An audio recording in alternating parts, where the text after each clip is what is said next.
angry, Aussie, Aussie, angry, Aussie,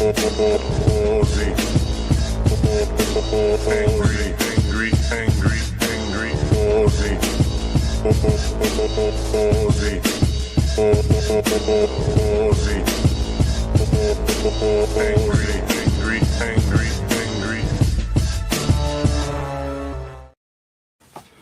Oh dear, running late.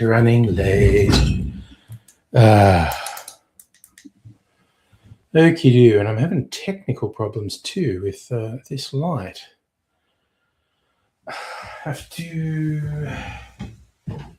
Is it finally fucking broken? Maybe I need to get new lights. I had these for a while. Wait, let me unplug this. Oh. Just unplugging it and plugging it back in work. Nope. Unplug.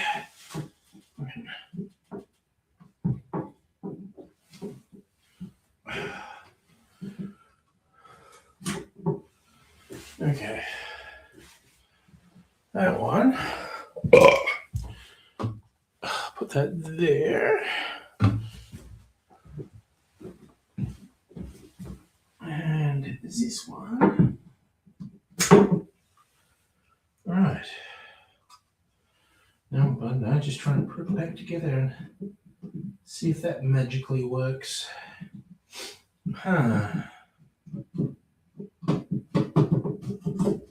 Okay. That part back on. Hey Celtic, hey Heine. My light's playing up. I'm pulling it apart, putting it back together, seeing if that works.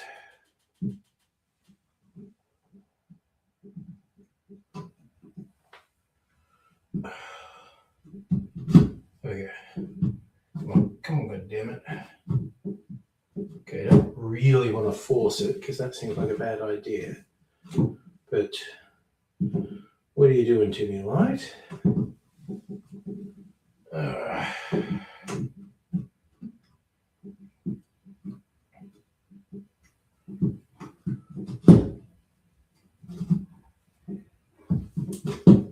Fuck is going on here? This wasn't the problem before.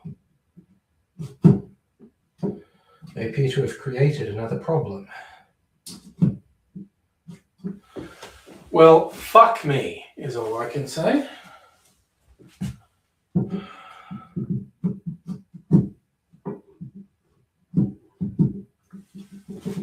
Might have to go out and get some more lights tomorrow.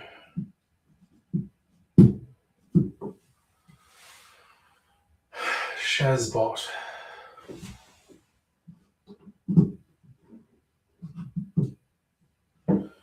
What? Why the fuck is this doing this to me? Shit, son of a bitch. Oh, shit. I just did that.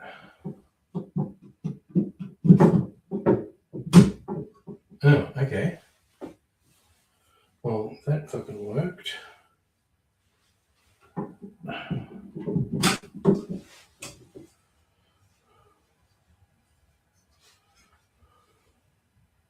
Let me try this again.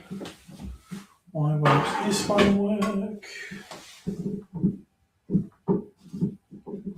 Oh, what's your fucking story, Jack and Ori? Why would the other one go in and you not go in? Okay, I am going to give up on this in a fucking minute. Okay, I'm going to try one more thing.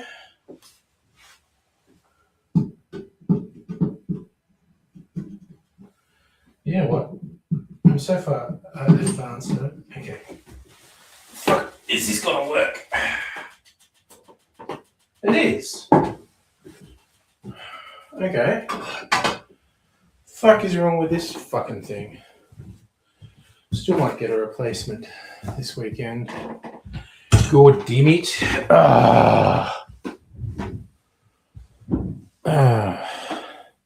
This is one of my more recent shirts. Celtic.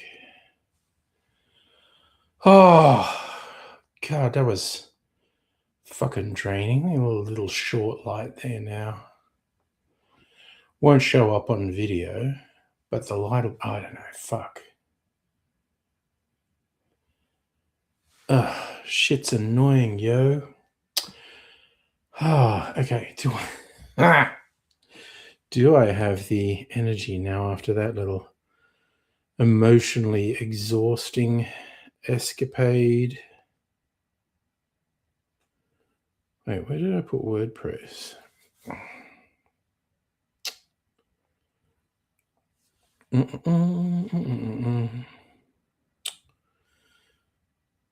There, fuck, I'm just not used to using it. The icon confuses me. Not as good as the Step Aside Coffee is a favorite of mine. It's really the only one like that. Step aside, coffee. This is a job for alcohol. Wait, what? How is that not published?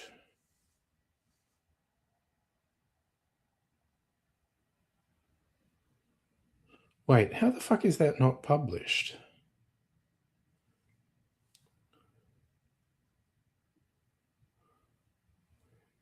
Yes, let us publish that.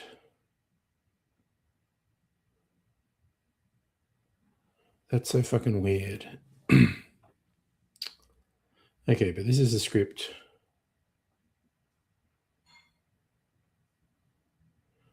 Oh, fucking no, damn it.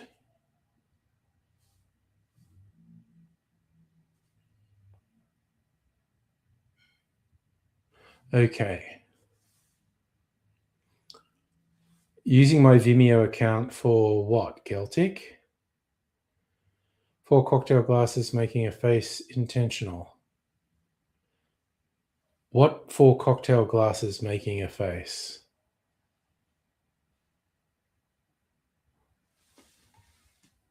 Are you seeing a face in this shirt? Is that what you're saying?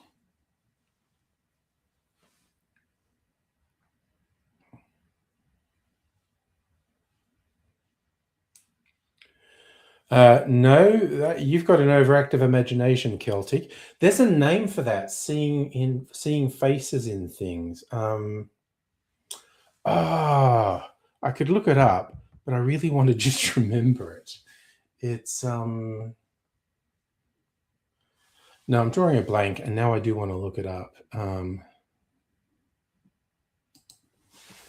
Seeing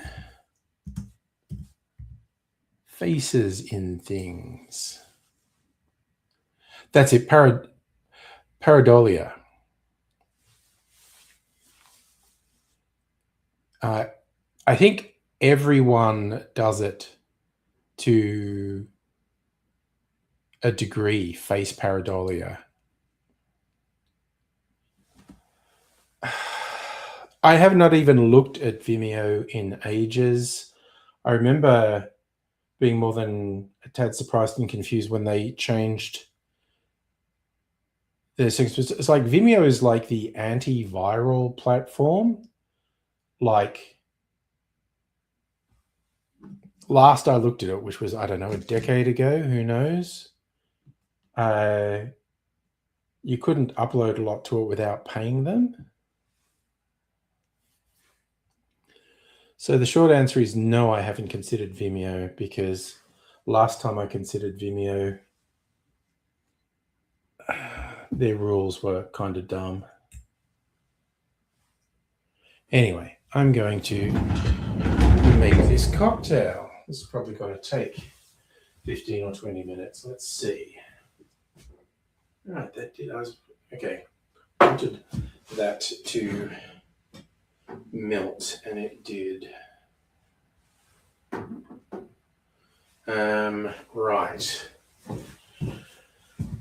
Time to get stuff in order. Alphabetically order. Let's see how we go.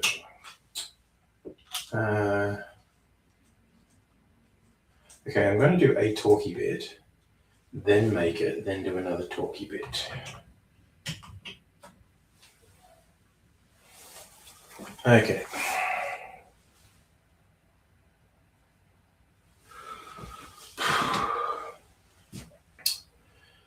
There we go. There's a cocktail.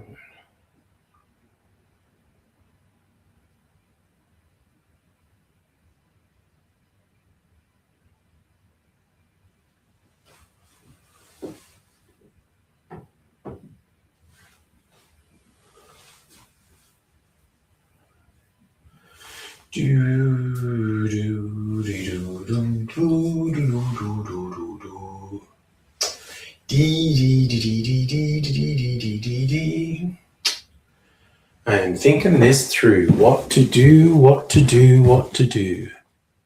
You gotta go to bed, early start. Hope you have a good shift tomorrow.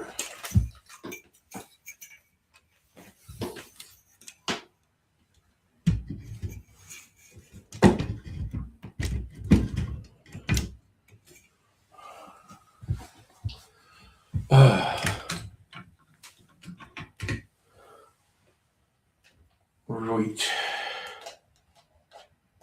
Let's fucking go.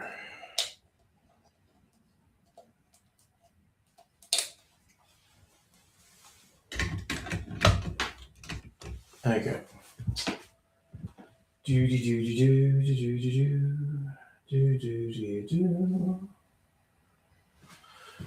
All right.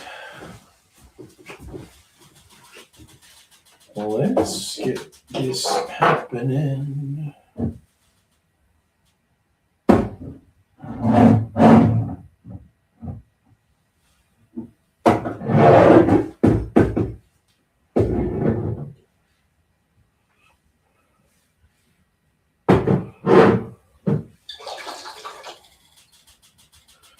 Oh, yeah.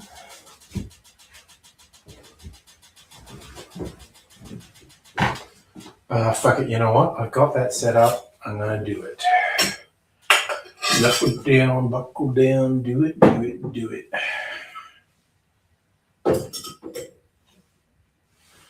Want my fine sieve, which is over here. Home for the elderly. Hello, Charlie. How are you? Make it a scripted video.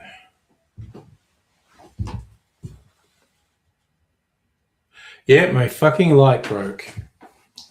But I took out one section. It was really weird. I took it apart and then one section wouldn't go back in and then it'll fucking work. So, you know, whatever. Whatever.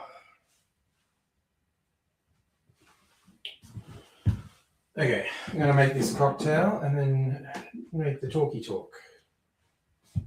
Let's get everything ready. All right, so coconut rum, coconut rum, coconut rum.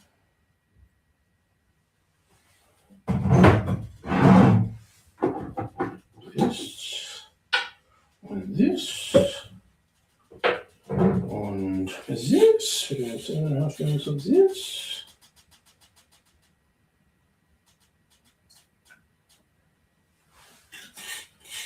And the mint leaves. Where did I put the mint leaves? Yeah, that's annoying because I brought mint leaves in here with me. I put them here. Okay. Let's fucking bring them over here. Okay.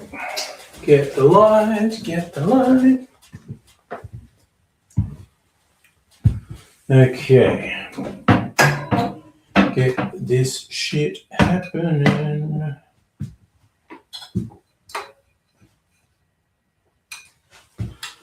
Well,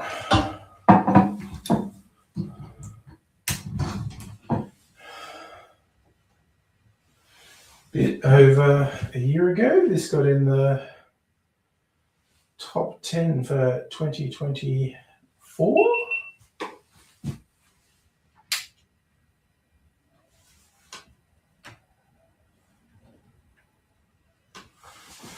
let's just fucking go.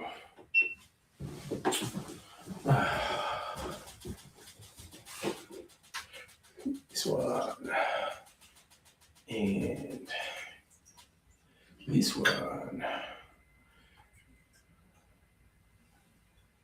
I did a trial one of this for Mrs. Ainley.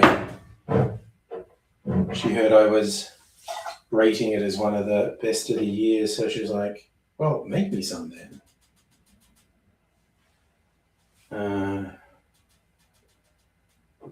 I'm just...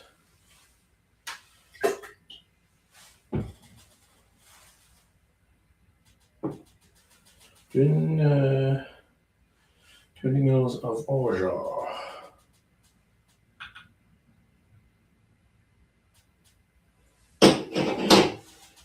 Okay, almost just threw that everywhere.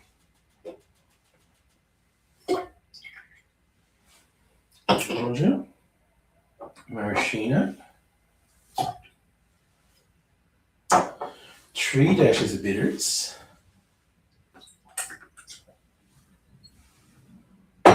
and dropping in 3 mint leaves.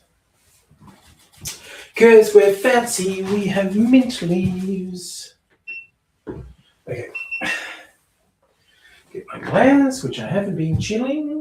So I'm going to lie about it on the video. Gots to remember to take a picture for a thumbnail.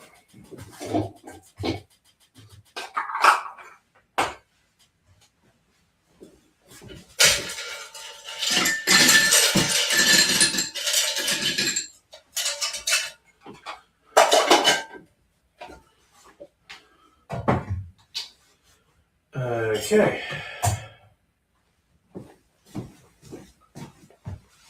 Let's go. Gonna shake our little booties right down to the ground.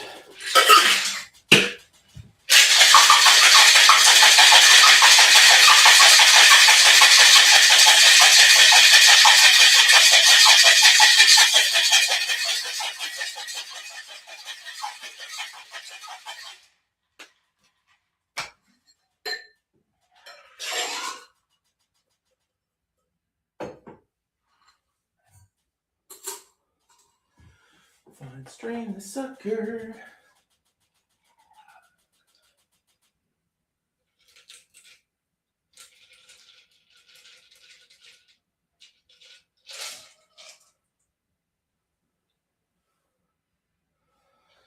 All right.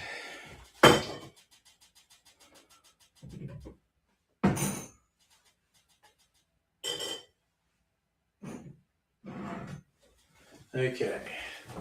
That is the drink made. Aha. And don't move it. I want to take a thumbnail.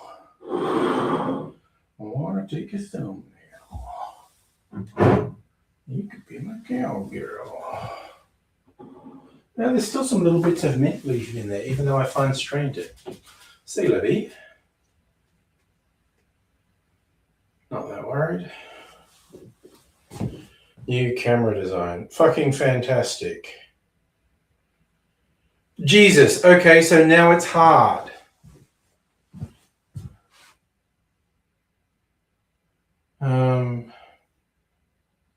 Fuck.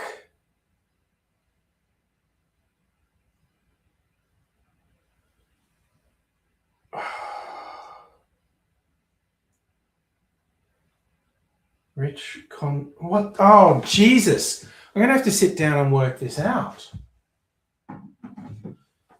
I updated the operating system on the phone, and they've completely fucking changed how the camera works.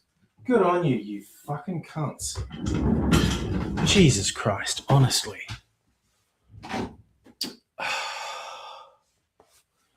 Okay. Rich contrast, vibrant, warm, cool.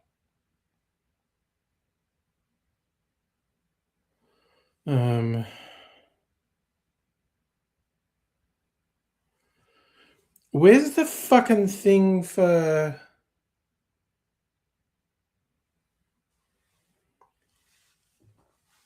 Bastard!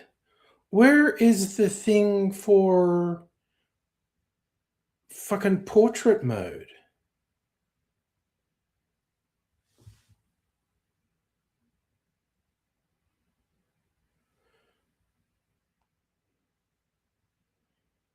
Oh, this is fucking shit.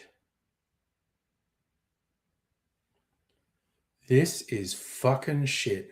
Fuck you, Apple. Seriously. Yeah, we've got to smooth things out after a couple of drinkies. I'm making an Elixir Tropical, which is, rapidly approaching room fucking temperature. What's this? Night mode off. Night mode auto. Flash off. Flash auto. Now, flash, live, timer, filter, styles, exposure, aspect, night mode. What's live?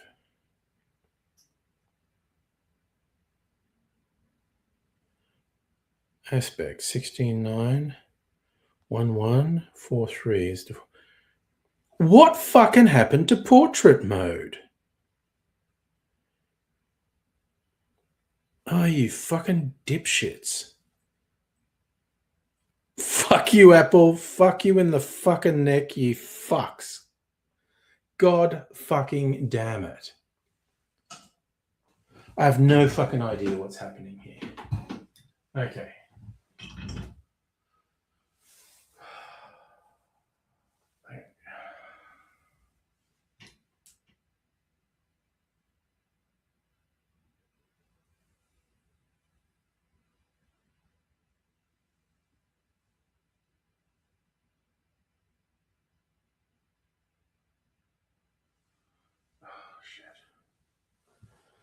Oh, fuck your mother, Tim Cook, you piece of shit.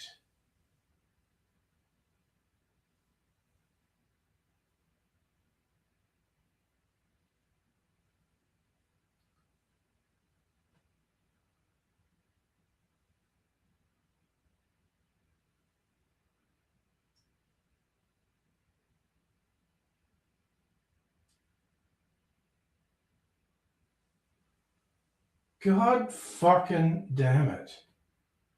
Jesus Christ, I'm fucking annoyed. The basic functionality, they fucking changed. Fucking rat fuck pieces of shit. Fucking pack of cunts. Jeez, I'm going to swear a lot tonight. I'm so fucking pissed off. Jesus fucking Christ. Oh.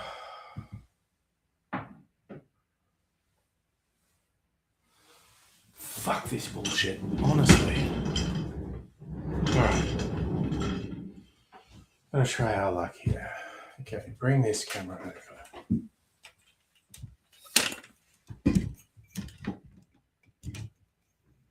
Actually, you know what I should do? I should fucking look it up.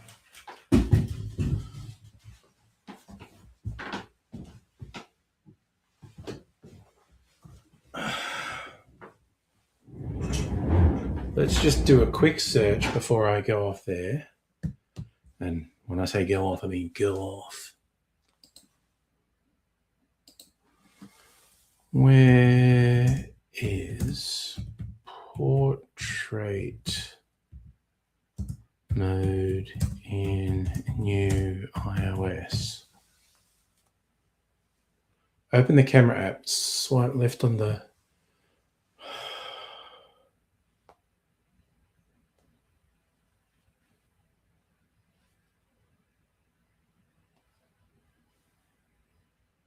Wait, what the fuck is this shit? Natural Light Studio.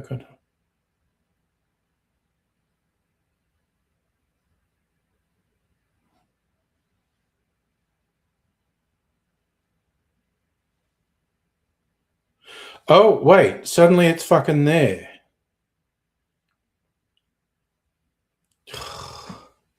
Am I the idiot? Am I? Or was it Apple all along? All right. We're going to try this shit again.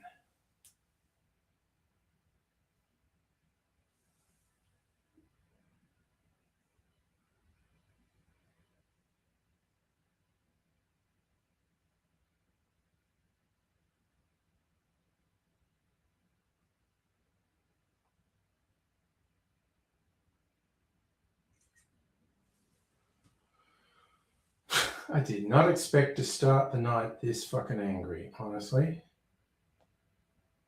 Being fucked about by Apple. Okay. Well, I found it. So.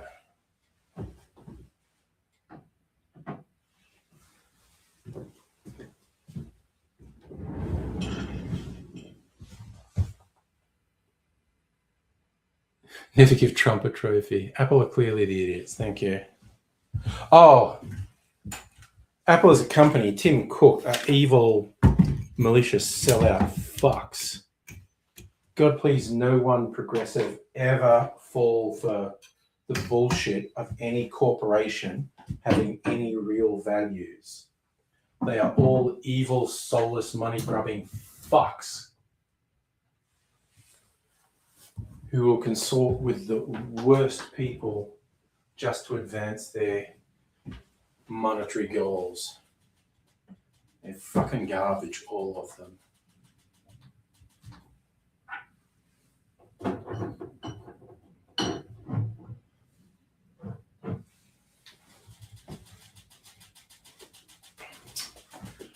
Jeffrey Bezos.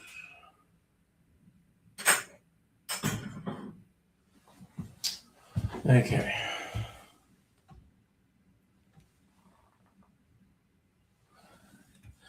Let me trying again.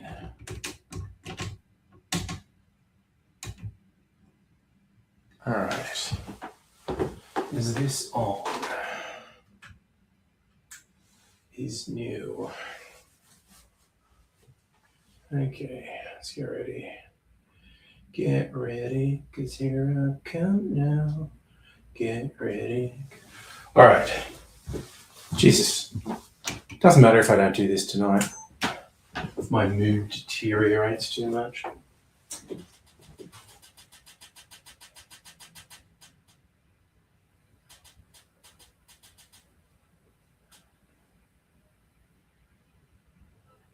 Maurizio Lespina.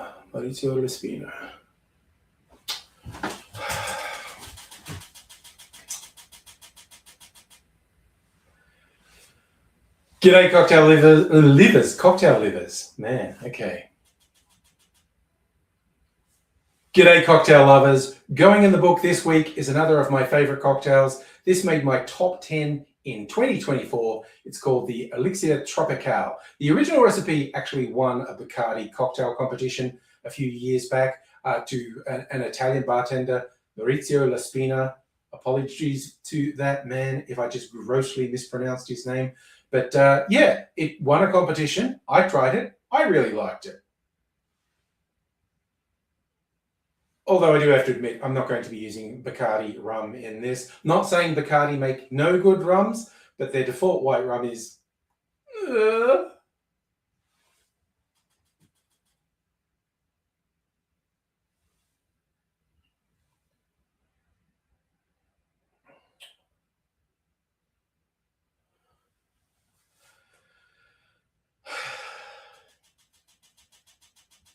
Okay, what's doing that?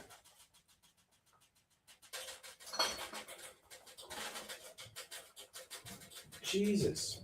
Which one of you bottles is fucking doing that?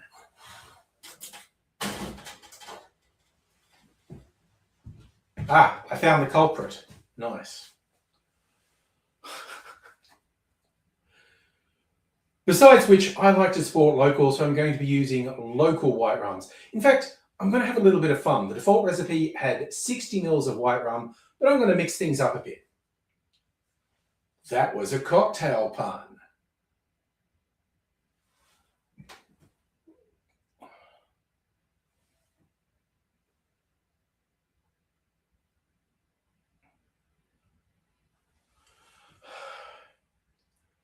I like to experiment, and I think you should do. I think cocktail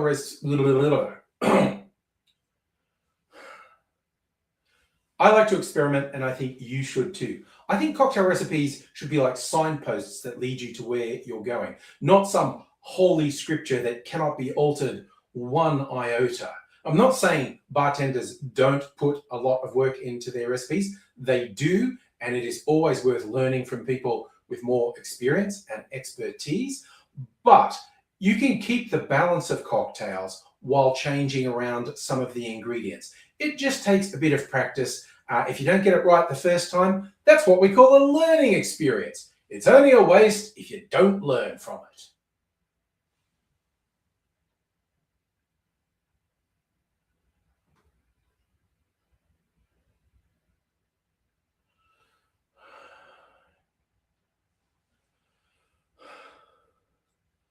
For my version of the cocktail, I'm going to split the base, starting by upping the tropical element by putting a coconut rum in there. This is my homemade coconut rum. It's quite easy to make. You just get some sweetened condensed coconut milk, mix it with rum, let it sit for a few days, like shake it every now and then to give it some mixing in there. And that, I garbled that so badly.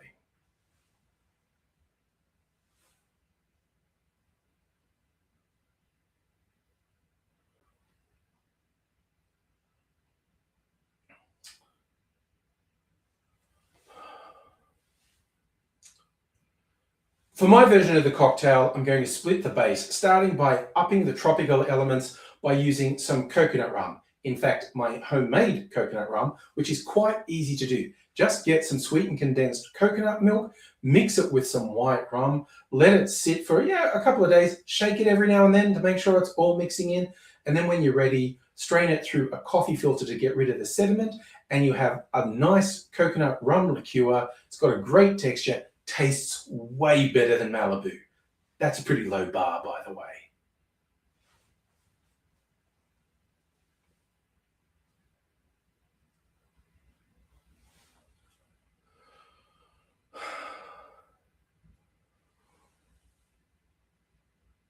Well, this coconut rum tastes great.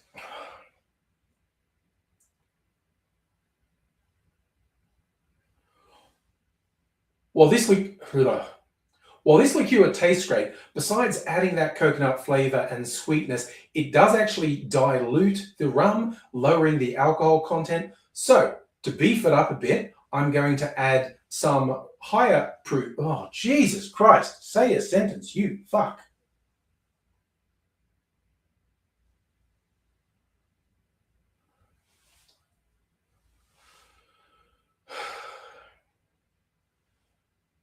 This coconut rum tastes great, but besides adding the coconut flavor and sweetness, it does actually dilute the rum, dropping the alcohol content. So to kick it up a notch, I am going to combine it with a local high-proof rum from the Killick Distillery. Clocks in at 59% ABV or 118 proof. And look, check it out. It won gold at the World Rum Awards. The third alcohol content in the cocktail is the maraschino liqueur, and we've got the sweeteners and bitters to go in there as well. But that's all the ins and outs. I'll show you now how to make it. You know what? I am just...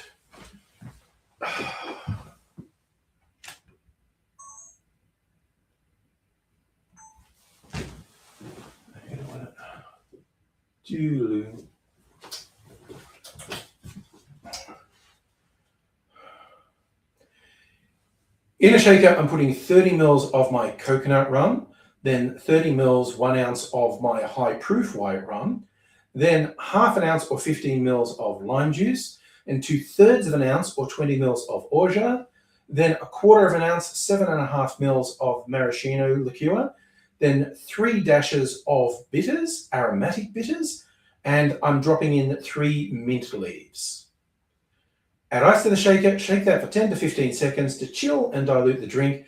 Then I'm fine straining that into a chilled Nick and Nora glass, and you can garnish that with some freshly grated nutmeg if you like.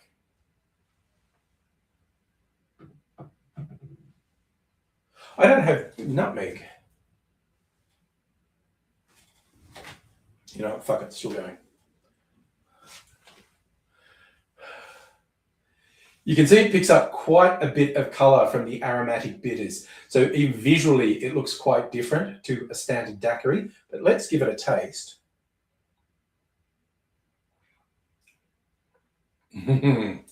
Oh, it is living up to my memories.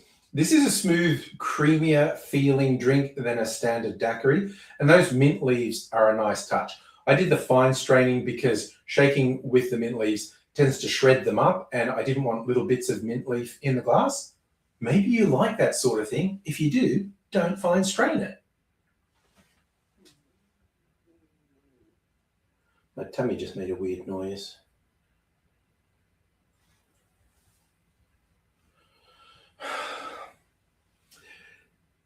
This is sweeter than a regular daiquiri with the orgeat and the maraschino liqueur, but it isn't too sweet, and they both add a bit of nutty complexity in there as well, which is nice, which I think is one of the things that pushed it up into my favorites list for 2024.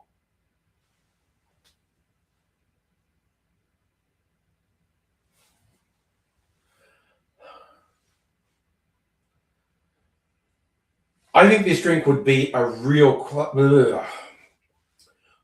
Consonants are hard.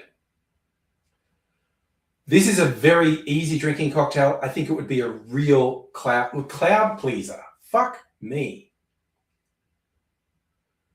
This is a very easy drinking cocktail. I think it'd be a real crowd pleaser if you're having a party. Hey, if you like doing the frozen version of cocktails and you have the blender, go for it. Not really my thing, but if you got a good blender and the will, I say go for it. Whether you're having it as a one-off or kickstarting a party with it, I really think this would appeal to a very broad range of drinkers.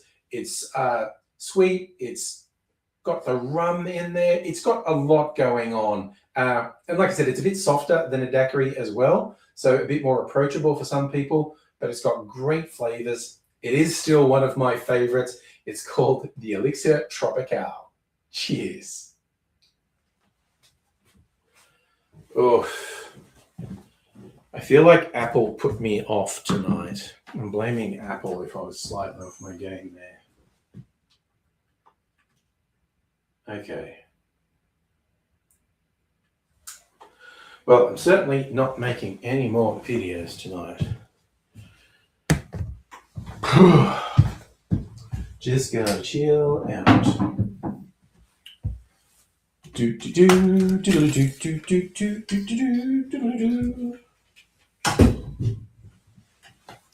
I'm very confused by my light, actually. So it was playing up the other day, then it just wasn't working, and I pulled it apart, and then one of the bits won't go in.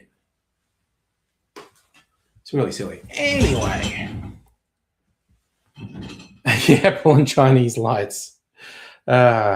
Is it possible to buy any sort of little electronic thing that's not made in China these days? I don't think retail outlets stock anything else.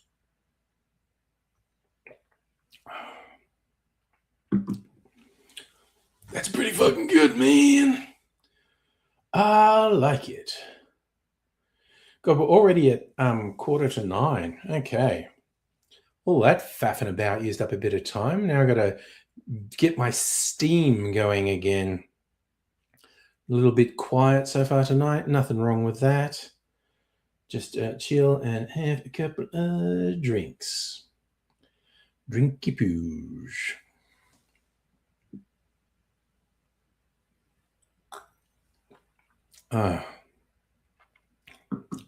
Yum. Shieldsy! You got to do weight loss injection. Not looking forward to it. Oof. Well, if you got the proper medical support for it, that's like the thing that's been in the news everywhere for the last year or two. Are we talking about? You know, the GPL3 or whatever they're called, trade name Ozempic and other things. It's interesting. We don't yet know all the effects of it, but there's been some studies that suggest, besides the weight loss thing, there were some unexpected additional health benefits as well. So, if you've got your doctor recommending it, the big thing would be don't be afraid to ask questions.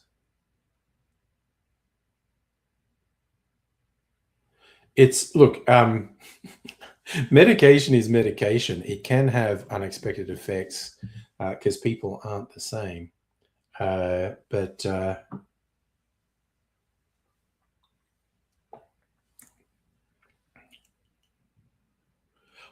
you say everyone's playing up the depression thing. I have not really seen that.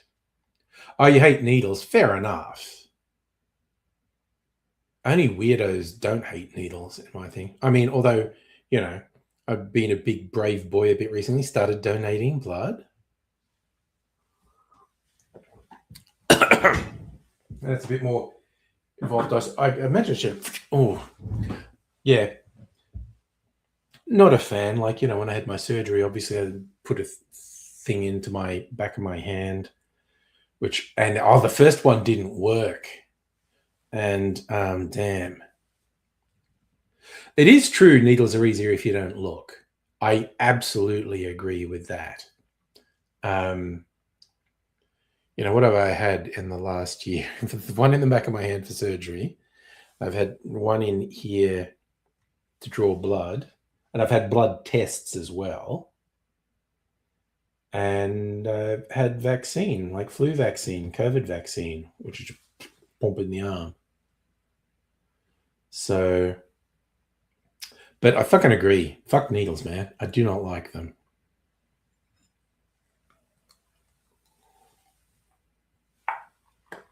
All right, check out the color on this clarified cocktail I made.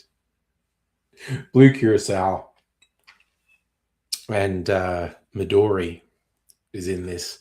And I wanted this color because I wanted it to color the curds, which it did.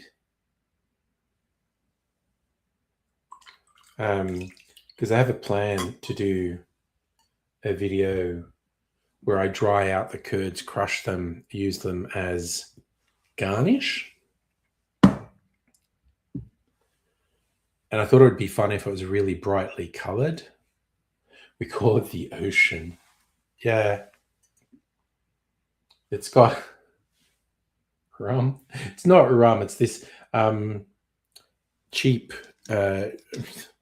pretend to be rum thing that Dan sells. And every now and then it's on this ridiculous special, like cask strength, spiced flavored rum adjacent spirit. And sometimes it's like $40 a bottle, which is so cheap for a high proof thing. Shears, weight not going down, might drop your weight 20% 12 months. Yeah, I mean, it does appear to be very effective. And by all accounts, works better long term if you do lifestyle changes.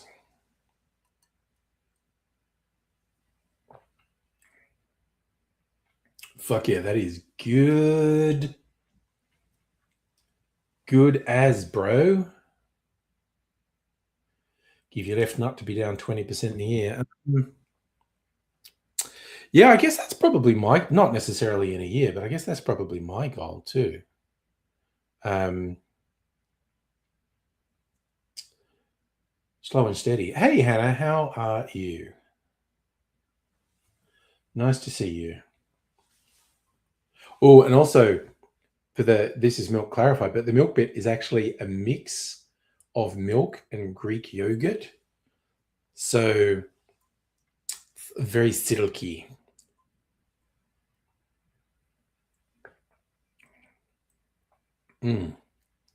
Fucking yum.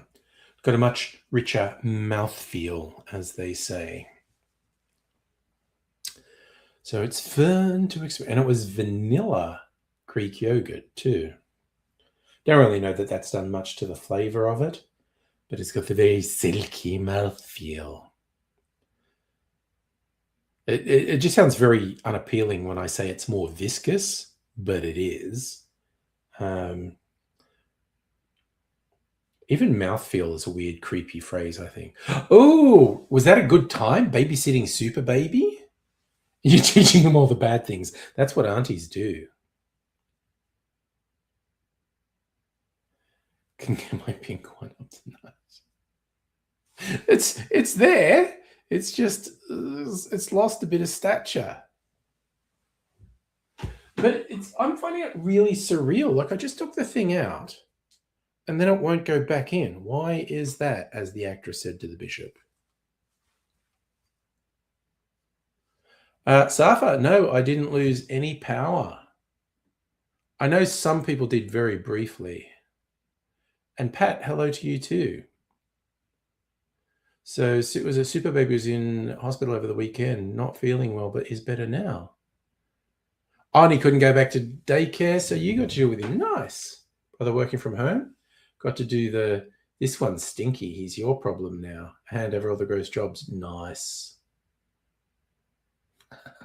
Justin Trump's petty about everything. Mostly just hang out watching movies, teaching him annoying noises. Oh, fantastic. I remember people asking me when my young'uns were young, and people who didn't have kids go, oh, I got invited to this, kids thing, birthday party. I have no idea what to get, like a 4-year-old kid. What should I get? And I was like, oh, do you want the kid to be happy and the parents to get pissed off? And they said, that sounds funny. I said, yeah, get them like a musical instrument, a cheap electronic keyboard or drums or something. The kid will fucking love it and the parents will want to kill you. You got the FBI to raid the election office in Georgia. He's just a fucking criminal. Seizing ballots from 6 years ago. Oh, yeah, actually, to keep kids really happy, a big box, a box that's bigger than them, fucking kids love that. Look, I'm going to go over here. See if I can get this light to work. So I'm going to take the top one off.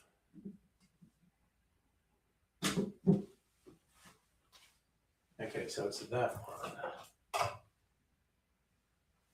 It's that one that goes in. Okay.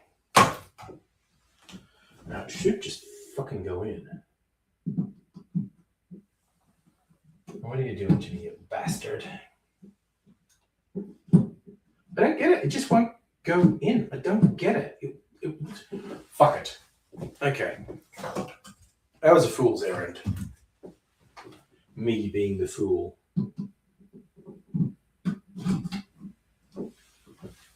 What the fuck ever.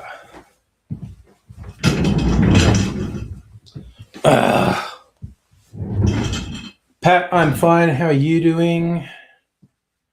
She goes, you have a bad back. Exercise painful. Oh, yeah, the trike accident, yeah. But yeah, I mean, if the Ozempic works, you just start with walking. And again, hopefully you've got like a good doctor, good medical staff, good support, and they work through the process with you. And the bonus, buying noisy toys for super baby. Sister-in-law works in childcare. She's immune. Your brother, on the other hand, womp, womp, womp. So if you had pork and rice, I had one of my microwave meals as like a chicken, mushroom, and cauliflower mash. Pretty fucking yummy, honestly. Not sick of these meals yet. Getting stuck into them, so I am. So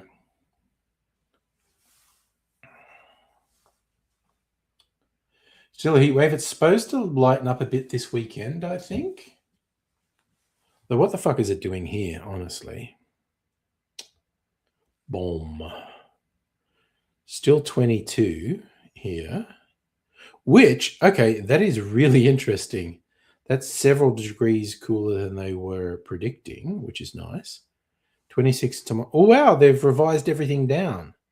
26 tomorrow, 20 on Sunday, 23 on Monday, and 33 on Tuesday, 30 on Wednesday, 24. Okay. Fucking hell, man. So yes, there's supposed to be some relief this weekend. And you had to listen to your brother yelling on online games for years. You're going to get payback. Nice. Hannah, you're getting pissing down with rain. Well, you're in the tropics, more or less.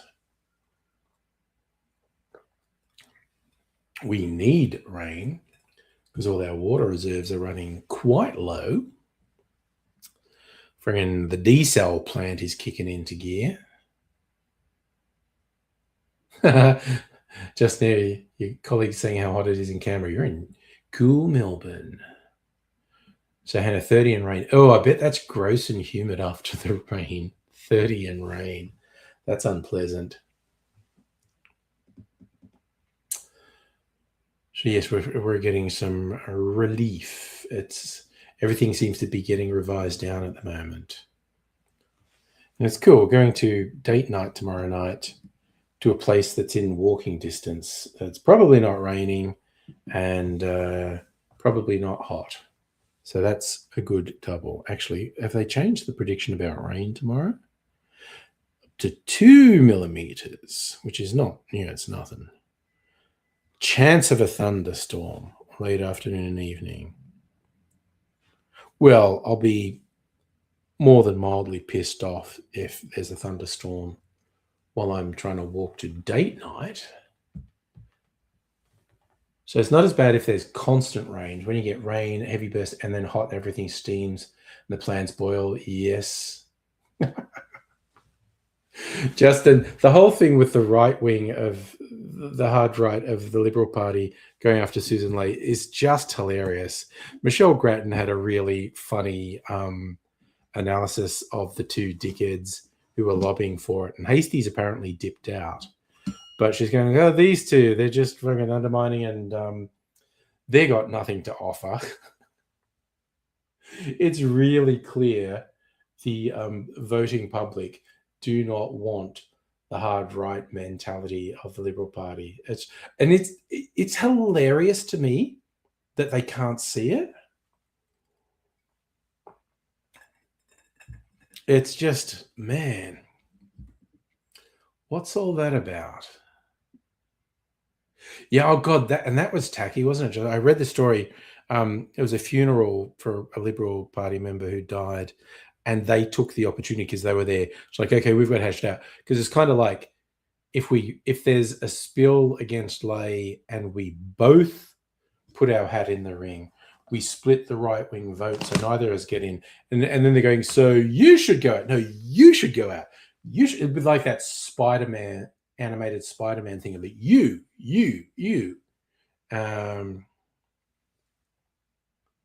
And God damn it. And you're going to the museum to see a croc exhibit and queer club fashions of the 90s.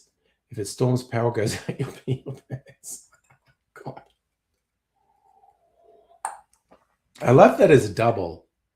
A croc exhibit and queer club fashions. Oh, right. Don't want to be near the giant croc skeleton in the dark. I get it. Safi, yeah, the Nationals thing was funny. It's probably coming to nothing, but they're all fucking funny. They're just eating themselves. And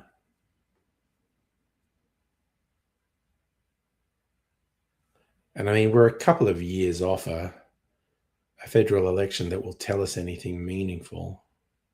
I'm doing my finger exercises. I think I'm bending this knuckle more.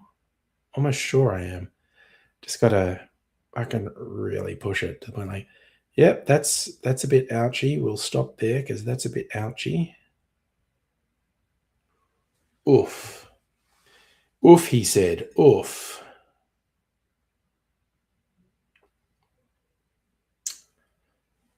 So yeah, I could do this thing like, it's funny, like trying to make a fist. And that. Yeah, Justin, I mean, yeah, One Nation, not good. To what extent could they actually get seats in the House of Reps? Who knows? fuck. Yeah, okay. I can. Safra, I did get my bread today, my baguette, for breakfast tomorrow. Shieldsy, issue can stand for a long time due to pain in your lower back. Got to use your shopping trolley to rest and think. Yeah. Yeah. I hope you got a good support team. Oof. Okay. Yes, you need the painkillers. At least you're not doing it like fucking AIDSy did. He'd do 96 tablets in a day. Okay, speaking of Hanson, added a movie. It's called Very Progressive Movie, sponsored by Hanson. It's got a song by Ollie Vallis. Oh, neat. Good Lord. Justin, I will go on the record now. And I know you saw some pundits saying, oh, with this support, One Nation could win 38 seats. I call bullshit on just a massive scale for that. Just absolute fucking bullshit. And if I end up being wrong, I end up being wrong. But I unhesitatingly call complete and utter fucking bullshit on that. These fucking political pundits and fucking survey people, they're just so busy huffing their own fucking farts. And they're so sure they know everything, and they fucking don't.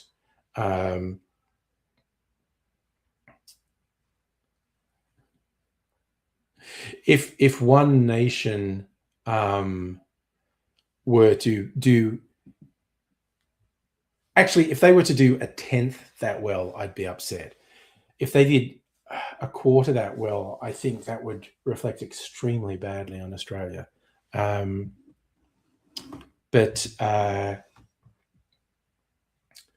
Yeah, I'd caution against getting worked up about something that's almost certainly utterly implausible.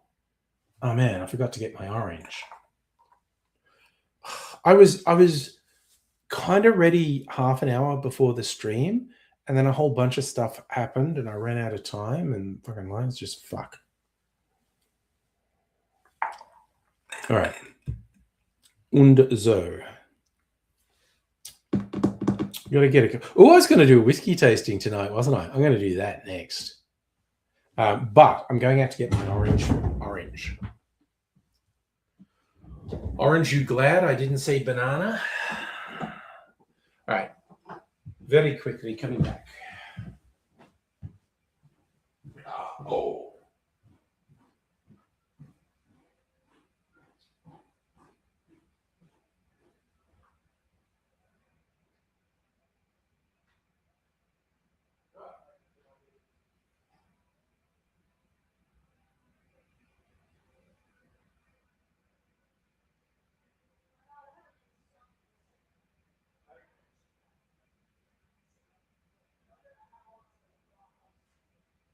As long as you want to, basically.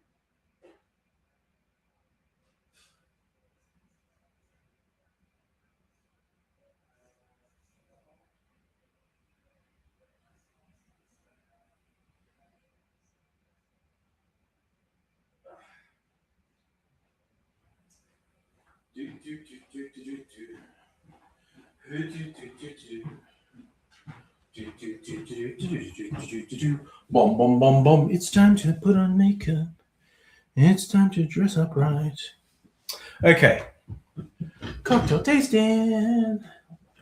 Whiskey tasting, I should say. Now I'm going to make an old fashioned with the residue. We need more detailed polling. Well, the thing about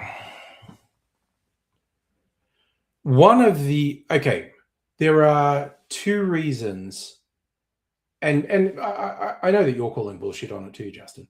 Two reasons I call absolute bullshit on the idea of One Nation winning even double figures of seats at election. One, there's a world of difference between what someone says in a poll and they extrapolate from a ridiculously small number, there's a world of difference between that and actual population voting on voting day. And second, you even just look at the entire Conservative vote in the last election was ridiculously low, so much lower than that. And I guess I'm thinking Liberal Party there. But anyway, and all Labor has to do is push really hard, like, no, Hanson's a gross, disgusting, racist person, and you should be ashamed of yourself if you vote for her. And a majority of people will go, yeah, that's true. Shieldsy, you left your state premier. 50% barge fares, a lot more support for Bay Islands. You island folk getting the support. Nice. I love that you have the really cheap train fares in Queensland too. Right. For a hoot. I'm not even going to clean up. I'm going to clean this up tomorrow. Oh, okay. You know what? Clean as you go. They taught me that at McDonald's. Put this back. Put that back there. Put my rums back on the shelf.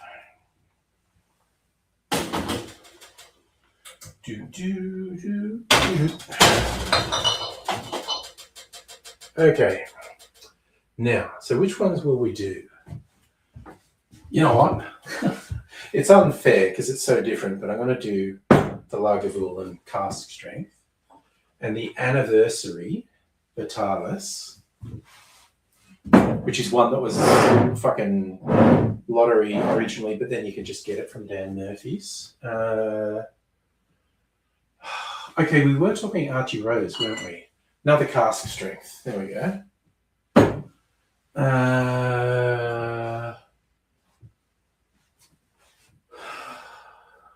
Another Starwood? The Treatise cask. Dessert wine cask. Okay.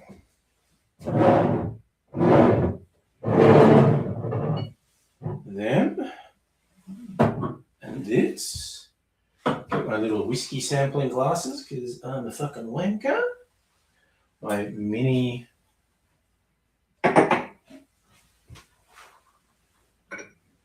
They're even branded. Whiskey Show and Bakery Hill. 2 from the Whiskey Show, 2 from Bakery Hill. Actually, you know what? Just randomly, I should have done this was going out. I am going to have a pee break.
Oh, goodness gracious me. Oh, okay. Whiskey tasting. Botrytis cask.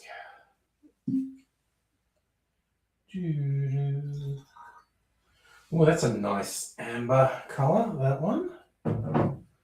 Archie Rose single malt. Cask strength. Aged in ex-rum casks. Ooh, very similar colour. The anniversary is 52%. So we're just fucking going for it. with the strength of these. And the peated one, aged in Lagavulin casks or finished in Lagavulin casks. 55%. Well, it's much lighter. So 55, 52,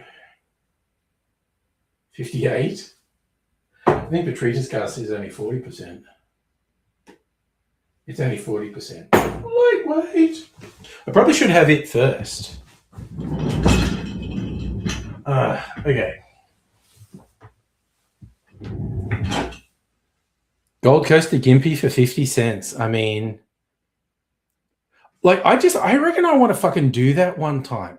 Like, get a flight up to, Brisbane or the Gold Coast or the Sunshine Coast and just, like, do a 50-cent fare for as far as I can go on 50 cents. I reckon that's fucking awesome.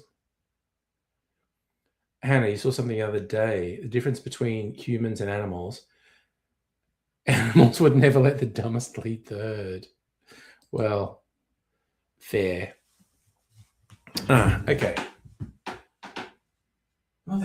Wow, looks-wise, they all look very similar. Okay. Starting with Botrytis cask. Single malt. Yeah, but also, Hannah, the local colour, Meth Heads and Bogans, Gold Coast to Gympie, that's what we call local colour. And you forget I'm from Dubbo.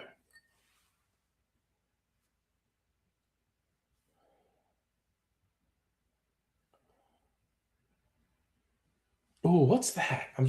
I'm so shit at the tasting notes. I always find it funny when they do tasting notes, but there's definitely something there. It's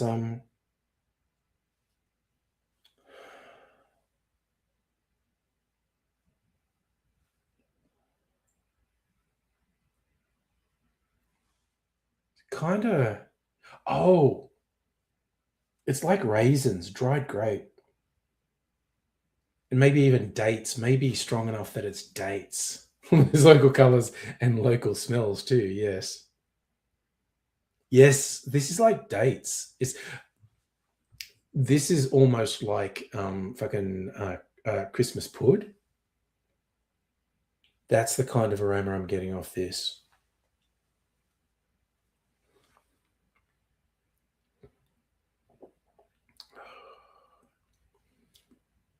Ooh, that's like caramel and almost like burnt honey.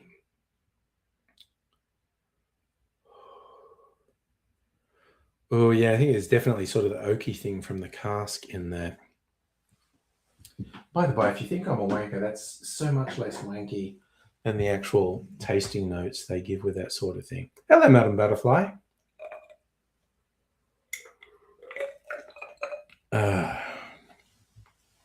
Okay, so odd one out, the Archie Rose from Sydney.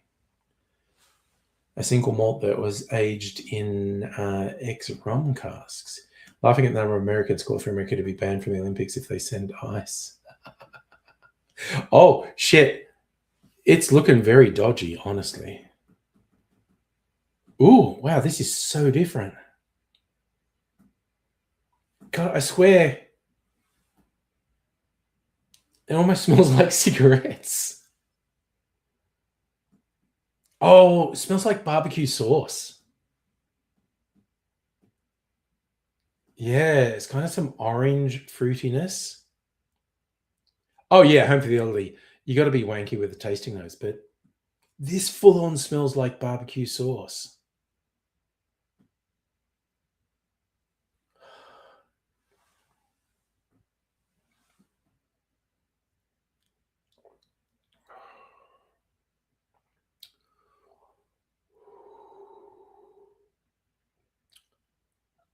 God, that's pretty fucking tasty. Oh, definitely got that barbecue flavor. Damn. Oh, that's a fun one. I don't think I've seen that, Hannah. Tow truck drivers in Minneapolis following ICE around. And the instant they park illegally, they tow the car. Nice. You're trying to kidnap someone saying, wait, my car's gone. I need to call a friend. So if you're jumping in, wasn't that conversation like 10 minutes ago? But yes, the only poll that matters is voting day. All right. Damn, it's incredible how much that one reminded me of barbecue sauce, though. And I mean that in a good way.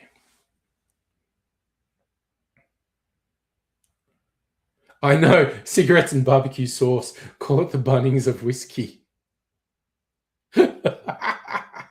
But I swear that's what popped into my head. Ooh.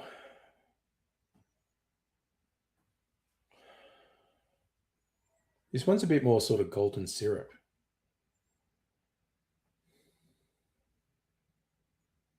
And there is like fruitiness, like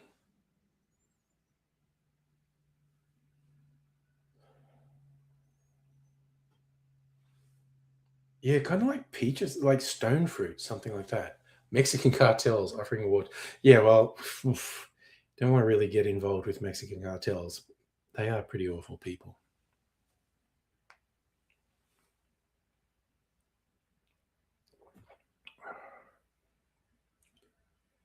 Oh, man, that goes down easy for something that's over 50% ABV. Ah, caramel sort of flavor going down. Do I like Pringles? Yes, I do. I like chips generally. I like sometimes the special flavors Pringles bring out. I really like limited edition flavors. I'm a real sucker, and I get really into them. And then limited edition, and they're gone in a month, and then I'm sad. Like that Double Crunch Smiths. I really like Double Crunch Smiths because they are super fucking crunchy, and they had a garlic bread flavor for a while, which I fucking loved, and they don't have it anymore. Now I'm sad.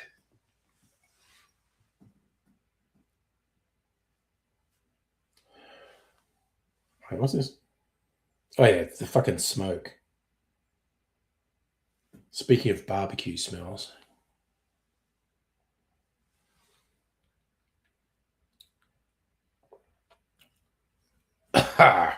Damn, that's good. I breathed in at the wrong time, but that is good. What you like sweet and sour Pringles? Wow, that stays with you. That one. You know what? They had a pizza. They had pizza flavored, as in margarita pizza flavored Pringles for a while. I really like those. But yeah, I always get suckered into the limited edition flavors. For the bog standard ones, my favorite's probably barbecue. Uh, uh, we have had a little bit of a smoky smell a couple of days this week, but never really bad. Like, Jesus Christ, previous years, like the last really bad bushfires were 6 years ago, because I know it's when I started at my current job, which is the government department that looks after bushfires. So it's kind of interesting. But it's like 6 years ago, Melbourne CBD was blanketed in smoke from fires that were happening up around like Yarra Valley and stuff. But it hasn't been as bad this time. Yeah, like the fire at Otways past Geelong is pretty bad, apparently. Oh, you put Cleverman on Plex. Nice. That's fun. Okay, I'm going to have a little explanation. Cleverman. It's an ABC series. Like it's from like 8 years ago or something. It's inspired by Australian Aboriginal Dreamtime stories. There was another race of people, the hairy people, and Clever Man is essentially a sort of sci-fi fantasy story where the hairy people have come back and they're like bigger and stronger than an average person. And the Clever Man is like a tribal shaman, magician. And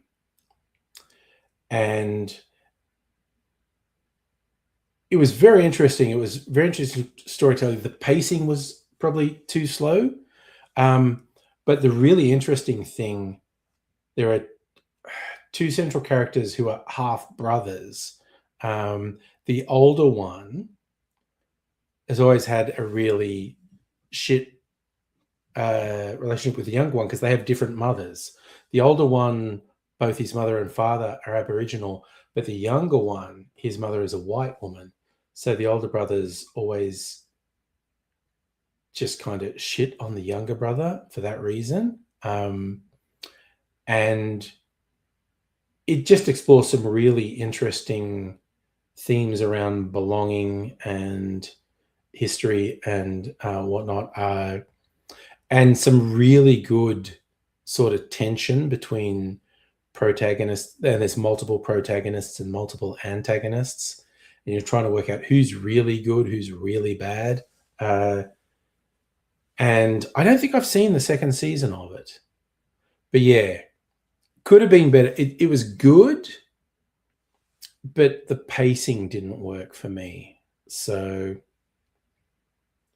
but yeah, and that's Clever Man is the name of the tribal shaman translated into English, basically translates as Clever Man. And the soundtrack is by Briggs and Garamol and AB Original. It's fucking awesome. And Briggs actually has a role in it. Because Briggs is a big motherfucker. He's one of the hairy people in it. They just give him a lot of, stuck on hair all over, and it's like, yeah. So if you had 3 days of smoking Black Summer, I mean, you can go right back to the Black Saturday fires, which was the first time in Victoria we had an advance warning from the government that all the indications are what is going to happen will be catastrophic. If someone says to get out, because if you delay, it'll be too late. And, that wiped out whole towns. I posted a video because the day before everything really went to shit, the sky was a really weird color because there were so many fires. There was just this smoke haze kind of making the sky purple. And I made a video for my YouTube channel saying, hey, if you're in one of the areas where they say get out, do it, because this seems really bad. The government has literally never in history issued warnings like this. And because of the catastrophic nature of the fires that weekend, we actually changed the fire warning system because there never was a catastrophic warning. And there's those warnings of get out, and if you ignore that, it changes to shelter in place. It's like, don't try to get away from the fire, shelter the best you can, because if you try and leave now, if you try and drive, it's probably going to be worse. Like, the roads are probably going to be completely obscured by smoke, and you will crash because you can't see anything. So it's like they try to say, day before catastrophic fire, you need to leave now. If you don't leave now, it's going to be too late. And yeah, that's got to be the most chilling, horrifying warning. If you get a shelter in place warning, it's just like, it's too late. Don't try and leave. Don't try and hide. Do the best you can to shelter. I don't work for Forest Management Victoria, no. How do you get shelter? Yes, shelter in place orders for storms as well and flash flooding, yeah. And that's since the 2011 floods, yeah. I do work for... the government keeps changing the names of the people who are in charge of things. There was... it was Forest Fire Management for a while. And this is not the name of my department. There are sub-departments in departments, and this is not who I work for.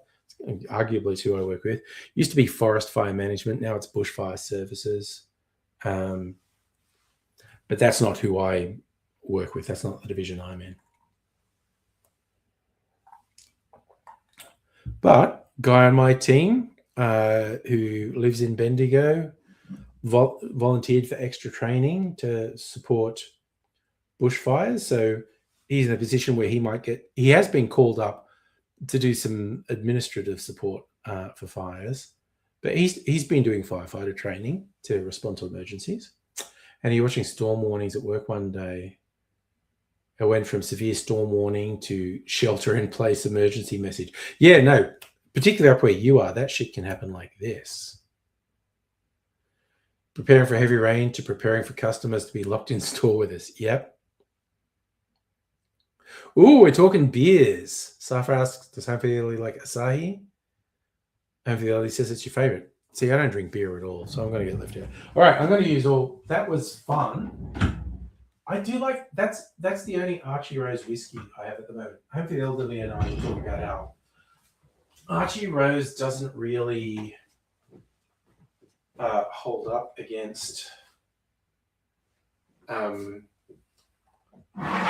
Starwood. Starwood is my favorite.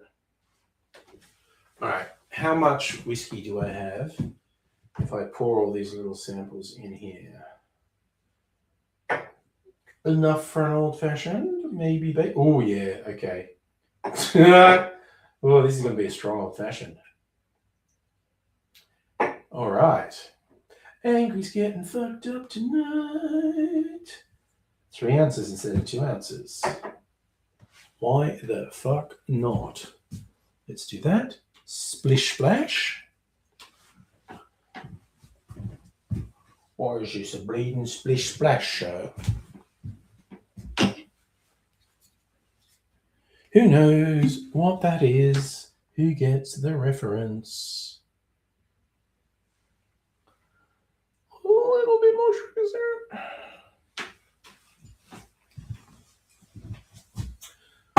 Splish splash, I was having a bath. All right. And orange bitters, just waiting here for me. Also, what the fuck is wrong with these orange bitters? I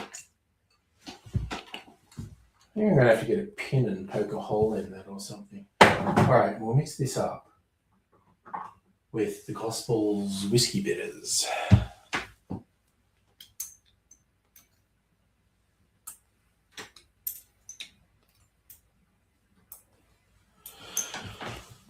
All right. Oof. Okie dokie, artichoke. Let's get a skewer and get some cherries. Hopefully you got Asahi Fusions like lemon beer. You prefer the plain, but mixing things up with something different can be good too. All right. No, I'm just remembering the way I like to do this. Got to do the actual Luxardo sherry first, which I eat that second. Moby Dick style from Hell's Dark Heart. Oh man, I thought I had that. Got it that time. Stab. I think there's only one more of the big ones left now. Which, was an interesting experiment.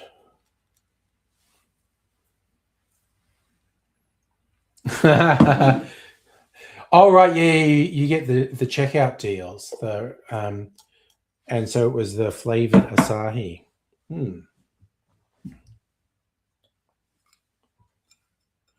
Do. Stir this shit up. A blended, extremely expensive, old-fashioned. Actually, you know what it made me want to think of? What email account am I logged to in this browser? Gmail. Come on, let's go. What are we logged into? Angry Aussie. I don't think this is the one I want.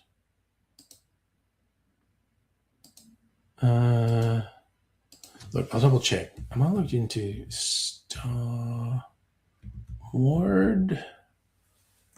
No. Okay. It's not. That's fine.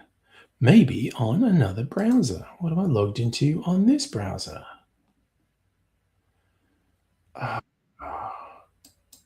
Get fucked, Microsoft. Okay. All this needy shit.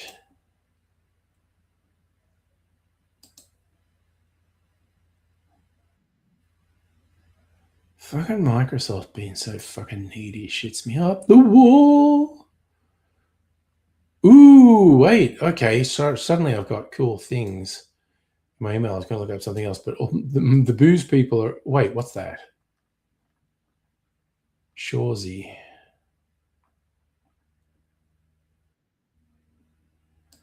Okay. So what are Imbue doing? Oh, they've got a new physical space. Fun. I visit them at some point. I like Imbue.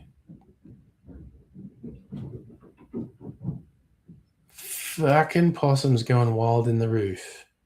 Morris Rutherglen got gold at the World Whiskies Awards. Yeah, I mean, they're good. Winemaker who makes whiskey as well, ages it in their own wine barrels. Oh, yes, I'm watching Brockmeyer. All right, sorry, I gotta find. I was literally just gonna.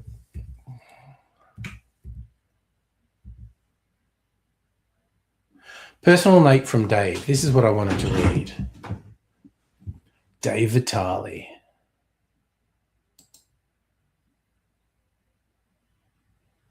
No, yeah, you were doing 4 Pillars Gin Smashes. That'll fuck you up. 4 Pillars Gin will get you. Look, I'll share this so you know what I'm talking about. But this was actually genuinely interesting to me. Ooh, wow. What the fuck? That was not what I was expecting.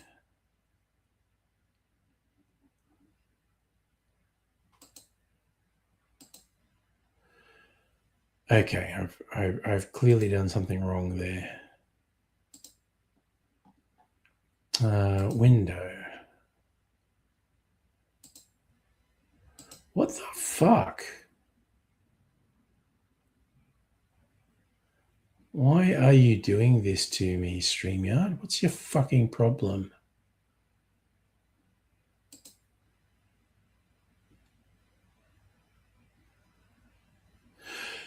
Oh, you know what? It's doing something really fucked that I can't work out. Wait, what's this? Jesus Christ, I don't fucking know. The Infinite Void, The Age of Aquarius. Yeah, okay, I'm just going to read this because this was fun. An email from Starwood founder Dave Vitale. So, he's fully acquired Star Wars, back leading the business full time. Feels like the perfect moment to step in and guide where we're going. Started Starwood in 2007. Marks the end of the partnership with Diageo and other shareholders who supported us since 2015. Grateful for what the chapter brought us. Here's what excites me most. Australian whiskey is still young and is just getting started. So much more we can do. Leading an incredibly talented team. Genuinely believe the best years are ahead of us.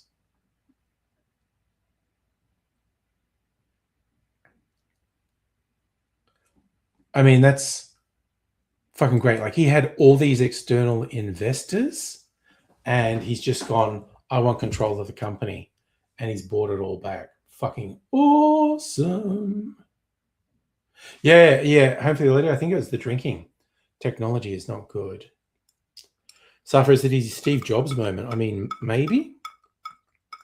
But like, one of the big internationals had bought into the company and he had other shareholders and he's just bought it all back and he owns the company again. Fucking go Dave Vitale. Yeah, Hannah, I reckon you've summed it up. He's gone, you guys are fucking my shit up. I'm going to do it myself.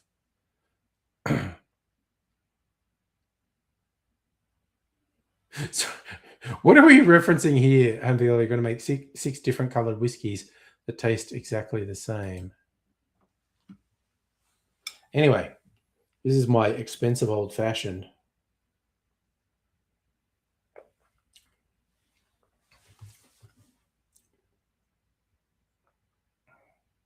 All right, no, sorry, Steve Jobs, Mac G3. No, I get what you're saying now.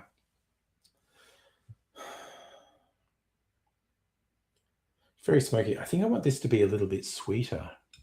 Well, you know what? I've got fucking cherry syrup here. Why not put a bit of cherry syrup in it?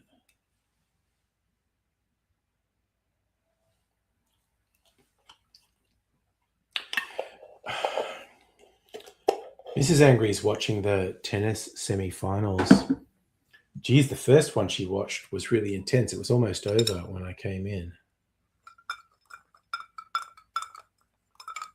There's trailers for the Mario Galaxy movie, really? Safa, how many cocktails tonight? Well, I made the one for the video. Then I did have my clarified one. So this will be the third one. It's 9:30. I think I'm doing okay. I'm only just starting my third one after an hour and a half.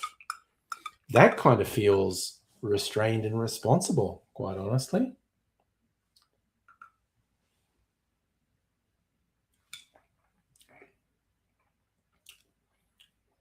That's better.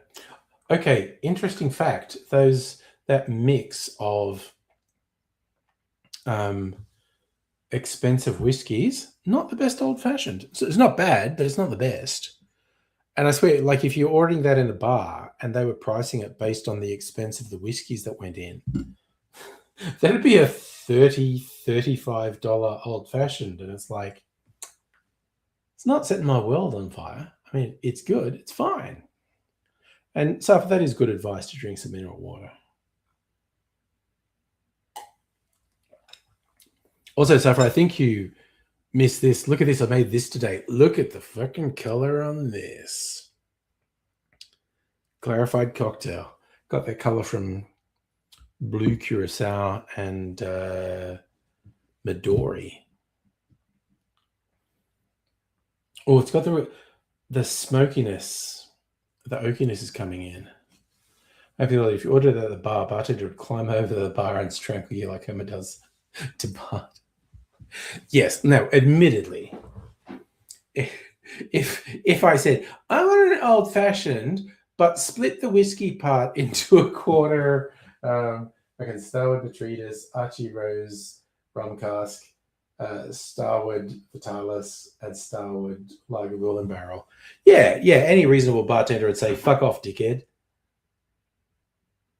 Oh, yeah, I think Safa missed the prank phone call. Who knows? Those wacky kids might call again tonight.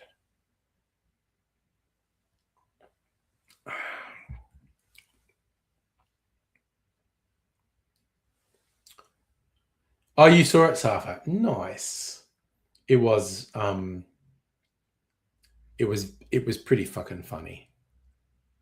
And the bartender would look at you, look at the full bottles, look at you, go, fresh out, mate. Yeah.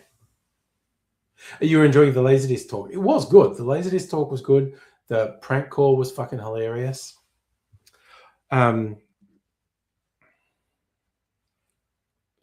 I remember I was with some work people and we stopped at a pub. And I was saying, do they do cocktails? No, they didn't do cocktails. But they had decent booze on the back bar.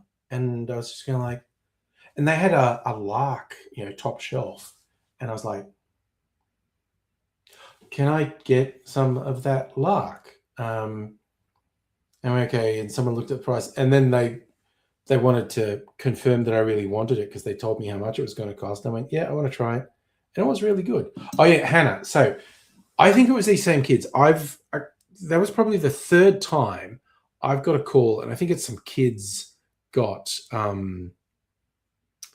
like a number spoofing software for Christmas or something, and they call and they try to sell me something, and they say all you have to do is give me a credit card, and it's really obviously kids, and when I play along with it they just keep going,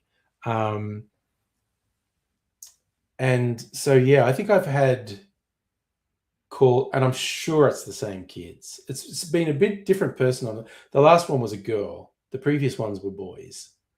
But I think I've had like 3 of them in January. So If they ever happen to call again during a live stream, I'm just going to go with it.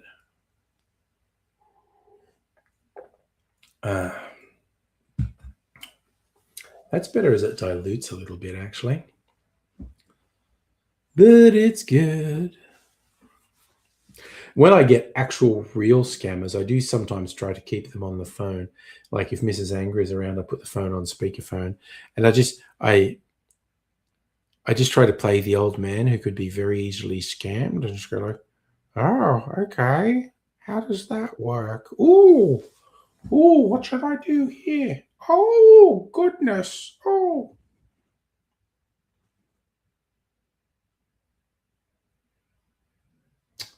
Saf, when did you dinner with the youngins last?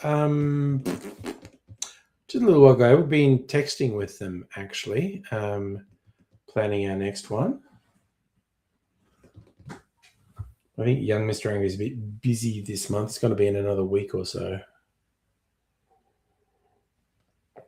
I mean, young Mr. Angry was living here for a month or so.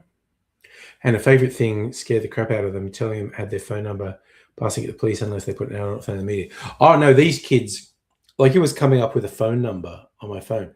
They had some phone number spoofing software. Oh, every single time they'd hand the phone to a parent.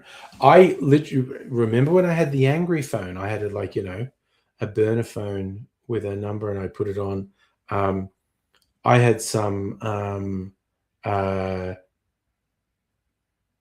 cockheads call me once, just bogan fuck, which you do, and they said something they shouldn't have said, and they were stupid enough to have not blocked the number the first time, and I saved it, and then they called back, and I just went like, "Oh, you just crossed the line. Bad news. I saved your number, which I'll be passing on to the cop." And they hung up, and then I just called them back, and I went, "Here's the proof. I've got your number. I'm passing." And this guy was just like, "Oh, I'm sorry, I shouldn't have said that." And it's just like, yeah, you're about. And I never bothered to take it to the cops because who fucking cares? But I just wanted to scare this guy, and I went, "Yeah, okay, you're there with your three mates, but it's your phone, and when the cops come, they're gonna fucking ghost you. You're gonna find out what pieces of shit they are. They are not gonna go down with you. You are fucked, motherfucker. Your life is over." It was really fun to just say, yeah. And you were scaring kids and ruining their fun. I was scaring adults who should have known better, and they were really fucking scared. But yeah, kids being dickheads and crossing lines, being annoying. But honestly, these kids who I've been getting prank calls from, they're just fun. They're just being wacky, like they're trying to sell me a jacuzzi. Just give me your credit card number and I'll give you a jacuzzi. And it was like improv. They were yes-anding. Like I was going like, "Oh, I think my neighbor would like one too. Should I go to my neighbor and get their credit card as well?" And they're like, "Yes, you should do that." And it's just like, put them on the phone to the pigeon. Sometimes the pigeon wants me. Have I mentioned how the pigeon who regards Mrs. Angry's lad as her husband has gotten really fixated on me because I dropped a peanut. I had like a bag of mixed nuts and I was just, getting a little handful. And I dropped a peanut. Turns out pigeons fucking love peanuts. And she grabbed it. And so every time I'm in the kitchen, she gets really excited for it. And particularly if I open the peanut bag that goes crinkle, crinkle, crinkle, it gets fucking like one time she jumped up on my shoulder. She's so fucking hyper.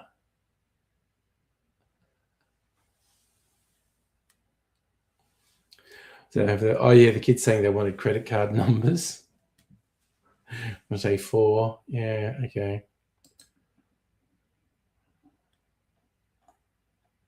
Oh, a nice selection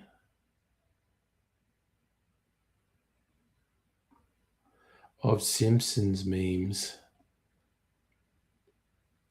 about alcohol. Yes, the Barney It Begins is definitely me.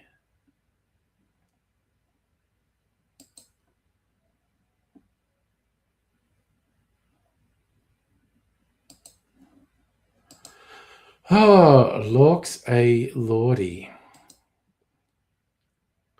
Anyhow, you telling me you need to train an army of wild pigeons and bag of peanuts? It could work. What numbers you give them all but one digit. When they tell you it's too short, give them another number which is too short and completely different. Sorry, when you're talking about training pigeons for havoc, reminds me of a freaking, I think it was a Tumblr meme from like years ago, a decade or so ago. It's so good. It was a Melbourne one. It was talking about someone being at Frankston Station, which is near the ocean, lots of seagulls. They said, yeah, and there was this guy, and he had a thing of fish and chips, and you have fish and chips, seagulls appear, and he was like, occasionally just throwing a little bit to the seagulls, and they go for it and they go crazy, and that would attract more seagulls. And over a 5-10 minute period, he's attracted like dozens of seagulls, and and the train comes in, doors open, people get on, this guy's doing it, and just before the doors close, he's got his fish and chips in the Bush's paper, and he throws it through the door of the train, and like 20 seagulls get into this carriage, and then the doors close. And what made it even better is this was an express train. It wasn't going to stop. The doors weren't going to open for about 20 stations. Safa, I don't think I've had fish and chips for a little while, actually. It's a shame because we do have a good local fish and chip shop. I love that one, Hannah. I don't believe in banks going to send you cash. Yeah, seagulls, both the Australian Open and cricket mascots, because they're just everywhere. But like, I don't even know if that story about the guy at Frankston is true, but it's so well written. It's such a beautiful story. I want it to be true. So we go at 10 o'clock. I think only having had 3 cocktails up to 10 o'clock is reasonably restrained for me. But I'm going to have some mineral water now. First, just water from the ice that's been melting over the last 2 years. Did I say 2 years? I meant 2 hours, obviously. The Palmy Army caused inflation to rise. I'm sure there's a story behind that, Safa.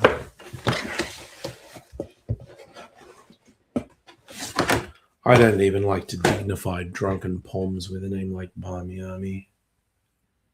Yeah, I would normally do 3 in the first hour. The fact that it's taken me the first 2 hours to do 3 cocktails, that's pretty restrained, quite honestly. Oh, also, that brings us up to the traditional open the doors time. And Charlie, we were going to talk movies again. You had the long list of best films of the 21st century. And we were going to try and narrow it down to the best 25 films of the first 25 years of the 21st century. It's not 10 p.m. yet. It's almost there. We're getting there. Oh, yeah. Fuck. I want to fucking do it. Also, just get real. Just get tough. Because it's the phrase, we're going to have to kill our babies. Because I don't know how many were on like the long list, but it must have been 60 or 70. Pat could be lurking. You soon find out. He magically appears when I put the link up. So we're just going to have to get brutal and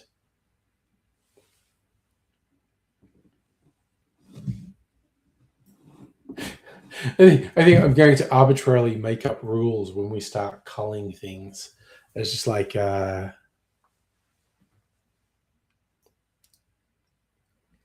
it's like each of us at least once has to kill our baby in like, I really like that film, but if I'm going to be tough, it shouldn't be on the list. And so killing a baby also gives you a Hail Mary. So you go like, okay, because I sacrificed that one I really liked, this other one I really like has to go in. It's like sacrifice one for another one. Yeah, we want, because Pat's just been a pants man this week. He's just like, I got a new girlfriend. It's like, damn. As I said, we thought when the people in the criminal underworld were calling him the machine, we thought it was because he was a killing machine. But it's apparently because he's a sex machine.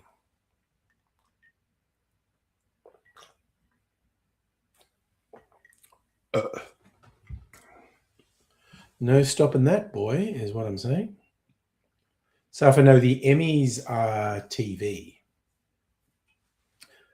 the Grammys are music, the Oscars are film, and the Golden Globes, I think, are film and TV. The Golden Globes are complete fucking bullshit. It's like, it sounds really sophisticated. It's like, oh, the Golden Globes are voted on by the Foreign Press Association. And that sounds really, it was literally that was started. It was by fucking wives of Hollywood executives who wanted to feel important, and they weren't in the Academy, so they invented their own awards show. The Golden Globes are fucking meaningless. Honestly, the Grammys are shit as well. Awards get given out in the Grammys that are just fucked. I do love old school Simpsons jokes. Remember the B Sharps, the barbershop quartet that Homer was in with the others, and it was really successful. And it's like they were really successful and they got a Grammy. And I forget the exact context. It was maybe the spotty teen was doing room service, and Homer went to tip him with their Grammy, and the teen goes, "Oh, an award!" He's like, "Oh, it's a Grammy." Throw it in the rubbish, because Grammys are fucking bullshit. Oh yeah, Home for the Elderly, like the Grammys keep giving best rap album to white people. It's fucking ridiculous. The Grammys are these fucking conservative old white guys. The Grammys are just bullshit. The Oscars are okay. You can argue with them. At least the Emmys are focused on TV. The Golden Globes are bullshit. And even though the Grammys are focused on music, the Grammys are fucking bullshit. How many Grammys does Eminem have? Oh, and I don't begrudge Eminem, but giving Macklemore a Grammy for best rap album is fucking... And even his acceptance speech was like, this is bullshit, isn't it?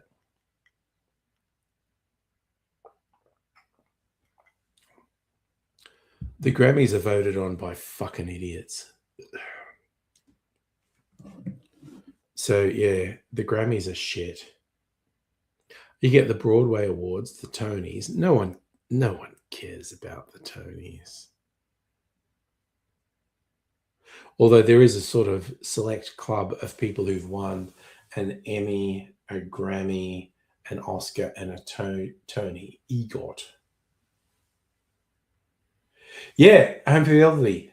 Best year in rap music, a bunch of great albums, and the Grammys said, Macklemore has the best album. Macklemore's up accepting the award going, I did not have the best album. What the fuck? It's just like, the Grammys are absolute bullshit.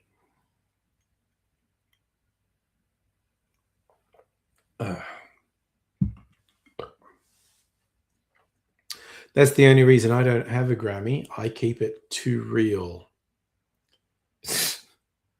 It's not because I've never released anything that qualifies or that I'm not talented.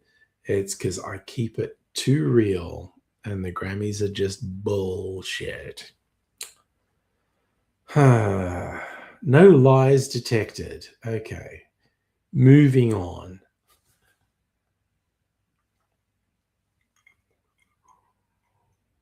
In my pet hate critics. Every now and then this pops into my head because when I was like super active on YouTube, you got all these people who, the haters and but you've got to take criticism. It's like what it always comes down to with critics and reviewers, artists, creative people, musicians, actors, filmmakers, writers, whatever. All of these people can exist without critics, without reviewers.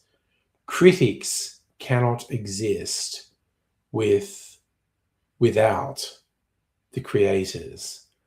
And it is a universal truth that the critics cannot do the thing that they critique. And that is even, the critics who I give points to for being intelligent and insightful and having some value. It's like, motherfucker, at the end of the day, you don't exist without artistically creative people creating art entertainment. They do not need you. You need them. They do not need you. And yeah, fuck anyone who says otherwise, honestly. Critics can make or break an artist. Yeah, look, but that's the system. Success, commercial success, is not universally tied to talent, effort, and creativity. It is true that truly driven creative people tend to have success, but it's not a one-to-one relationship. Creativity and talent is not always rewarded with commercial and critical success. And hello, Greg, by the way. And also, critical positivity is regularly bestowed on people who are artistically bereft. I feel like no, but you can have the most fabulous artists pining next door. We'll never know. Yeah, exactly. And you can get a decent list of critics who are truly insightful, truly good writers and whatnot. And this is going to vary depending on like great film reviewers like Pauline Kael or Roger Ebert. You could probably pull out, if it was an area of expertise, you could pull out some good music critics over the 20th century, art critics, etc. There are definitely some critics and reviewers who are intelligent, insightful, good writers, and generally make a positive contribution to society. But you cannot get away from artists, creators can exist without critics. Critics cannot exist without the creatives and the artists who create things. It is unarguable. Yeah, Rolling Stone made a bunch of bands. Molly Meldrum made the careers of a bunch of music artists. I'm trying to remember if there was and I think he was a Rolling Stone writer.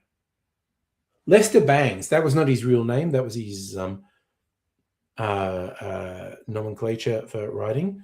But Lester Bangs was a really good film reviewer. Mrs. Angry's given up on the tennis and she's going to bed. You know what? I'm going to duck out for a second, say goodnight to Mrs. Angry. And I will not be long. I'll be back in a minute.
All righty.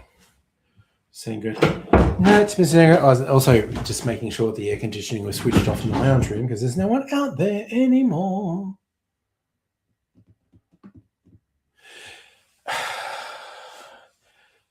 Yeah, it's me. Like saying Rolling Stone critic Lester Bangs was one who springs to mind. He was a very good critic. He was insightful. He was intelligent, whatnot. But because multiple people said to him like, "It's all well and good for you to critique stuff, man, but you can't fucking do it." And he decided at one point, I should put up or shut up. And he tried to start a band, and he found out how fucking hard it was. And it was just like, God damn. And that's what it comes down to. Critics universally are critiquing something they are not capable of doing. Because if they were capable of doing it, they would just be doing it. So some people, I don't even get people who think that's a fucking hot take. I don't even think it's a hot take. It's just, it's fact. Critics are critiquing stuff that they cannot do.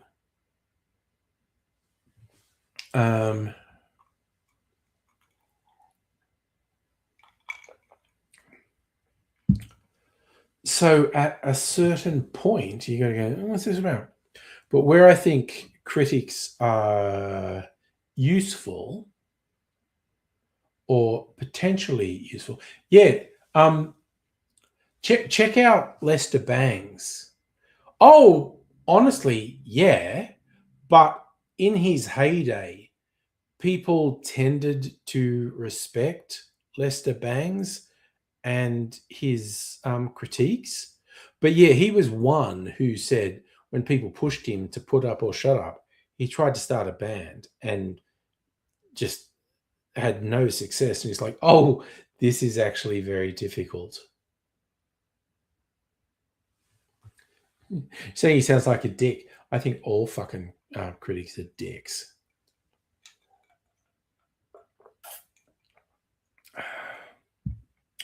Or they're unnecessary. Although, you can get some value, like as a consumer, as like we're trying to choose things, when you work out like, oh, I am in sync with this particular critic. So I understand when they like things for a particular reason, I'm going to like it. But when they dislike things that I like, I know to ignore that. And I'm particularly thinking of the games reviewer Yahtzee Croshaw, who has been quite influential over the last, 10 years. And I really like his game reviews on YouTube. But I've also learned like, okay, he shits on this game I like for this reason. That's cool. Log that. So when he shits on something for the same reason, I should pay no attention to it because I like that. Suppose it is. Okay, we're 10 o'clock now. So we're going to do greatest movie talk now, I think. Let's fucking go. Got the link. Here it goes. Ye fucking ha.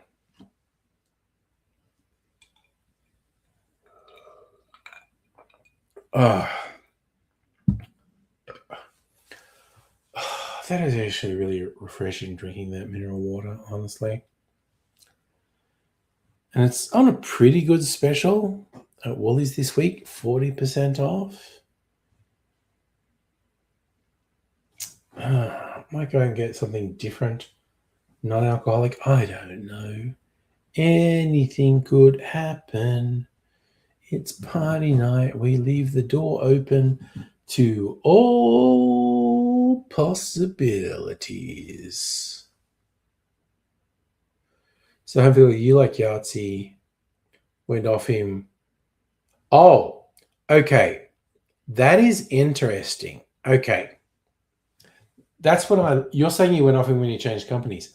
I liked him even more because what happened is he was one of a whole bunch of people working for a particular company doing game reviews and whatnot, and some corporate fuckos bought them out. And I think you should look into this. Some corporate fuckos bought them out and shat all over everyone. And it reached a breaking point where they fired some people and everyone just went, fuck this is bullshit. And everyone, including Yahtzee, quit. And they just started a new independent things and had just like a massive Patreon support thing and whatnot.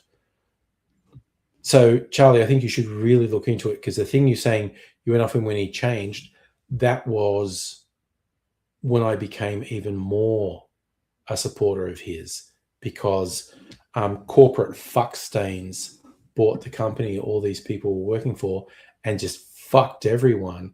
And they started firing people. They didn't fire Yahtzee because Yahtzee was the most popular creator in their network. But he and everyone else just went, fuck you guys. And the new channel is called Second Wind on YouTube, Safa. It has a whole bunch of different themed videos and stuff. Yahtzee's games reviews are called Fully Ramblematic, but he does other videos for them as well. But yeah, it was the best example of corporate greedy fucks exceeding their capabilities because they were just like, oh, we're going to cut costs, we're going to put pressure on everyone. Oh yeah, this person who was running stuff and trying to look after these people, we're going to fire them, and fucking everyone quit. Hey, Charlie. Hey, Pat.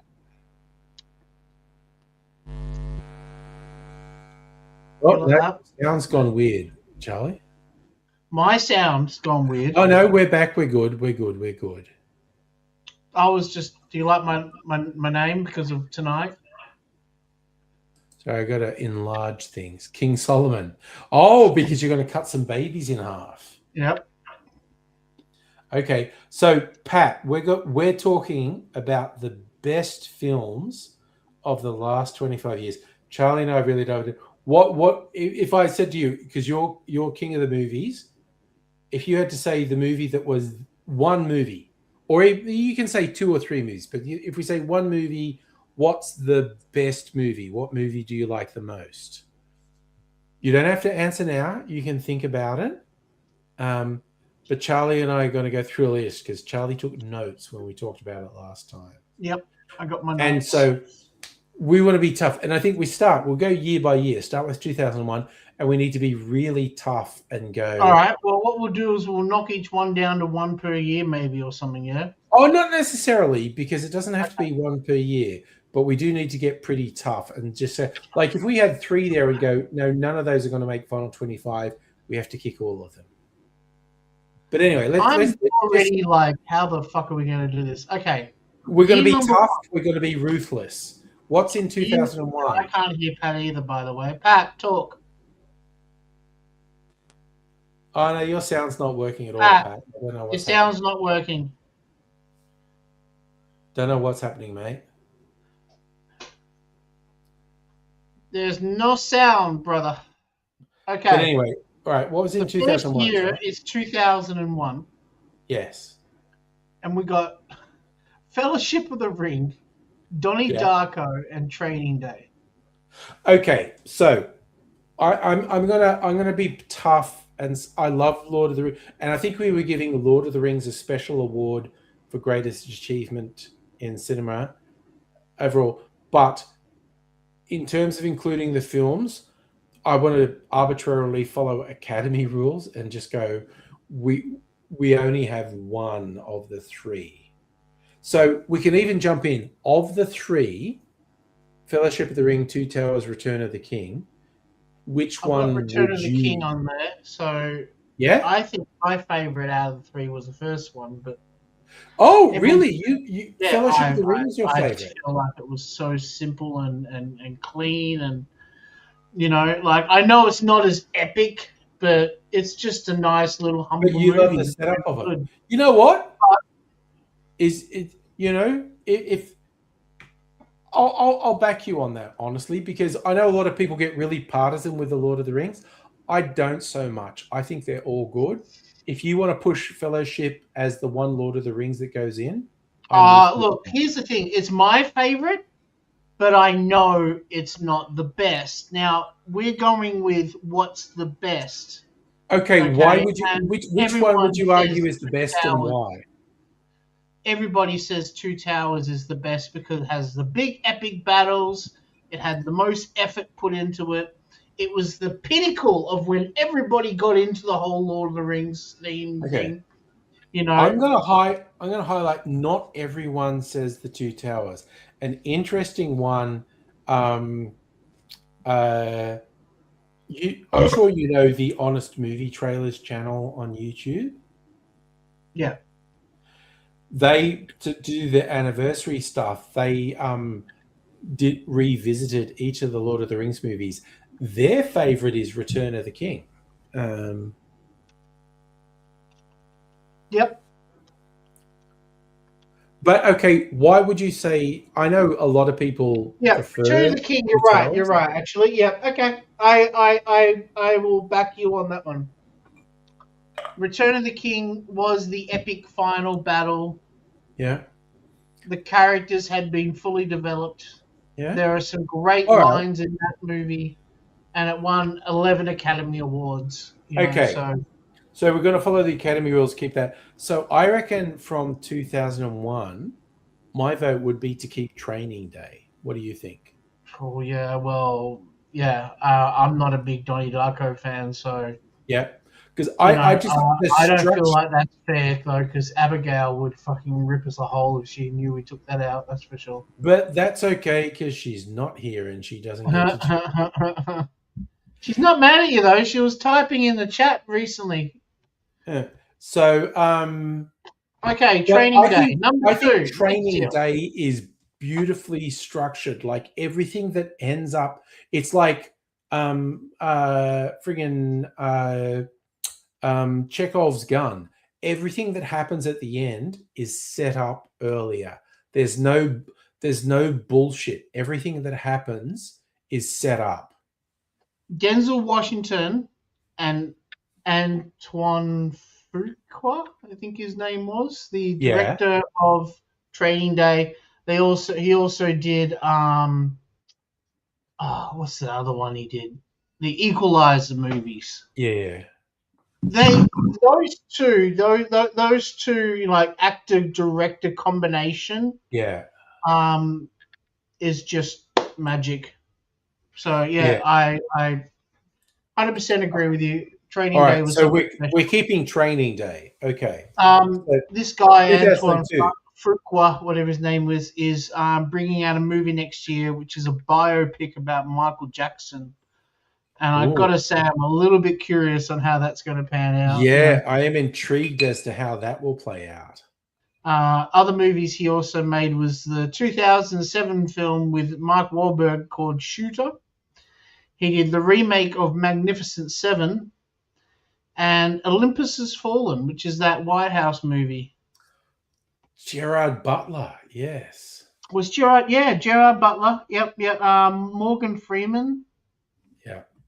Wait, was that Gerard Butler? Yeah, it is too. Yeah. Yeah, no, because there's And three forward movies. God, what happened to him? Aaron Eckhart.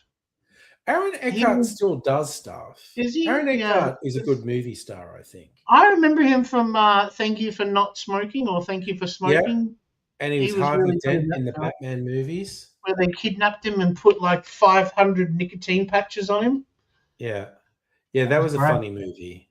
Yeah, that was a brilliant film. Okay, sorry. All right. We're getting sidetracked, but that's what we're going to do for this So we're chat. keeping Training Day from 2002. Okay, 2002. 28 days later, Yeah. Attack of the Clones Yeah. and The Two Towers. Okay. I'm going to make a very tough call here. Flick all of them. Yeah? I don't think any of those would get in the top 25. Look, here's the thing. I've said it once and I've said it 1,000 times. 2002 is the worst film year in film history. Yeah. I reckon flick all of them. So I don't it reckon deserves to have nothing on the list, you know? Yeah. Suffer's going to be speaking up about that one. Hey, no? 2003. No? What Gone do you quiet got? on that one. Okay. All right, pulling up the list again because I thought Suffer would have something to say. All right, then we got 2003, Return of the King, Finding Nemo, and Pirates of the Caribbean. Okay, we nominated Return of the King gets to go in. Yeah, I really want Finding Nemo on there, or at least one. Put it in. Pixar Put it in. film has to Put it be- in, and we're not necessarily going to cut this down to 25. Yeah, but if and we do- Pirates of the Caribbean was also a gem too. It was, but I'm more comfortable with keeping Return of the King and Finding Nemo. This is where we've got to be tough. Okay. Pirates is gone. See, Sophie would defend Pirates. Honestly, so I'm would I. back. Pat, we can hear Hey, I hear you that time, Pat. you. Pat, did you Yeah, decide well, I'm going to get a drink. what's Pat? Ah. While Charlie's gone, what's the best film? The best, the three girls. Who sing. All right, Okay. so I'm kind of keen to hear what you want to push as the best movie, Pat. And this is best movie ever. What's your Yeah, show? they're the best. I've got a beer and a water. Oh, nice. Yep. This is the Asahi Fusion. So, yeah. No, Right. that's what's just that, flaring out Angry? to white, Pat. Sorry, Pat. What's that you're showing? Alright, fix that. K-pop Demon. K-pop Demon Hunters. Okay. Yeah, K-pop that's the Demon best. Hunters. Good movie. Definitely. Okay. So we are blowing off 2002, which is just gone. 2003 was Return of the King. All right, I'll add K-pop Demon Hunters into But 2025. that's 2025. We've got that in 2025. Don't worry about it. No, we don't. 2025 with One Battle After Another and Begonia. I thought K-pop we Demon had Hunters K-pop Demon actually Hunters. would probably beat those when you think about it. K-pop. Okay. But anyway, So we're getting ahead of ourselves. Sorry. Okay. 2003. 2004. No, we did 2004. three. Three was Return of the King and Finding Return of the Nemo. King. Yeah. Okay. 4. Shaun of the Dead. John Bond. No, but you can have the most fabulous artist pining next door, and you'll never. I didn't type that. I typed that ages ago. Oh, well, who knows? But anyway, so 2004. What are the choices? What the heck happened? Mine- Okay, mine's sorry. John Bond. I thought Sophie got onto my account and was typing a message, and I was reading, thinking it was her. Okay. All right. 2004. Shaun of the Dead, Eternal Sunshine of the Spotless John Bond. Mind, and Anchorman. I honestly don't think any of those would make top 25. I love all of those films, but if we're being really brutal and really honest, I don't think any of them would make the top 25. What's your Mine's take, out, Charlie? John I'm Bond. open to hearing counterpoints. Yeah, I'm on the. I'm okay. Shaun of the Dead, I agree with because of Hot Fuzz. Hot Yeah, I Fuzz think Hot would Fuzz be is my better. fall Yes. back onto that and say you're right. I'll let Shaun of the Dead go because I want to keep Hot Fuzz. Yeah, Having said that, yeah, Eternal Sunshine of the Spotless Mind. yeah. You know, when you think about the talent behind that, you know, Yeah. you, I'll back you if you want Eternal Sunshine in the list. Sunshine of the Mine, Spotless. Deadpool. We're not up We to got Deadpool, Deadpool, yet. yep, We're going year by We got year. Deadpool versus Wolverine. That was the bugger. pick we had. Yeah. Jim Oh, Carrey, yeah. Kate Winslet, Oh, Kirsten yeah. Dunst, Elijah Wood, Mark Ruffalo, Tom Wilkinson. Yeah. You know, Yeah. No, I'll back you. If you want Eternal Sunshine on the list, on the short list at least, I'll back you. yep, okay. Fine. All right, done. Fucking Done. 2005. okay, hang on. I got to clean that up then. Okay, so Shaun of the Dead. Oh, yeah. Gone. Oh, yeah, girlfriend now. I know. You're getting all the pants action this week, Pat. You're unstoppable. Well, one girl. One Two. girl.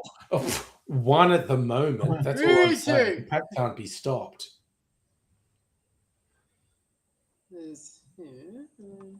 So, Charlie, what's the next year? Next one is 2005. What are the We options? have. I'm cleaning up my notes. Revenge of the Sith. Yeah, no, fuck that. You can tell we still Nah. had Abigail here. V for Vendetta. Yeah. Fuck that off if you ask me. Yeah. And Brokeback Mountain. That was my pick. I would go with you, Brokeback Mountain. It's just Me too. that's the kind of movie that's going to be remembered 20 years after we're dead. Yeah. You know, Yeah. like I think, Yeah.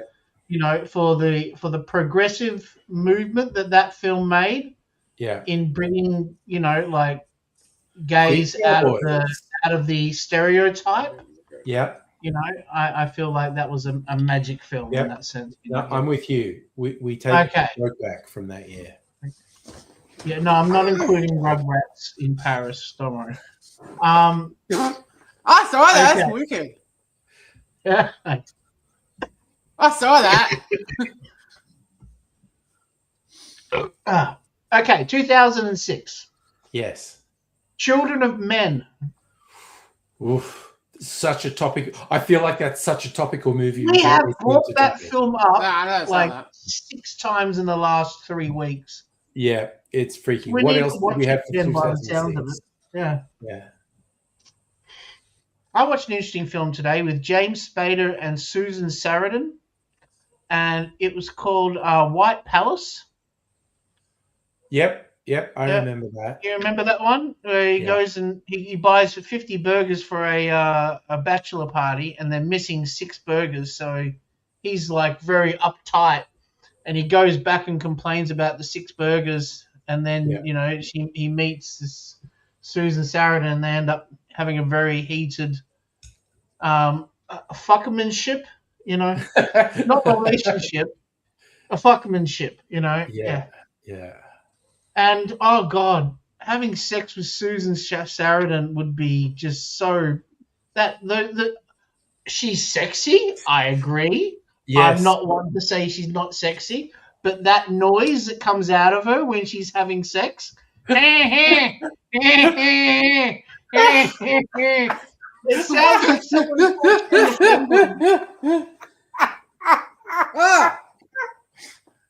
Oh, Oh my god. Okay. Oh, when it shit. came up, hey. me and Sophie just did that look at each other like, Wow. Jesus Christ. Honestly. Oh, yeah. The best. Sorry, Pat, what are you saying? Yeah, that's Is the that a best new movie? Yep. I saw that on Monday. Oh, Mercy, the Chris what's his Yeah. name movie? Did you like it? Oh yeah, it's 10 out of 10. Oh, nice. Okay. 10 out of 10 for that pile of shit. Okay. For cool. mercy. I But we're in think 2006. What were the choices in 6, 2006? yes. Children of Men, Casino Royale, that can go, and Idiocracy, that can go. Yeah, Children of Men. That's so Yep. topical. Keep Children of Men. Okay, next up we have 2007. Mm-hmm. There Will Be Blood. Ooh.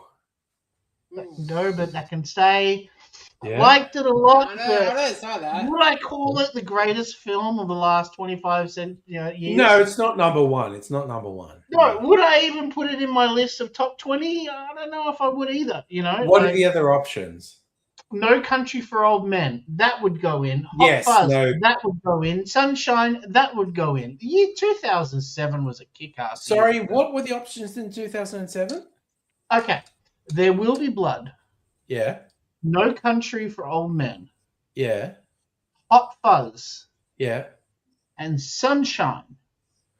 Okay, I think we can take two from this year, but I think it would be Okay, No Country for Old Sunshine Men. can go because Yeah. although the first 3/4 of that film was incredible, Yeah. the last quarter, when it turned into a monster movie, Yeah. Yeah. just fucked it. Yeah. Yeah. So Sunshine is gone. I think we can carry two of those though. All right, what's the other one you think? I think take There Will Be Blood off, or we'll keep that one, or No, take Country off for There Old Will Be Men. Blood. Sorry, what were the four again? Okay, there's 3 now because I just killed Sunshine off. Yeah. Okay. Hot Fuzz, No Yeah, Country for Old Men, Keep Hot Fuzz and No Country for Old Men. and There Will Be Blood. No, we can leave There Will Be Blood. Finally, I feel like all 3 deserve to be there. But yeah, I'm just not a massive. I love Paul Thomas Anderson, and I want to carry that flag, but not that much, Yeah. If I'm going to be either carrying the flag and walking through dog shit, then I'd rather put the flag down. You know what I mean? Like, Yeah. okay, 2008. Yep. Dark Knight, Yeah. Tropic Thunder. That can go. Yeah. I don't think we need to even discuss that. Okay. In Burgess. I've got that on my watch list to watch this Okay. week. In Bruges, I In want to throw Bruges. in Bruges as Oh my God, I feel like a my retard. Hail Mary. I think we each get one Hail Mary. Again, among the reasons I love In Bruges is it's a beautifully structured film, and everything that happens pays off in it. Okay. I'll pay that Hail Mary, but I will watch it this weekend. I would We be will interested. discuss. Yeah, watch it this weekend We will and report back discuss. how what you think about it. Iron Man can go. I think, although it was the first of the Marvel films and It was significant in very that way. influential. Like that was Iron Man was the first film I went, holy shit, comic book movies can be good. Yeah, but then Iron Man 2 was even better. And Guardians of the Galaxy okay. was Genuinely, even I better. think that's a bold call because I think a lot of people shit on Iron Man 2. Yeah? Man, I saw that. Wicked. I mean, saw I that. like it, but Iron Man for me was influential in that it was the first time I went, holy shit, you can make really good comic book movies. But yeah, okay.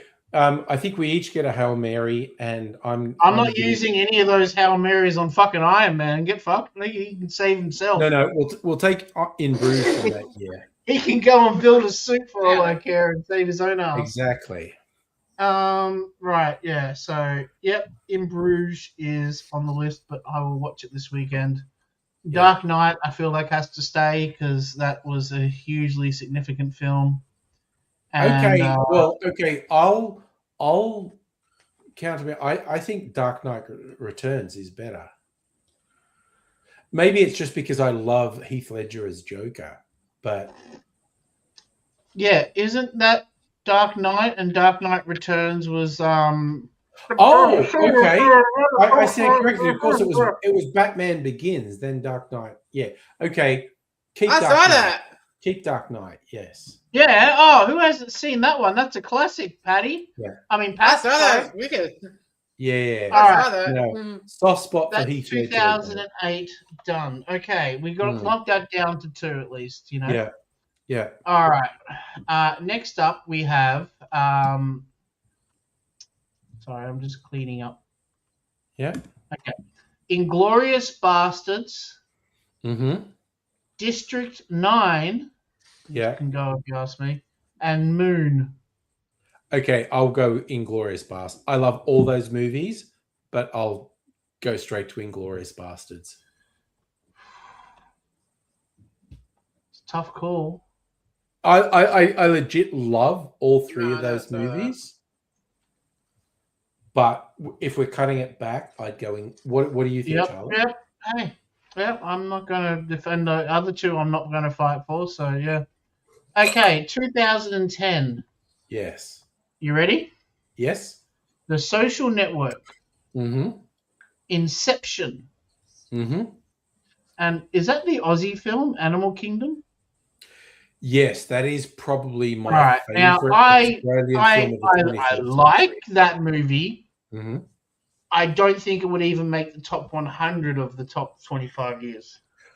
Okay, well, this is a personal thing. Like, for me, Animal Kingdom works on every level. And I mean every level. The story is great. The acting is great. The cinematography is great. The editing is great. The fucking sound design is great. See, that's where I don't think I agree. Cinematography was extremely flat. Again, personal thing, but again, Characterization this is not what makes that film amazing. The characters are incredibly well done. Yeah. But there are other movies that come from Australia that have characterizations that are just as good. The Snowden murders, the one where the dudes put the bodies in the Yeah, barrels. I know that. That movie was just as good in the way of characters. So yeah, I just don't know if it was very flat. It was an extremely flat filmed. Here's a camera shot, act. Yeah. You know. Okay, and so it affected each of us differently. But I'm not going to give Animal Kingdom a Hail Mary from me. No, so you used it up anyway. Yeah. yeah, exactly. So Okay, so it now comes down to Social Network and Inception, and both of those are classics. personally, I don't think it's even close. I think Inception is so far beyond Social Network. You know what? Social Network to me was amazing when it came out. Yeah. And hasn't really captured me since. It's a watch once and you're done. Whereas Inception, agree. I've watched, I think, 12 or 13 times. I don't know. I can't lost count, you know? I don't think Social Network has any staying power. I think Inception has staying power. Okay, that's 2010 done then. Yeah.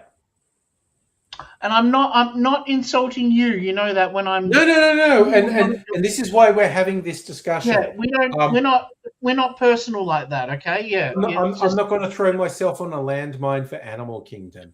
But Yeah. let's go. 2011. okay. It's only one movie on this one. Yeah. Drive. You know what? I could let that slip. I do like that movie, but I don't think it's that great. I feel like Yep. it was very stylized, but lacked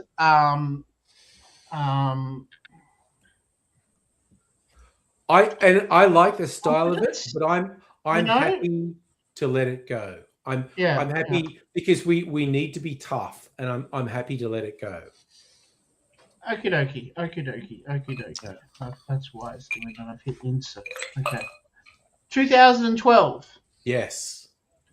We have Moonrise Kingdom, Okay.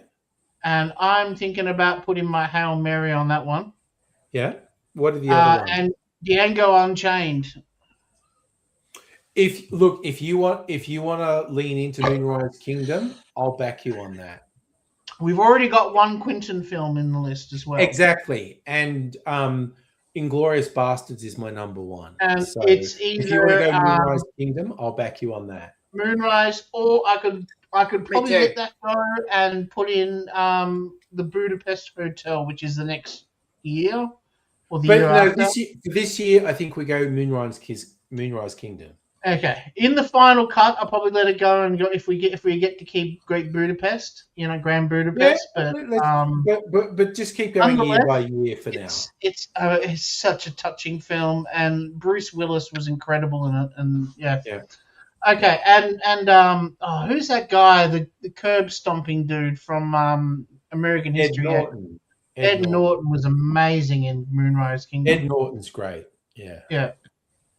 Okay. Had to wait until my body came back down to earth. So I'm No, now. Madam Butterfly was messaging me on fucking Discord earlier about getting high as fuck. So Yeah. because she's got some time Oh, off work, man. so she's just getting high as fuck.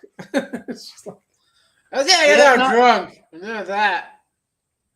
Yep. Thor wasn't on the list in 2011. nah. Thor, And I honestly don't think it was Thor that Ragnarok great of is a the film. best. Thor was an excellent concept and developed into a great series of films. But Yeah. the first two movies had very empty act twos. Yeah, they were. It would start off great. Thor Ragnarok and finish is. great. It's kind of like they're all fine. Thor Ragnarok is up here, but anyway. So what's the next year we're up to? Charlie getting a God, good John. swig of beer in there. All right. Nice hockey. Hot drink. Next one is 2013. We've got 12 Years a Slave Yes. and Locke, What? Locke. Locke. Oh, Locke. Okay, that's a bit of. I think we go with 12 Years a Slave. That's pretty fucking epic. I feel like Locke was one of those ones that was. I threw that in. That is our man Tom Hardy. Almost the entire movie is just him driving his car, answering phone calls. It's a really good movie. It's incredible what they achieved in it. But I think we'll go 12 Years a Slave. All right, the next one is 2014. What do we got? We've got Nightcrawler. Oh, love that movie. Oh, What I else saw we got? that. But I don't feel like it was. That's 10. What are the other ones? Yeah. Okay. Whiplash. Oh shit! that- What I else feel is like in there? that definitely deserves to Whiplash, stay there in God damn. my opinion. Then we got the Grand Budapest Hotel. Yeah, Then we've got Edge of Tomorrow great sci-fi. Yeah. and John Wick. Fuck me. That's a tough. Oh, look, honestly, this is one of the ones. What? If I was going to be brutal tough, I'd go Whiplash. Just like fuck everything else off and go Whip. Because I think Whiplash is an utterly mind blowing film. Charlie, you want to say something? I can see it. I wanted there's three. I'd keep 3 out of the 5. Yeah. What are they? Whiplash, Grand Yeah. Budapest, and Edge of Tomorrow. Okay. So I'm going to say, let's be tough. Cut that down to 2. I'm going to go Whiplash. Yeah. I would probably say Grand Budapest. I love all those films, but I'm saying let's get tough. Let's get brutal. Dude, I love all 5. And Yeah, I love Yeah. all of them. And yeah. getting 5, but I'm right. going. Let's get tough. All right, let's all right, get all right. brutal. You got me. All right, so I'm going to cut out Nightcrawler, Edge of Tomorrow, and John Wick then. I legit, that was really unusual for us to have 5 films. I love all 5 of those films. But if we're getting too. really fucking brutal. And can I also add, I don't know about Nightcrawler, but 4 of those 5 films are going to be like on the Criterion channel. Probably not, Yeah. maybe not Edge of Tomorrow. I don't know. I think that Edge would of be Tomorrow is considered as fucking one of awesome. I Tom love that Cruise's movie. best films when he after he passes away. Yeah, live, die, repeat. That's just like fucking Jesus. Suffer's I lo- carrying that Marvel. He's flying that I know Marvel flag. Safa's flying the Marvel flag, which I love. I love for you, man. Keep doing it. But okay, so do you 2014 was agree also if we're being, Guardians of the Galaxy, and we had to cut that out as well, Suffer. So if we're being super brutal and tough, we cut it down to Whiplash and Grand Budapest Hotel. that's Yeah, what we I did. know, right? Yep, correct. Yeah. That's Yep. cool. Okay, All right, that's next us. year, Been really tough. What's next? 2015. We've got this movie you've never heard of called Fury Road. Okay, single greatest film No, I never achievement of saw the that. 21st century. But anyway, what else? Yeah, is it? so we'll get rid of that one for sure. Yeah, And then there's Chappie yeah. and Jurassic World. Oh, we're gonna keep that one definitely. I saw that. It's Fuck wicked. no. I saw Okay, that. I don't think there's any competition there. I think it's just Fury Road. I think you're right. You know. Yeah. I have to say it, but Yeah. yeah, that little independent gem, you know. Okay, so Oh, what a day! What a lovely day! Red or red.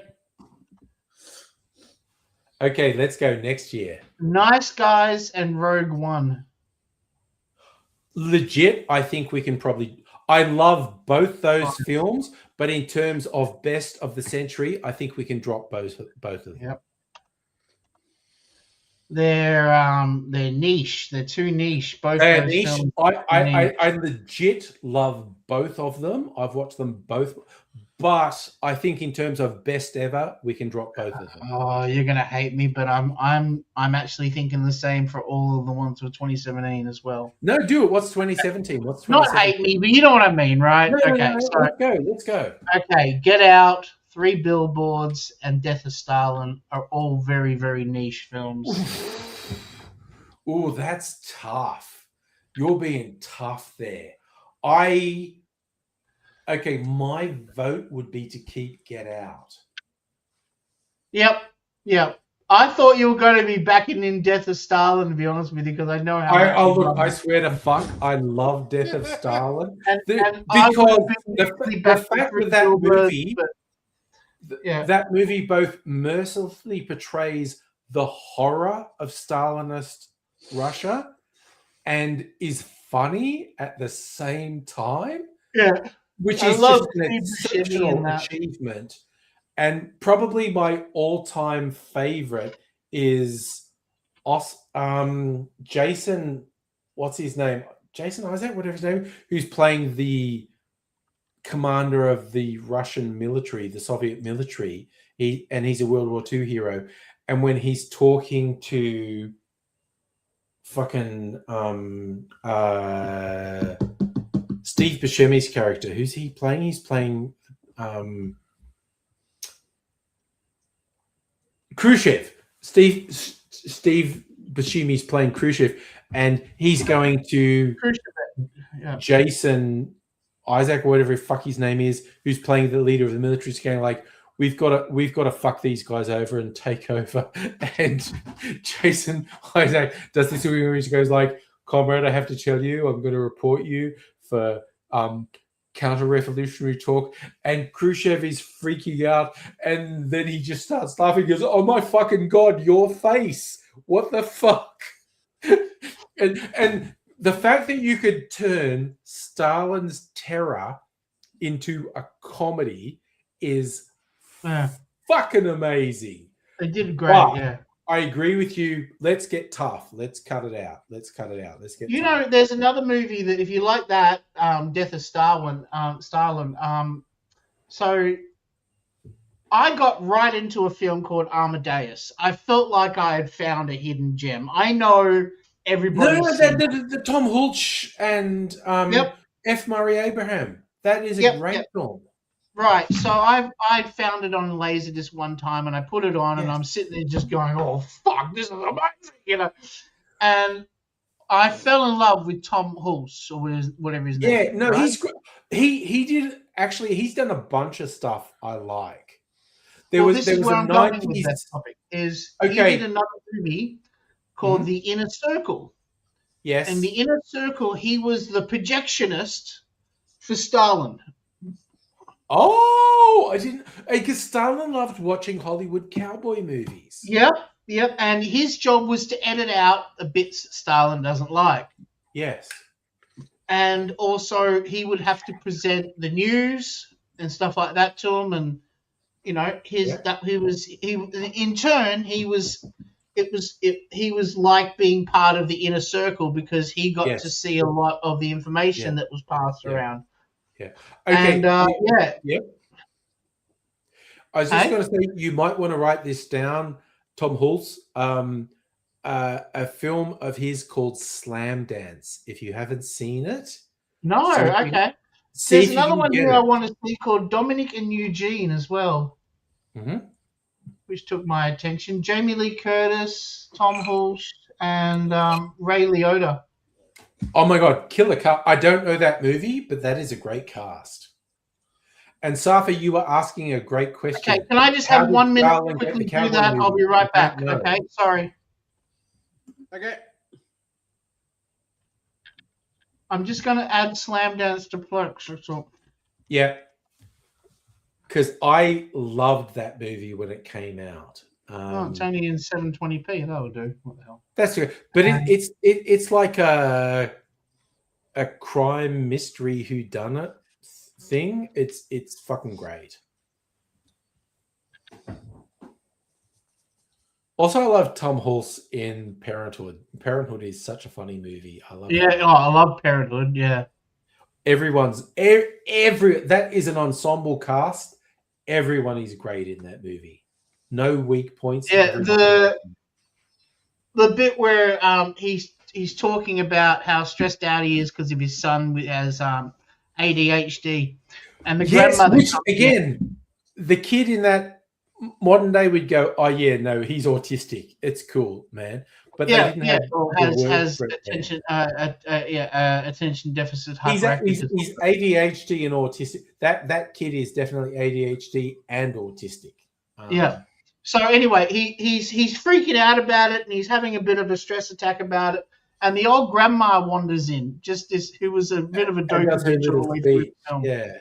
And then says, you know, one time when we were kids, we got on the roller coaster, Yeah. and it was so scary. We were going up and down, and we were all over the place, and I thought I was going to throw up. But then we got on the merry-go-round, Yeah. and it was very straight and boring. And But I some like people the like the roller merry-go-round. Yeah, I like the roller coaster, you know, and it was a bit of a lesson in the whole greater energy of that whole film, you know. Yeah. That It's was great. honestly, I'd go Parenthood, great film, no weak links. It's a massive ensemble cast, and they Yeah. all do an absolutely And fantastic. it really job. showed what Ron Howard could do as a director as well, you know. Ron Howard, great fucking. And I grew up like Ron Howard was in Happy Days. He was an actor. He was a comedian, and he moved away from acting into direction. Into making He's films, a yeah. fucking great director. Absolutely, yeah. Okay, He I've was caught up wicked. on my Plex stuff. Okay, let's pull up the Right. list again. Yeah. We're back on track. We're back on Next- track. Okay, luckily next we're not year. timed Next tonight, year. so I don't need to edit this into a half-hour feature or anything. Okay, so No, we're just rambling. This doesn't have to be edited into anything. all right. So 2018 was Logan, and I don't think that needs to be there. What else It was was in good. 2018? But there were a lot of flat bits, and I can't say I've watched it more than once. Have you watched Logan more than once? I have watched Logan more than once. I do like it. Was there anything else in 2018? Nope. Just leave it. Yeah, no, we got to be tough. Leave it. No, we don't. No, I'm getting rid of it. I'm sorry. We're not like it's the best of that year. We're like we need to break this down. Yeah, to no, 25. we need to be tough because we're trying Yeah. to get 25 And best films of the 21st century. Pat, have you seen Logan before? The one with it's the when Wolverine gets It's when old. Wolverine dies. Yes, I saw that. Okay, have you seen it more than once? Oh, I don't know. Two towers. Yeah. I don't know. Oh look, I legit that's- I have watched I Logan think more my than point once, stands now. Yeah. Okay. but I'm just cut it. It's good. Yep. Let's go 2019. 2019. Okay. Last year before COVID took over our lives. Okay. Yes. So Last Yeah. year we went to hell. Yeah. Okay. Parasite, I die. Yeah. Knives Out, and Uncut Gems. If I was being really tough, I would just keep Parasite. Me too. See, I'm on the fence. I agree getting rid of Knives Out. Mm-hmm. I think Uncut Gems was a gem. Uncut Gems is possibly the best film that's ever been on Netflix. I've only watched it twice. It's hard to go back and watch it. The fact that it's a roller coaster with this character who keeps making bad choices, but wins in the end, but at the last moment gets fucked up because of the bad choices they made before. You got to do that. If I had fucking legs, great. I'd kick you tomorrow if you get a chance. Sorry, what's tomorrow? For your morning movie. If I had legs, I'd kick you. Yeah, okay. I've got to see because it wouldn't play for me. I don't know if I think you see my activity. I was just on my web browser. I can watch Mr. Scorsese on my web browser, no problem. But on the PlayStation Plex app, it just goes, no, fuck you, you can't watch it. I have the same thing. I've got the Plex app built into my TV because I've got a smart TV. Yeah. And I went to watch I've got old episodes of the Drew Carey that I recorded on VHS back in the day. And then I backed up those VHSs and put them on the computer. Yeah. And they are in terrible condition. Like, yeah. Imagine a VHS that you've watched 400 times and then put that onto a digitized, Yeah. But I'm a sucker for the Drew Carey show a lot. So I watch it anyway. The Drew Carey show is awesome. And because it came from my old VHSs, I don't mind it being in that condition. I'm used to it. Because that's how you remember it. Yeah. So here's the thing. Because it was one of my first recordings when I put it on there back in 2011, 12, something like that, I had a bad sound codec. So some of them, when you play it on the TV, don't have audio. But when you play it on the computer, it works fine. Yeah. So you just... It's got to kind of sometimes it's not, like it's 80 or 90% perfect, and that's fine. I can live with that, Yeah. All right. T-Net and Nomadland. So what year is this? 2020, the year of the COVID. Okay, so what are the movies again? T-Net. Tenet. T-Net. Yeah, sorry. No, I don't have a PS5. I'm sorry. I've still got a PS4 suffer. I just haven't needed to upgrade. There's no every time. Neither have I. I've got a PS4. I just use my PC now. And if I was to invest in a PS5 now, I would kick myself because the PS6 is coming out. If it does, it would probably come out in next 3 years. So I'd be buying a console in its last quarter. Till later this year when Grand Theft Auto 6 comes out, what will it be on? It'll be on PS5 for sure. Yeah. Yeah, but it'll also be on PC. Okay, but back to the movie. Yeah. Well, Grand Theft Auto 6 is delayed as well, Suffer. Till the end of the year, yeah. Is it? Is it end of year? I think it was end of year. GTA 6. You look at when is GTA 6 coming out? GTA 6 delayed again. This was 3 days ago from the Gaming Bible. Yeah.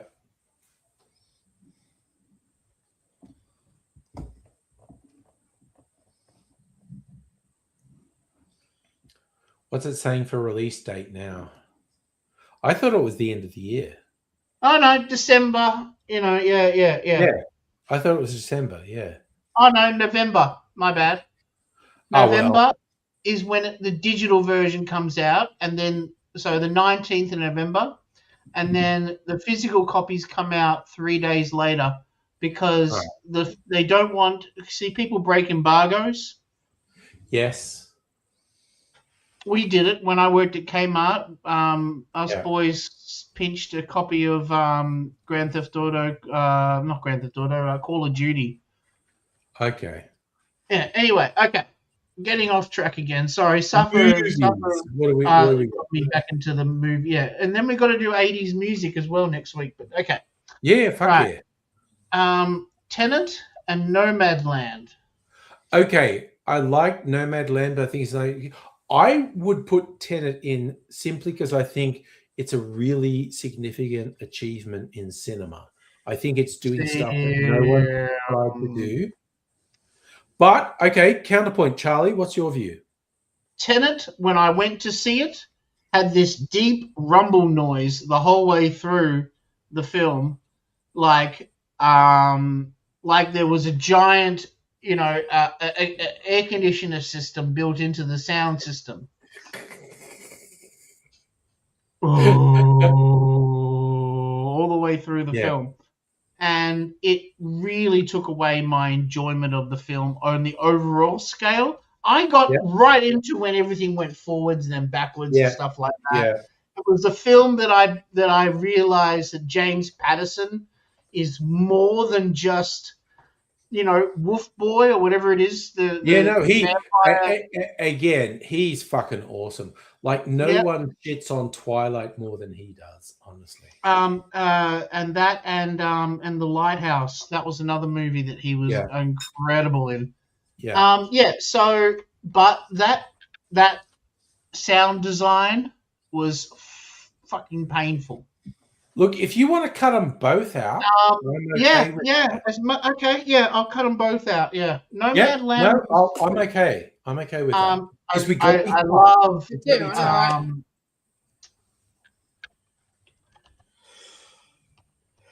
Nomadland. What's her name? Frances McDormand. Frances McDormand. I adore Frances awesome. McDormand. I fucking love Frances McDormand. She is, and I love David Strainham as well.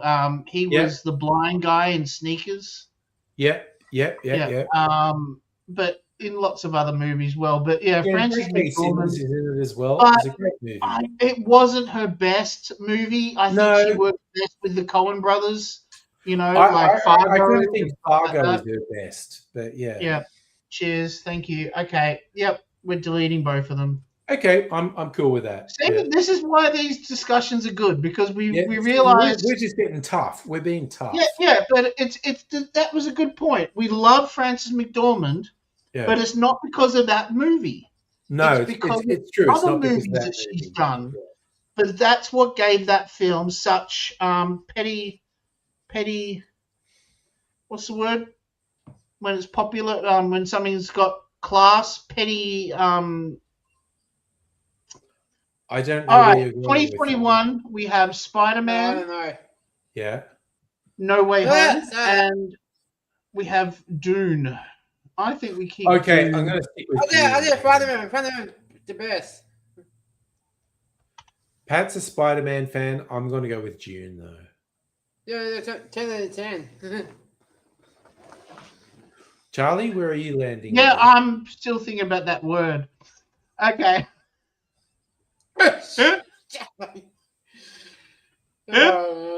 Okay, 2022. All right. Everything, Everywhere, All at Once. Please select that one. And Top Gun Maverick. Everything, Everywhere, All at Once. I think that's really clear. Yeah. Okay, 2023. We have Oppenheimer and Barbie. I reckon I'm going to go with Oppenheimer. But Barbie is 10 out of 10. I definitely enjoyed Barbie, but it's kind of light. I don't think I'd ever watch it again. Yeah. No, Oppenheimer is like very serious. Even by that filmmaker, she's done better movies like Lady Bird and stuff like that. She actually has, yeah. But Barbie was good, but it's light entertainment. Oppenheimer was serious, immersive, quality cinema. Incredibly acted, and I really love the reveal at the end with the Einstein part. Yes. Okay, Yeah, that was Academy good. Yes. Academy rules. Are you Yeah. ready for this, Angry? Yeah. June Part 1 or June Part 2? Ooh, because I just voted June Part 1. God, I think June Part 2 is better than Part 1. I'd be kind of leaning to putting them. Okay, but what for the year we're talking about? What are the options? That's 2024. Yeah, what are the options? Oh, what else is of that year? Yeah, Wolverine and Deadpool and Deadpool. Yeah, okay. and The Substance. Hello, Deadpool. Ooh, yeah. You know what? I'd go with The Substance. As the best film of the year? It's just because it was doing stuff that no one else was doing. I really quite like that The Substance was doing stuff no one else was doing. What's your take, Charlie? I don't hate The Substance. I gave it 3 out of 5. Yeah. Okay, which means it's not bad, Hmm. but I probably wouldn't watch it unless someone else was Okay. already streaming it. You So know, I'm for not going to go those- out of my way and put it on again.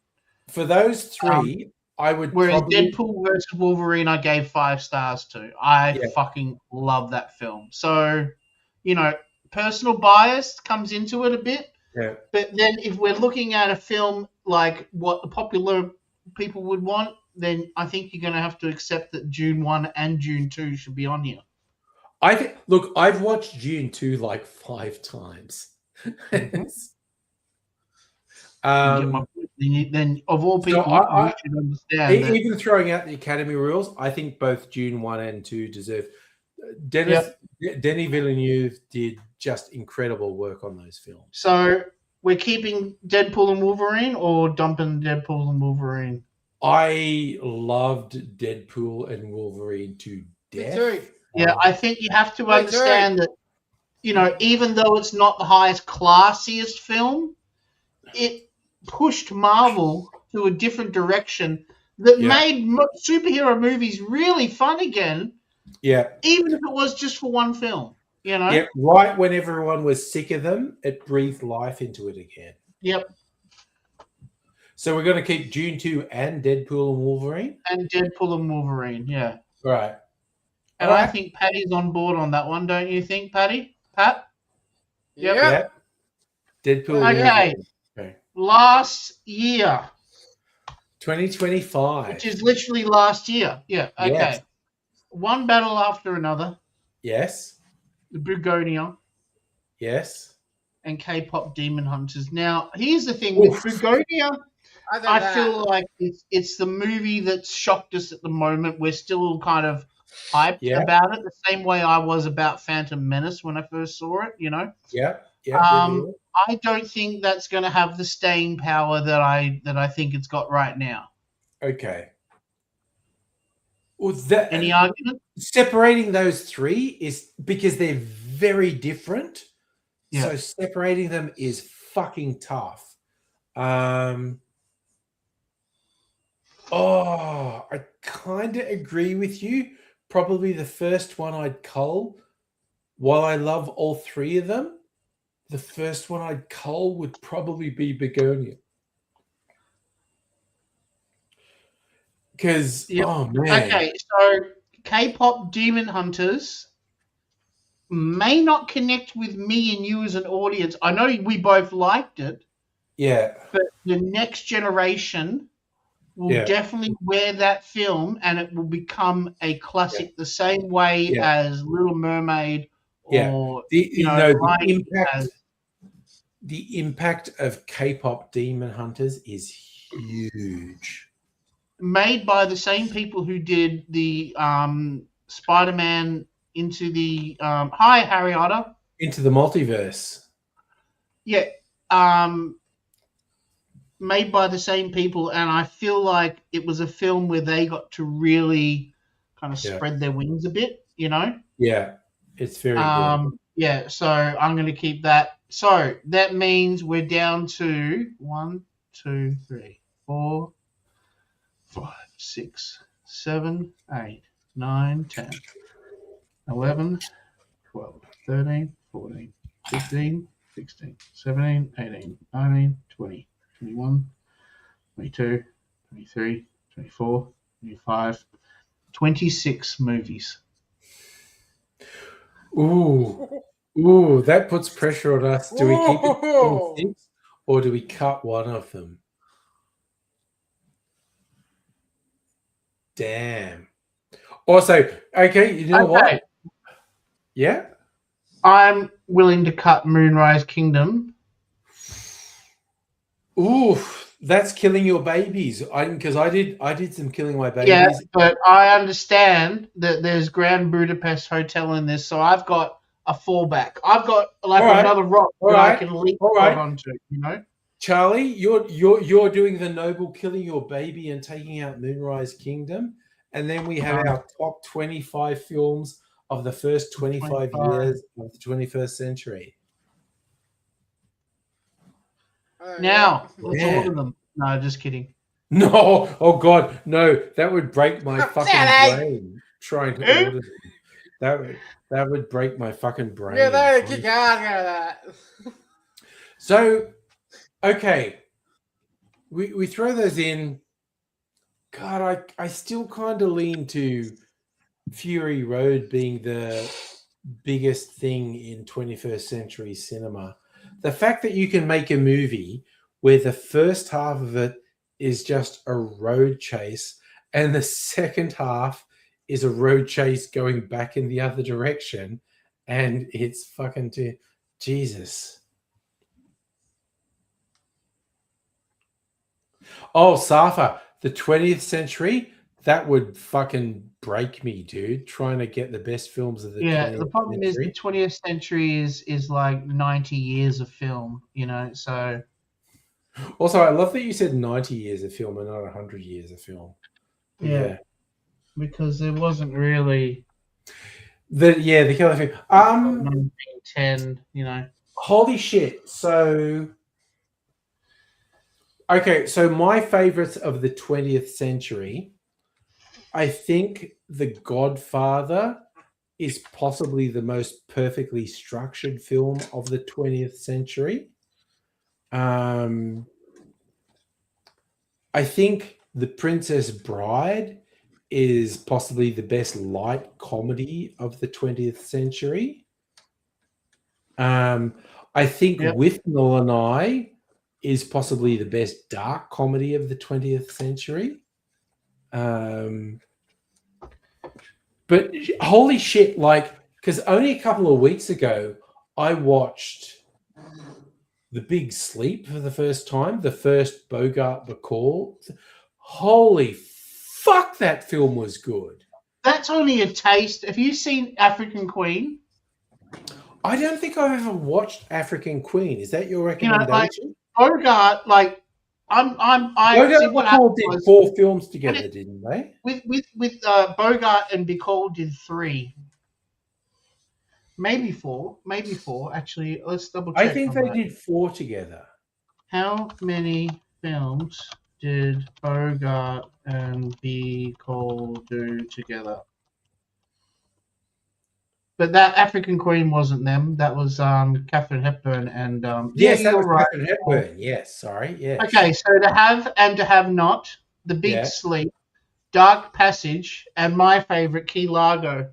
Yes, Key Largo. I need to watch Key Largo. Oh my god. Because we have it all. That's a big call because I think that's for us in things we've been alive for from the 70s to 2000. Yeah, right on. And a lot of us in this group could contribute to that one quite easily. Because that's when epic films started. 76. That's when you had the summer blockbuster. Jaws, Star Wars, Close Encounters. That's you're talking about the span where there was a summer blockbuster. And that means an American summer blockbuster. It was 76 when Jaws came out. I don't remember, but I think Heine's capturing for both. I think Heine's capturing the period for both Gen X and millennials. Well, he's missed The Godfather. That's 74. I personally think The Godfather is one of the best structured films ever. Yeah, when people when everybody asks what's your favorite movies, you always list 4 or 5, right? And I've got them memorized. You know, it's Princess Bride, Fury Road, With Nell and I. There's Godfather. the Jesus one of Jesus of Montreal. Okay. Montreal. But that's And kind of Godfather. that's not really one of your lists. That's more of one that I've just adopted, you know. No. Okay. So, and I'll go through those 5. Godfather. Okay. Godfather is just perfectly structured. And again, Coppola is a great director. The visuals, the sound, the structure of The Godfather is perfect. Everything builds up and pays off perfectly. With Nell and I is just an extremely funny adult comedy. Princess Bride is a comedy that crosses generations. With Nell and I is only an adult comedy, but The Princess Bride crosses generations. Yep. It's a really funny comedy. Fury Road is my favorite film of the 21st century. It's just like, it's just fucking awesome. And I swear to God, the fact that you can make a film where it's just like, okay, the first half of the film is just a road chase that goes in one direction. The second half of the film is they go, hey, let's go back the way we went the first half. And the fact that you can make that into a good movie, George Miller is incredible. He's fucking amazing. Really interesting, inventive characters. I mean, that's the thing. So many people have tried to do Mad Max and copy its stylized, you know. Absolutely. When you look at Tom Hardy, nobody's come close. Taking on the role of Max. Furiosa is a great character. The Brides are all great characters. The War Boys are fucking incredible characters. Morton Joe, great character. It's just Fury Road should not work. What's his name? Fury Road should not work. It was also in development hell for more than a decade, possibly 2 decades. And the fact that it came out as a movie that was as good as it was is friggin' amazing. Yep. It's absolutely. I still haven't watched Black and Chrome yet. I haven't watched the black and white version of it before. I need to get around. God, the black and chrome version of Fury Road, yes. I've also got the Johnny Mnemonic. I'm sending that to you, by the way. I've got the Johnny Mnemonic black and white version on Blu-ray. Yeah. Oh, nice. Also, finally, totally different cut of the film too. A high production version of Neuromancer is coming out this year. I think it's on Apple. I'm not sure, but a high quality adaptation of Neuromancer, which is from the fucking 80s. It's taken 40 years for a good adaptation of it to come out. That's coming out this year. Yeah, that's going to be cool. Yeah. Also, oh shit. Another, I don't know what streaming service it's coming out on, but there is one of my favorite comics from the last 20 years is called Criminal. It's Ed Brubaker and Sean Phillips. Ed Brubaker is the writer. He has done a shit ton of stuff for the last 20, 30 years. Sean Phillips has done art, oh God, since the fucking 80s. I think Sean Phillips is the same. And I keep saying, when people say like, oh, you're old, and I'm just going to call out Pat loves to take the piss out of me for being old. I'm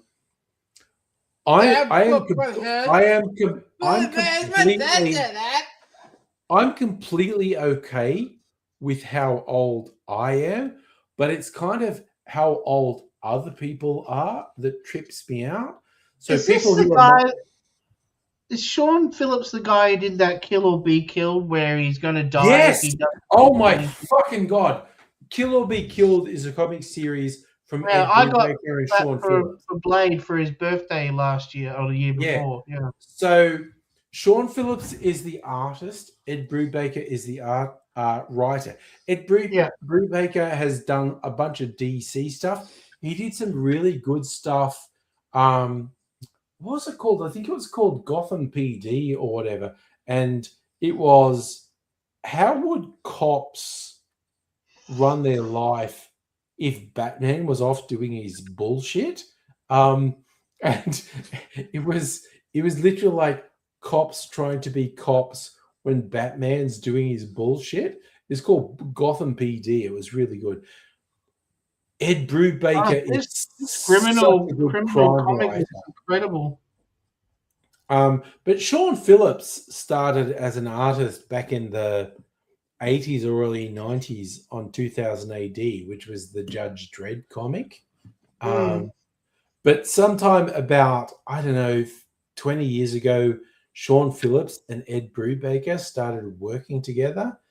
And there's a series of comics called Criminal. They are so fucking good.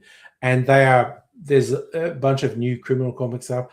And this year, a streaming series, I think it's going to be on Prime, Amazon Prime. Criminal is stuff that's been in development for a couple of years, is going to come out later this year. And both Sean Phillips, the artist, and Ed Brubaker, the writer, have been talking it up, and they're going, this shit is going to be fucking cool.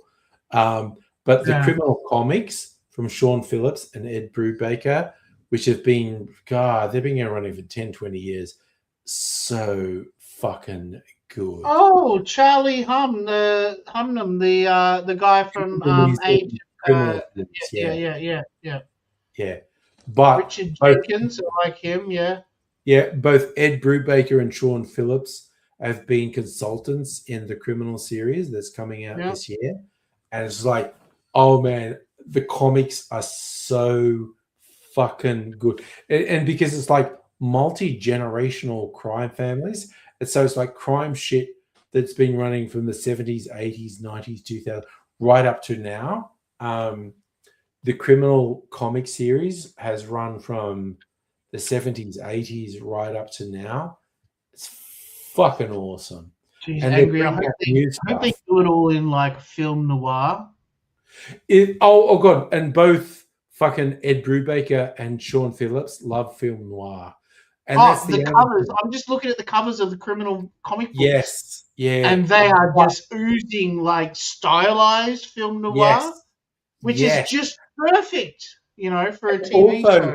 The comics, the monthly comics from the Criminal run, they've been doing stories, and they're multi-generational stories. But then they'd also have a text thing that's like, here's a little story that's like a film noir thing. It's incredible. Brubaker and Phillips are such a good partnership. And we're finally getting like a TV series built off their work this year.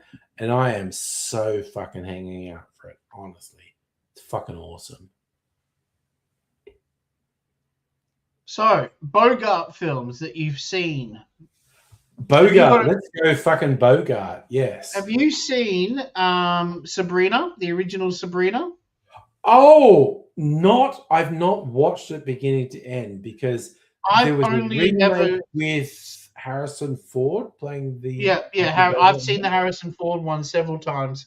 But I've watched Okay, so what happened was, with my lasers collecting, what I would start doing when I was building up the shop, because it took me a year to build up the shop before I even opened it. Yes. Was I would find big fucking bundles of them, of 300 or 400 discs. And, I'd already done my my lasers collection inside out, so there was nothing left for me to watch there that I hadn't seen. So I slowly started dipping my foot just gently into older films. Yep. And I did, for instance, what's the Bogart one with the bird? It's a statue. The Maltese Falcon. Thank you.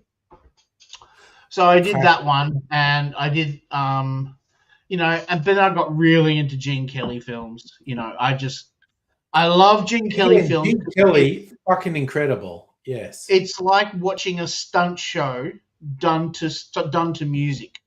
Yes. This guy will do like a triple flip into Gene the Kelly's air, physicality. Gene Kelly's physicality is amazing. land on the ground, do a forward roll, stand up, swing on a fucking pole, come back round, and then all this on roller skates. You know, like Yes, he's amazing. You'd be sitting there just going, "Fuck, dude, you're insane," you know. Yeah, no, he's wild. Gene Kelly. And then is break into a little tap dancing while wearing roller skates and yeah. yeah, no, I fucking love that shit, you know.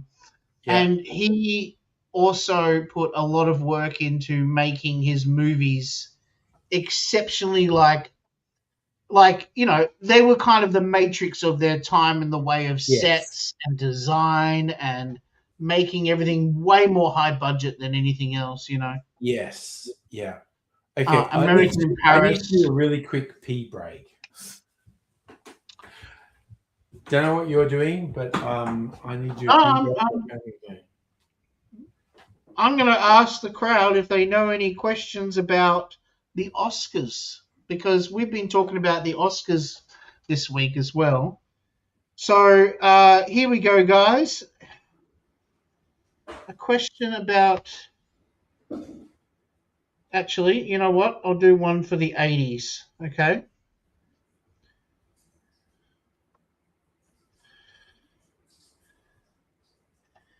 The head bartender in Cheers, his name was Sam Malone, was the former relief pitcher for what baseball team? For what baseball team was he the lead pitcher, relief pitcher?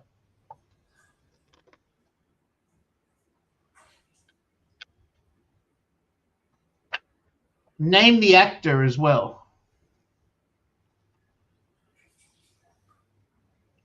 Nobody knows their Cheers? Say no if you don't know it.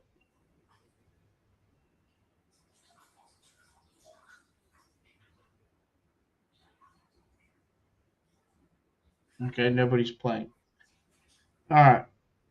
The answer was Boston Red Sox, and the actor's name is Ted Danson. What were the names of Al and Peggy's kids in the TV show Married with Children? What were the names of the kids in Married with Children?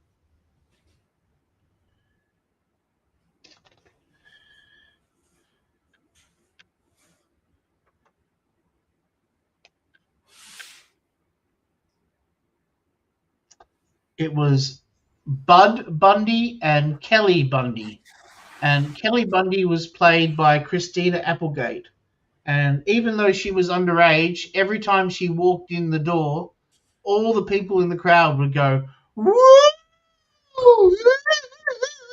Like, yeah. And I think Simpson used to make fun of it, you know. Okay, here's an easy one. Everybody knows this one. What year did the final season of MASH? Sorry, I just came back on that. What year was the final season of MASH? And I know it's like 1970 something, wasn't it? It was 1980. It was 1980, and that was for a 82. long time. It was 1982. That was the most viewed TV show of all time. Yep. For a very long time. That last episode broke Goodbye, records. farewell, and amen. Yep. I'm old enough that was a thing when I was growing up. And what was hilarious is that MASH, which was set in the Korean War, lasted longer than the Korean War. So, Yeah. But it was a very, very popular show. How many consecutive Emmy Awards did Michael J. Fox win for his role on Family Ties? Damn. Okay. That's a stupid question. The answer's 3, and who gives a fuck? I know. Um, That's fair. All right. Restore the missing vowels to reveal the name of the street in which the Connors lived in the TV show Roseanne. Okay, moving on. All right, what were we talking about? That's right, Bogart films. Okay, Yes. have you So done? I need to watch Key what have you Largo. done? So we've done The Big Sleep, right? We've talked about that. Which was fucking incredible. The Big Sleep is so good. Yeah. I think I need to, because I don't know if I've ever watched the Maltese Falcon beginning to end. I feel like definitely I have to watch the Maltese Falcon and Key Largo. So that was another one that jumped out at me as well because of digging up all these old films. I found His Girl Friday. Yes, which was a lighter Bogart film. No, I don't think that was Bogart. I think that was Cary Okay. Grant? His Girl Friday was directed by Howard Hawks. And Okay. Howard Hawks also did The Big Sleep. Okay, yes. Okay.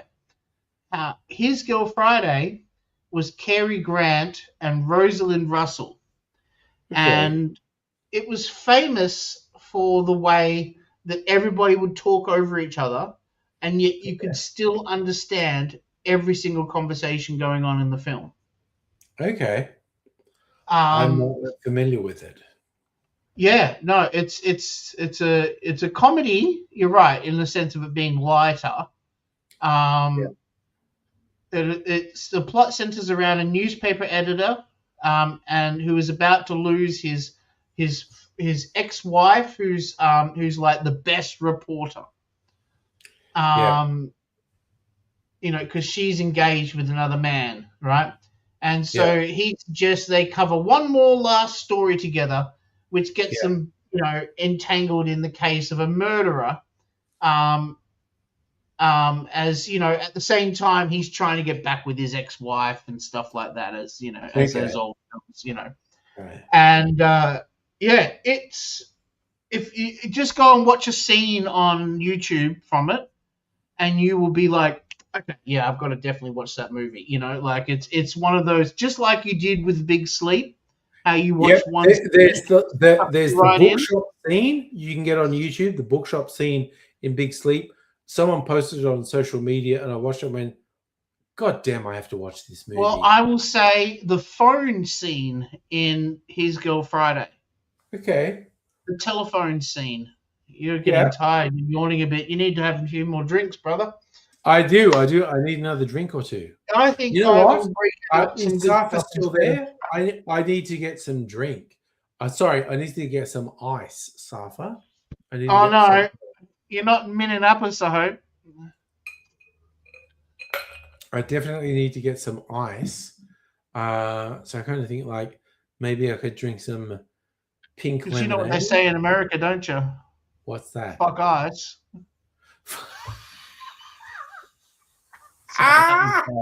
That was a really bad joke. I know it wasn't funny. Oh no, you got me there. You got me. You absolutely fucking got me. Sorry, that's extremely fucking funny. That wasn't funny at all. I know it wasn't funny. Well, it was funny in that was gallows humor. Funny. It's just a sign that we need to have more drinks. It is a sign for more Okay, drinks. I'm gonna do His Girl Friday telephone. I'm going to encourage you to watch this one. I think you. Yeah, put it in the Discord. Put a link to it in the Discord.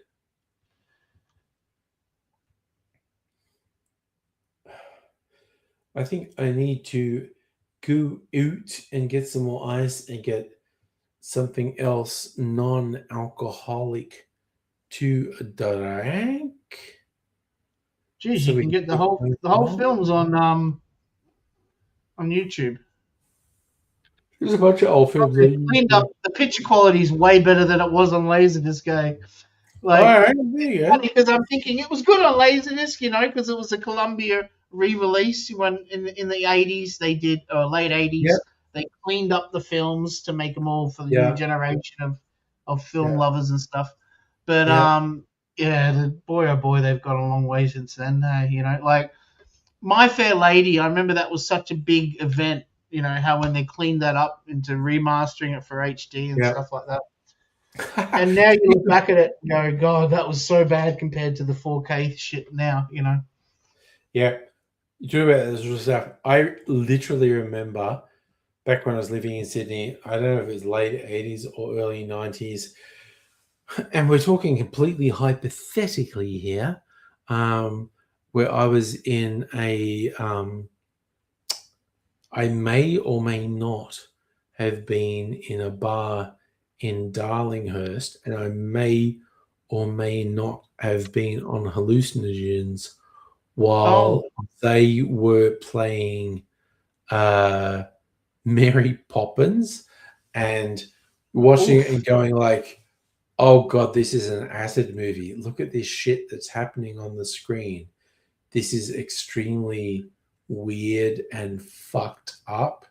The stuff that Dick Van Dyke was doing with animated characters in Mary Poppins, it was just like, what the fuck? That's a weird combination. So you both. So did you often not take hallucinogens and then not go to see movies? Yeah, no, I've only twice in my life. Dumb and Dumber was the other one, wasn't it? Right. In Minecraft, gone to movies while on hallucinogens, and they were quite different. One was the Nick Cage movie Vampire's Kiss, which is a very weird, trippy. I'm going off what other people have told me, not my own personal experience. Watching Nick Cage in Vampire's Kiss on acid is fucking wild. The other one was Dumb and Dumber, the Jim Carrey, Jeff Daniels movie, particularly the bit where Jeff Daniels doesn't realize he's been slipped laxatives.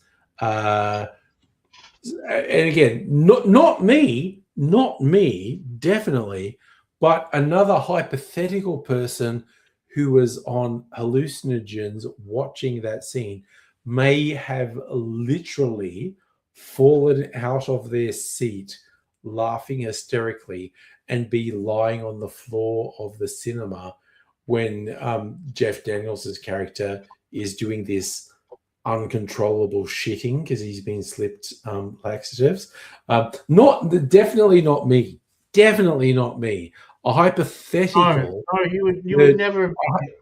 No, you're a good hypothetical third person who has taken hallucinogens and sitting in a cinema by themselves may laugh so much they literally fall out of their seat and lie on the floor of the cinema laughing hysterically. Not me. I want to. God, it's so important that I establish that this was not a thing that I did as a person, because that would be bad. It would be bad. So I've done that. Are you going to get your ice?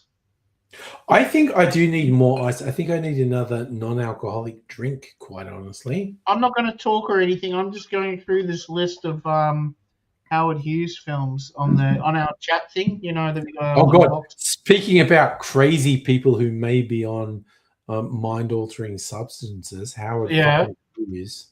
Do you want me to? I could put a video on, like an old Angry Aussie video. Yeah, do that. Good idea. All right. I'm going to do it. I'm going to bring up YouTube. Oh God, there's a guy I found on YouTube. His name's Carter Vale. He does super fucking weird songs. He's extremely funny. I don't want to do it here because I don't want to get in trouble. Okay. Yeah, that's why I've never suggested any of my videos on here, because I can't promise you that they're not copyright, you know.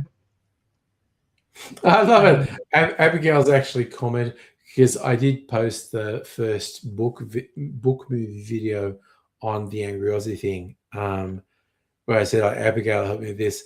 And she's actually commented going, Abigail also came up with the name Snozzberry Fizz, which is true. I might look, honestly, I might put that on. The new book movie video.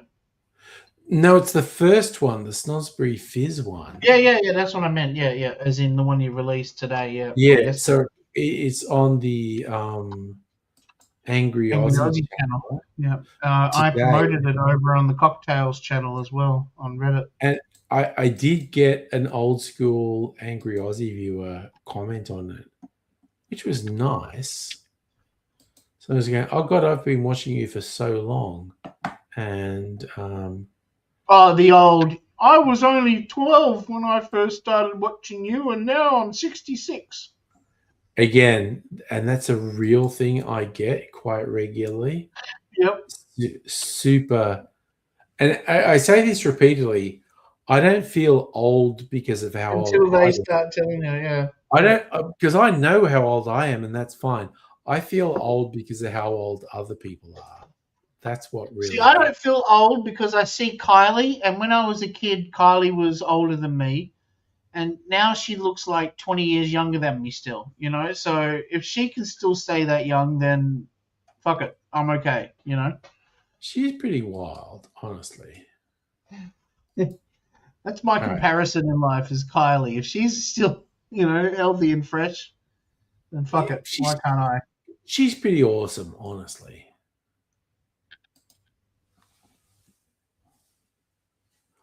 Okay, so I'm just trying to get this right to give it the maximum screen size. That's it. Full screen. Yeah. Yeah, okay. I'm going to go get some ice while we play this. Also, your new video you did today, watch this old video and the one you did last week and compare it to your new one before you release it, because I don't think your energy was quite there today. There's no sound.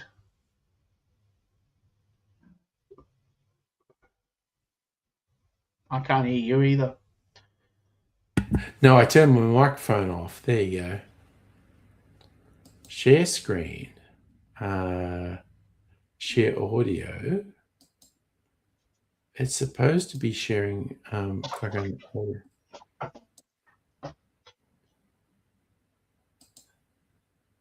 Is the audio playing now? Is your volume down on? Yeah, your YouTube is muted. Oh yeah, okay. Sorry, how about that? Wood pulp mix. She hand stitched the pages together, bound it, and 3D printed the. Is that working? These are all things I spot when you're playing a video, but I never. I can't say it anything with the book. It takes so long to come up with a message. To just write cocktails. Okay, start again. But I had it for more than a year without doing anything with it. But it just occurred to me, this is exactly how I want to use it with me. This will be a journey of me filling this book with my favorite cocktail recipes. My friend Abigail handmade. Is that working? The paper is really nice. 75% cotton, 25% wood pulp mix.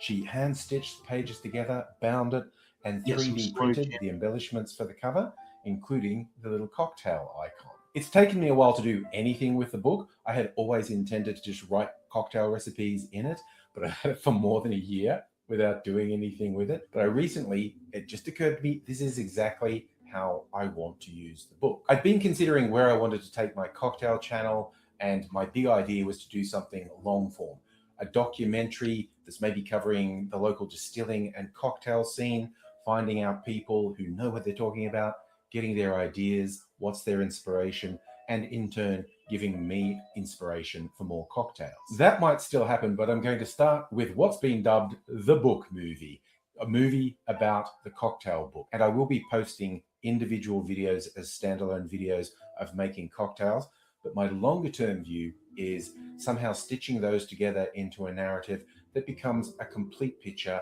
of a cocktail journey through the pages of this book. I know how this journey is starting, but I don't know how it's going to end, because I do expect, as I work my way through individual videos, how I make the videos and how I enter details into the book is going to evolve and change. I might get friends to contribute. There might be artworks put in here.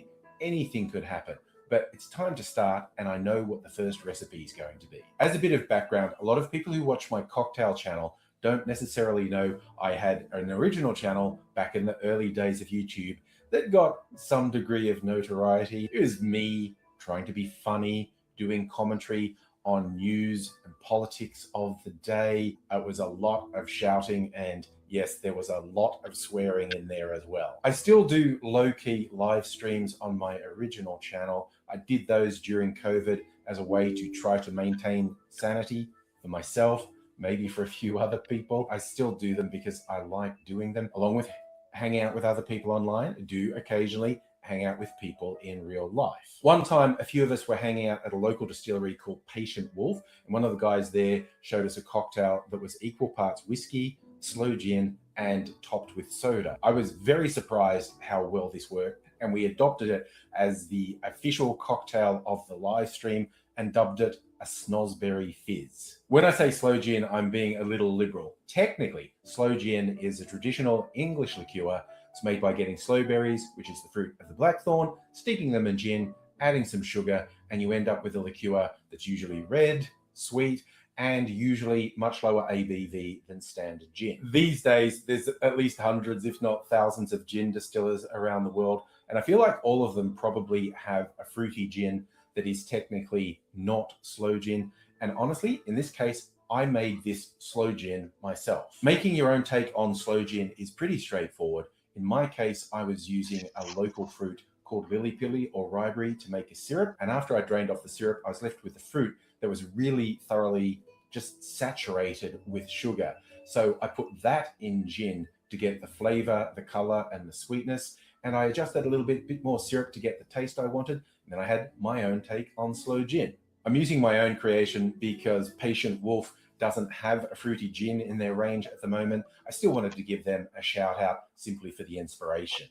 For the whiskey element, I'm using one of my favorites, Solera whiskey from the Starward Distillery. Starward is just up the road from Patient Wolf, so that seemed fitting in this case. Once you have your ingredients, this is a pretty straightforward build in the glass drink. You get a tall glass, fill it with ice, add 45 mils of whiskey, 45 mils of sloe gin, and then top it with soda or the bubbles of your choice. Give that a bit of a stir,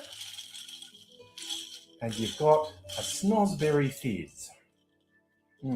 It's a really bright, fun drink. You so still yummy. get whiskey. It's not drowned out, but the other elements make it something its own, not just a standard whiskey highball. And you know what? Abigail, who made the book, was with me at Patient Wolf when we discovered this recipe. So I think it's only fitting that this is the first recipe that goes into the book.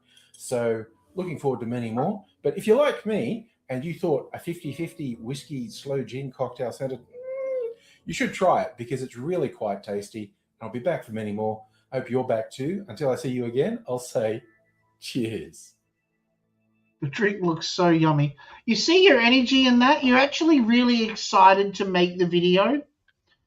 Whereas today you felt kind of just so pissed off with the light breaking and the camera fucking you over and Apple giving you shit with that. Yeah, What's called I think I need to reshoot today's. I'm sorry to say it. As your producer, I feel like you should reshoot. You are my producer, and yeah, no, I think I fuck what I shot tonight.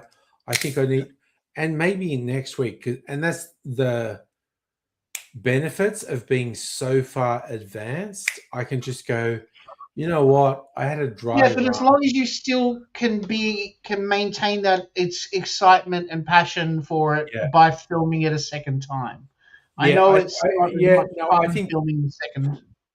I agree with you. I need to reshoot it. I need to ditch what I did tonight, and I need to reshoot. You said all the right things, but you could see with all that stress on your shoulders, your heart wasn't in it. You know. Yeah, and I so appreciate your input and support on this that I should just redo it, because I should redo it.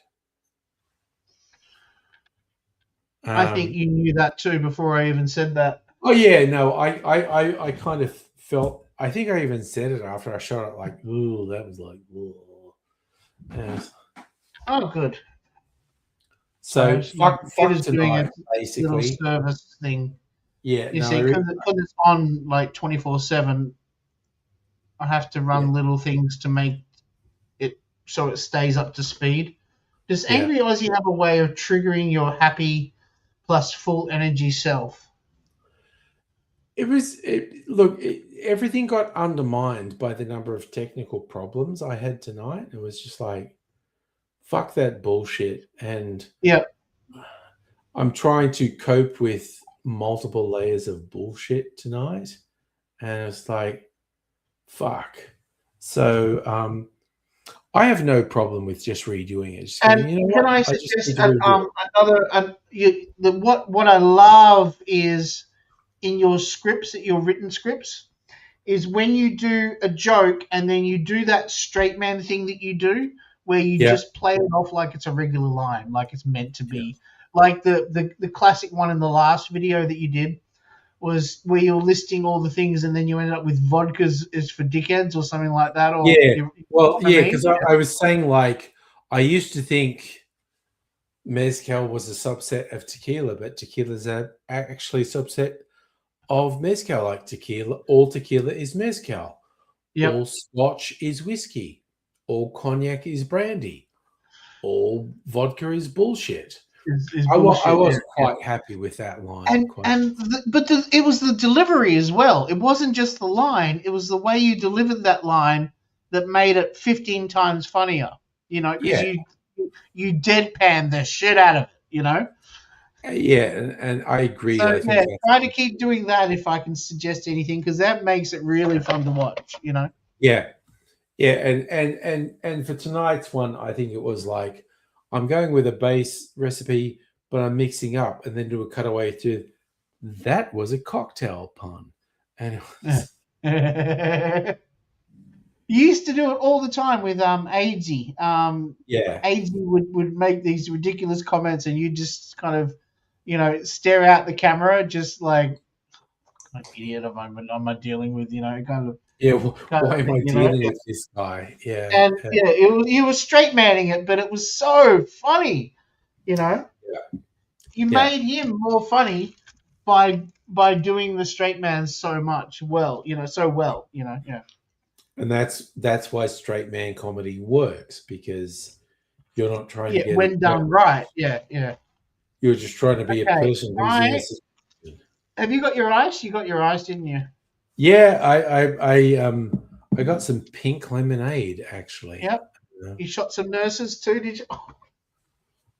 What the fuck? What was that? I don't know. Charlie said something really. I shot the nurse this week.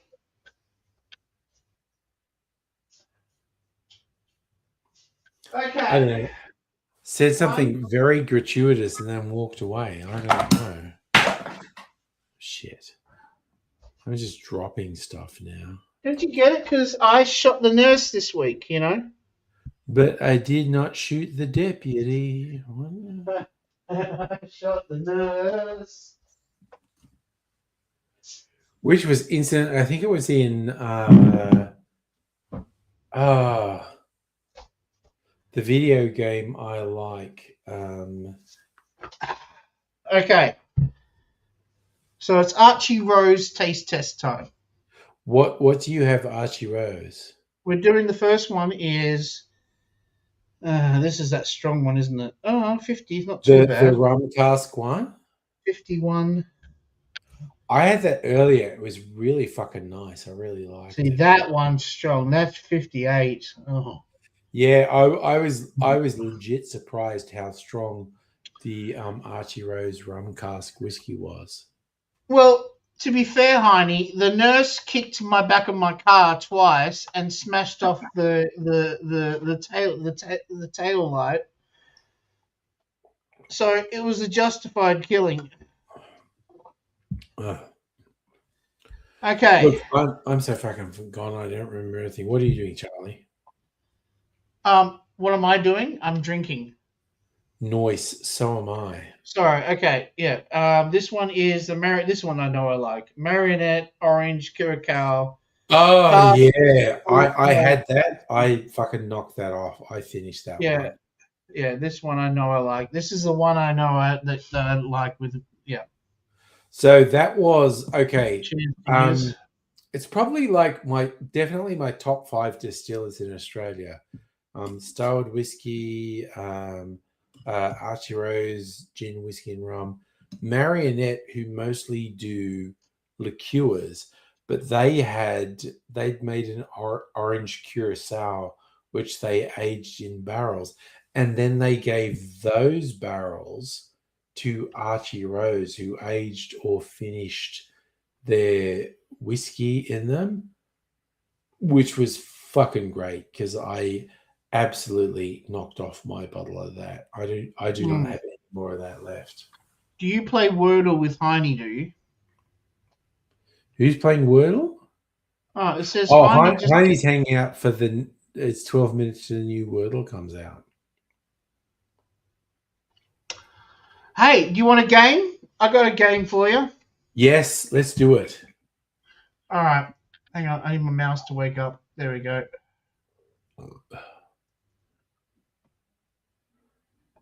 I am very open to playing whatever weird game you can come up with.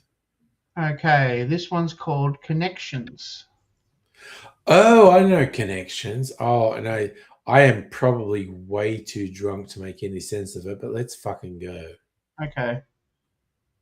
I'm like nearly completely sober. I'm waiting for Sophie because Sophie's going to want daiquiris when she gets home. Ooh. Oh yeah. What do they say? You know, like my dad used to say, "Those who dies with the most toys wins." And my saying is, "Those who dies with the happiest wife wins." You know. Okay, you put Connections in the Discord. General Neurospicy dumping ground. Yeah. Okay. All I right. went nuts with the Simpsons memes before. Sorry. I did like those Simpsons memes, honestly. Okay, so I'm going to bring up Madam Butterfly, you're such a tease. Strip Poker. Oh, but she does. She loves to do the tease. If I share the screen and put Connections on. Oh, that's some strong shit. Oh yeah, no, that Archie Rose whiskey is really fucking strong. Oh. Okay, so Connections. Let's play. Oh yeah, okay. So you've got to group them into 4 groups of 4. Four groups of 4. Yeah. Minute, tape, area, compact, pocket, comb, poker, sticker, patch, band-aid, nail file, lint roller, upper, cluster, helping tweezers.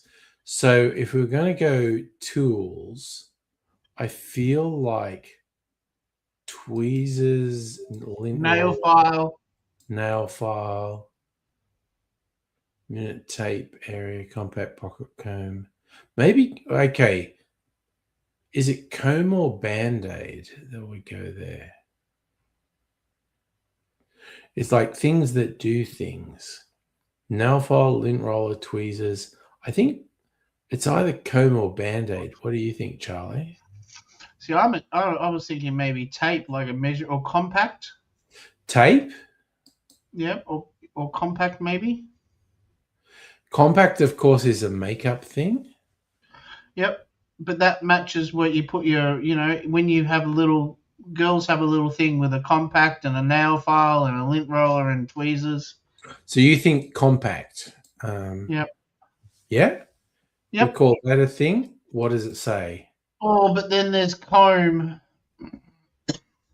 No. I think... Okay. Comb, lint rollers.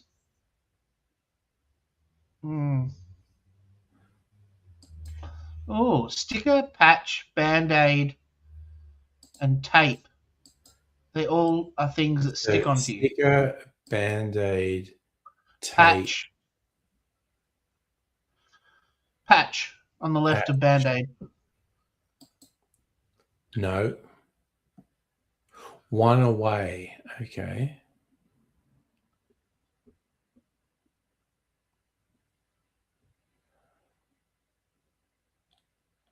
We're doing really fucking badly, really. Minute. Minute. We're doing really badly in this. Poker is a card game. It's a physical thing. Okay. Wow. So When poker Destiny is, does this, he knocks it out in no time. It's like, geez, I thought it'd be a lot poker is easier. a physical thing. Nail file is a physical thing.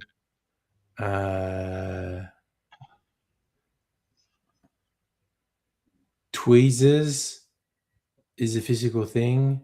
Yep, comb. You think comb? Oh, they match. What's a poker? That's a metal thing you poke fires with. Oh, okay. I don't think poker matches nail file, comb, and tweezers. One away again. Try comb, nail file, tweezers, and compact.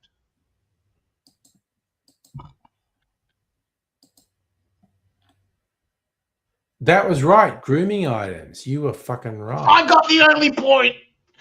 Fuck yeah, Charlie wins. Okay. That's it. I'm retiring. Okay, yeah, no, seriously. it's fine now. We got one right. We've only got one mistake left too. Yeah, I know.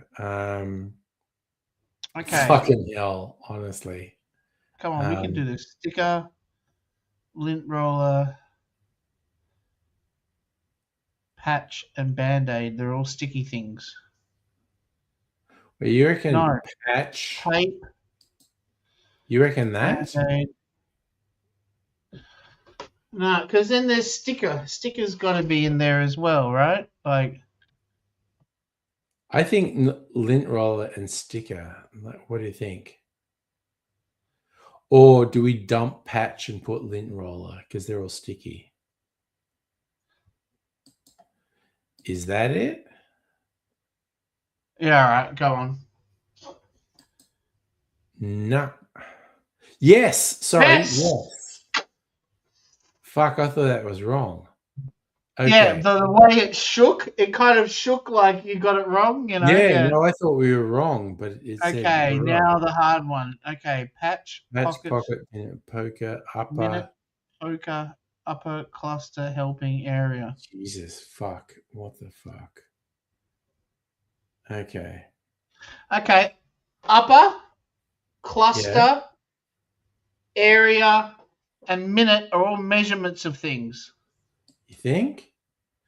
But what relationship do patch, pocket, helping, and poker have? Because I was kind of thinking patch, pocket.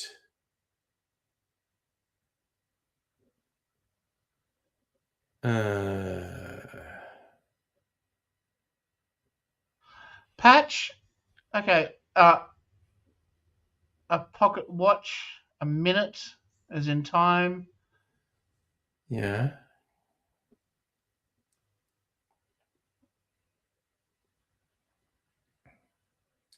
So what are you suggesting went with upper cluster and area? Upper cluster, area are all measurements of space, you know, like, or ways that we describe, you know, they're in the upper landing, you know, or they're in that cluster of people. They're over in that area of place. So what's the fourth one? Minute. You reckon minute? Nope. Oh, yes! Fuck. Oh, no. Okay. Fuck. Okay. What the fuck? Oh, and the last one was hand. Poker hand. The minute hand. Oh, yeah. Okay. I get it. Okay. Oh, well, we came pretty close. We got halfway there, honestly. Yeah. Oh, yeah. Okay. So also, Madame Butterfly kept vaguely threatening me with coming to Australia and causing havoc. And so I messaged her and go, wait, when are you coming to Australia? You're making it feel like next week you're going to come in and cause havoc. She's saying like maybe in December she's coming to Australia, which that's enough time for me to prepare, honestly. But yeah, I was stuck in this vague thing where it's like, oh God, I think like Madame Butterfly is threatening to appear next week and turn my world upside down. But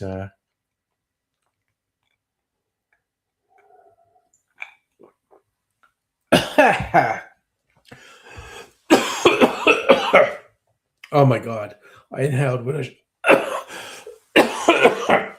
I'm just drinking non-alcoholic things and I'm fucking choking. Oh my God.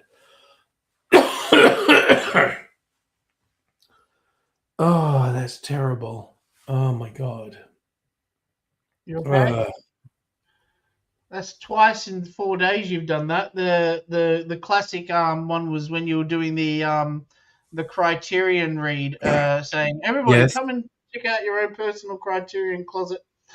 And then right at the end you copped a whole bunch of spit that you swallowed and hit the back of your throat, you know. Yeah. All you got to do is inhale at the wrong time and you go down in a fucking screaming heap. Quite honestly. It's like, oh my God. Bleh. Okay. All right. I'm going to go over the Simpsons trivia. Oh, fuck yeah. Simpsons trivia. Yes, I love Simpsons trivia.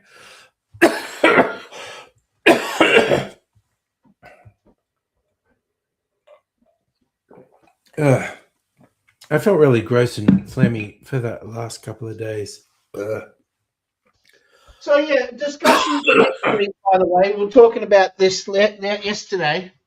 When I'm talking about the best 80s driving songs, I'm not talking about, you know, like the greatest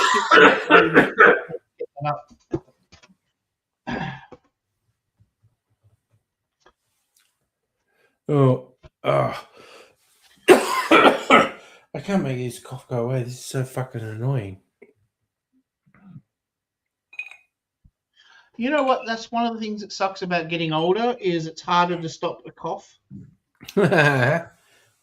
My thing sucks of getting older. It's harder to get up out of a chair without your knees and hips giving out on you. But anyway, it's impossible to get out without doing the. Yeah, you get to a certain point, particularly if you're a dude. It's like post 30s. So how old are you? I cannot get up off the lounge without going years old. Right. Yeah. It's just a thing that hits you at a certain point. You want to wrap it up? I feel like you being in this state where you're coughing and stuff like that. Yeah, I can't stop coughing. It's something just right here. Do you want to end the call?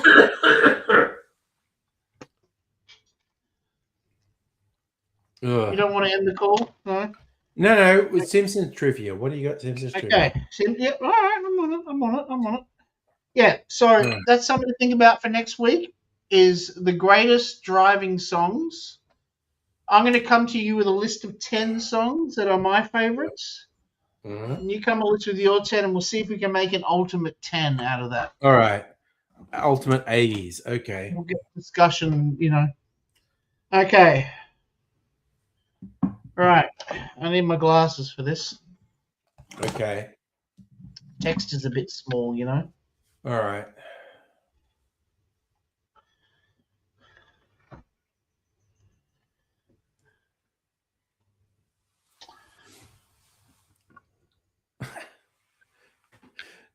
All right, let's go. What was Homer doing when he realized he didn't know his middle name? He was visiting the hippie commune where he grew up, and that's where he found out his middle name was Jay because he's always Thought his name was Yeah, Homer J. but at the Simpson. start of the episode, he was doing something that made him realize, I don't know my middle name. Masturbating furiously? I don't know. What? Not this episode, no. He was filling out a form. Okay. That had middle name, And he What just had the is- initial J. Yeah. Okay. Otto's last name. Ooh, that's a good Yeah, one. these are hard ones, these questions. I'm giving you good ones tonight. I like difficult ones. I have no idea what his last name is, though. Okay. It's Man Otto with Mann. a double N. Okay. Otto Did Man.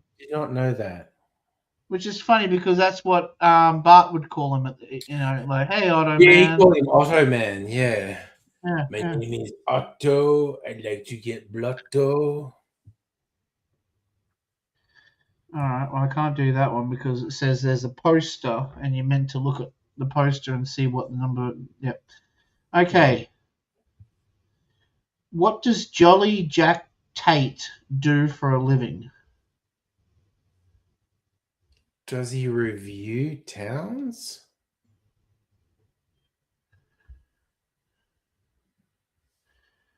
He's a comic book creator. Okay, no, I was wrong. Jolly Jack Tate. Did he create Radioactive Man or something? Jolly Jack Tate. Oh, wow. Okay, yeah.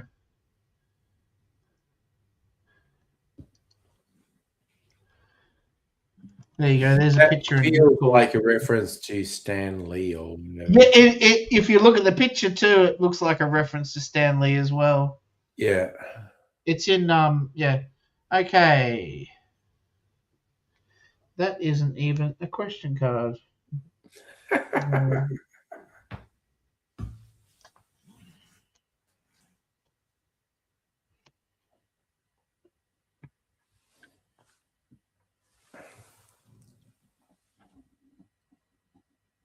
All right, there's some things that are like,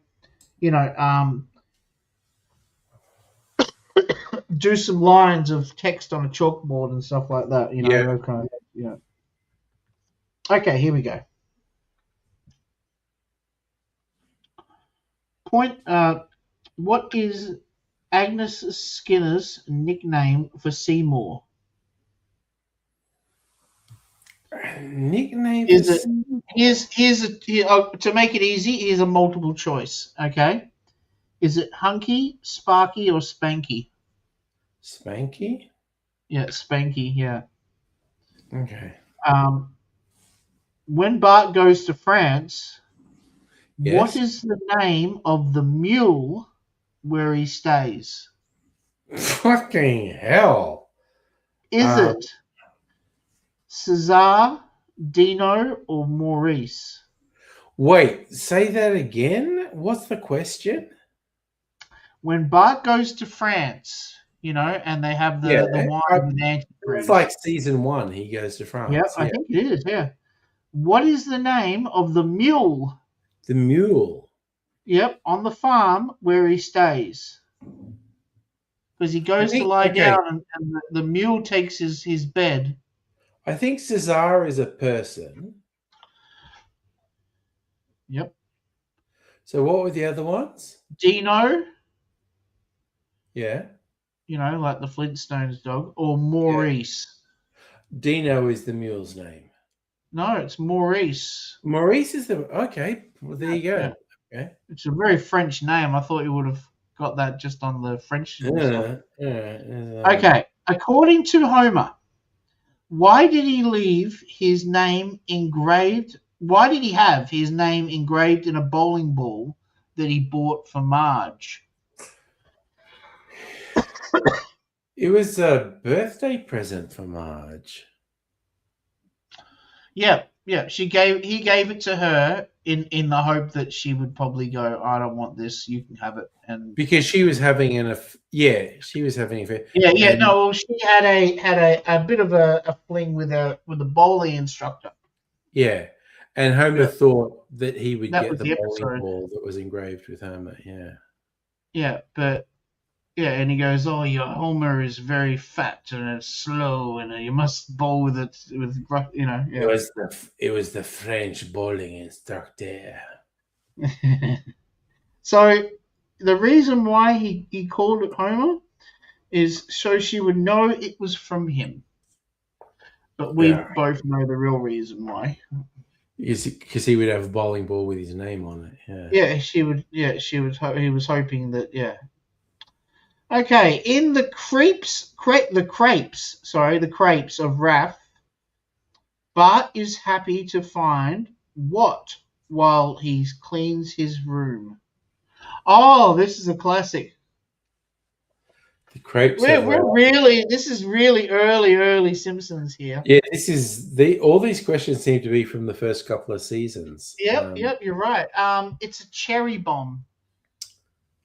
Oh my god! Okay, I was never going to get that. Skinner's mother goes to the toilet and he chucks Yes, the and he throws the in. cherry bomb in the toilet at school. Yes.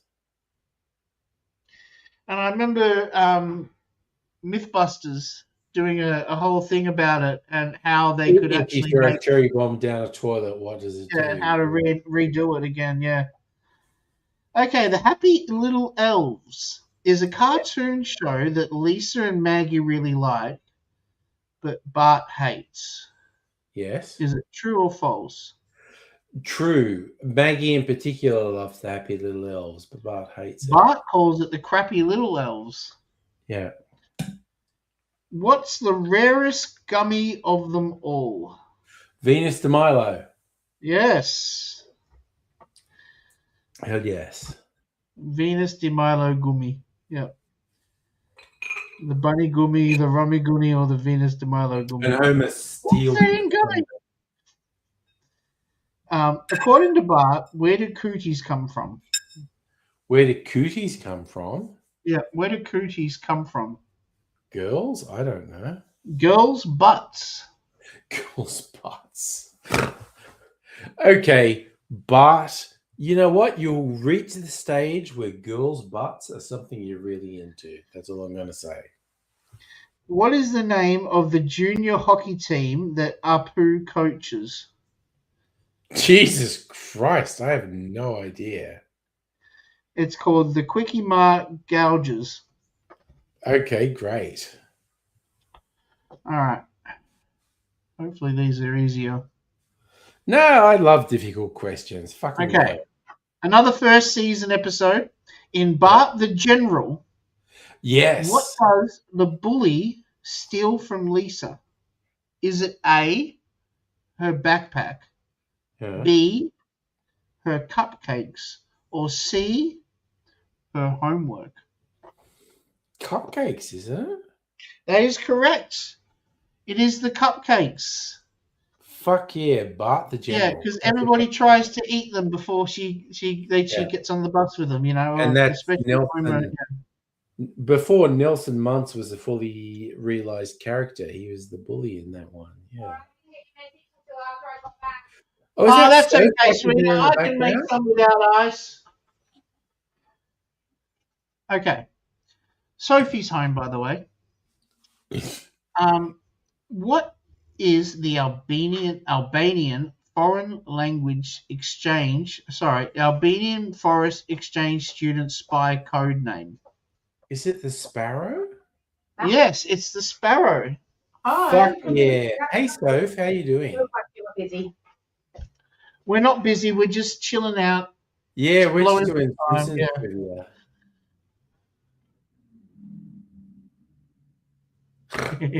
That's so funny seeing the hand waving up and down there. Yeah, that's what she's laughing at herself at. Yeah. Yeah. Alrighty. In Krusty Gets Busted, Yes. Bart tells Lisa he'll never forgive her for making him say what? Oh.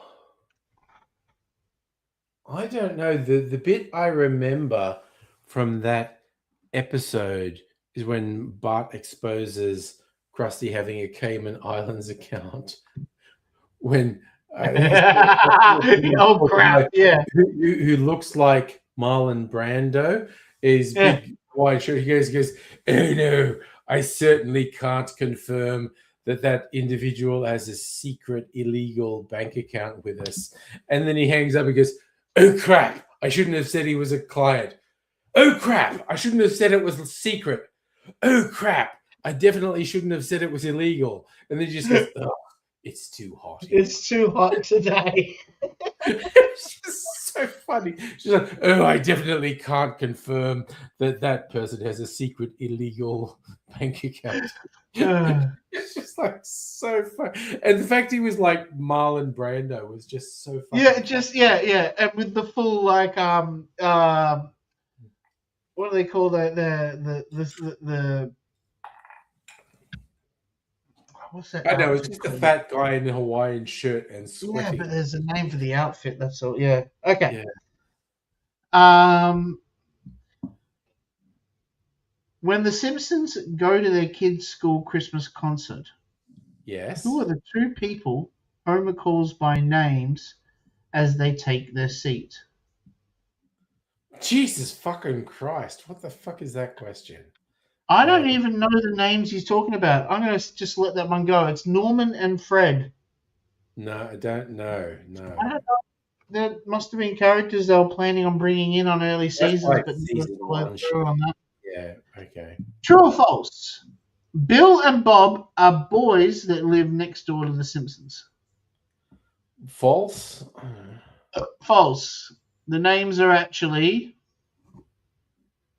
Rod and Todd live next door. correct. And that's with an American accent. You get all the Flanders. They're named Rod, Todd, and Maud.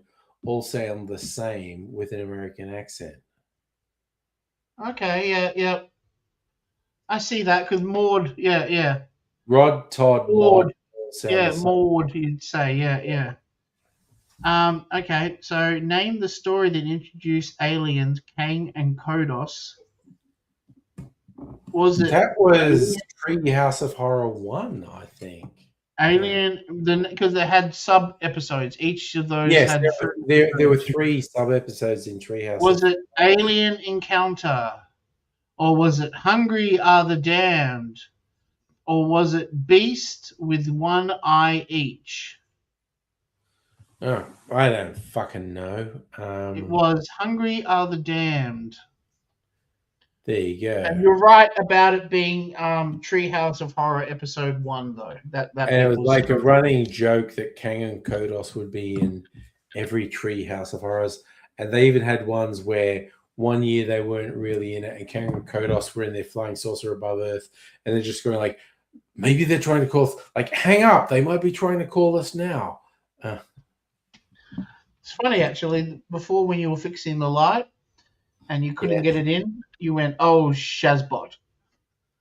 Which is Mork and Mindy, yeah. Oh, was that Mork and Mindy? Okay, I've learned that line is also in The Simpsons. Yeah, but that was Mork and Mindy. Mork's swear word was Shazbot. Okay, I've watched probably 2 or 3 episodes of Mork and Mindy. I loved his energy, and he was very funny, I guess, at the time. Trivia question. What was the first show that Mork appeared on? Oh, that's easy. That's Happy Days. Okay, I didn't know if you knew that, but yes. I knew that bit. Yeah, that bit's easy. I would have had harder time answering what's the actress that played Mindy. Yeah, I don't know the answer to that. No. See, and that's one that should be easier, you know. No. Not everyone knows Mork was on one episode of Happy Days. Yeah, no, it was on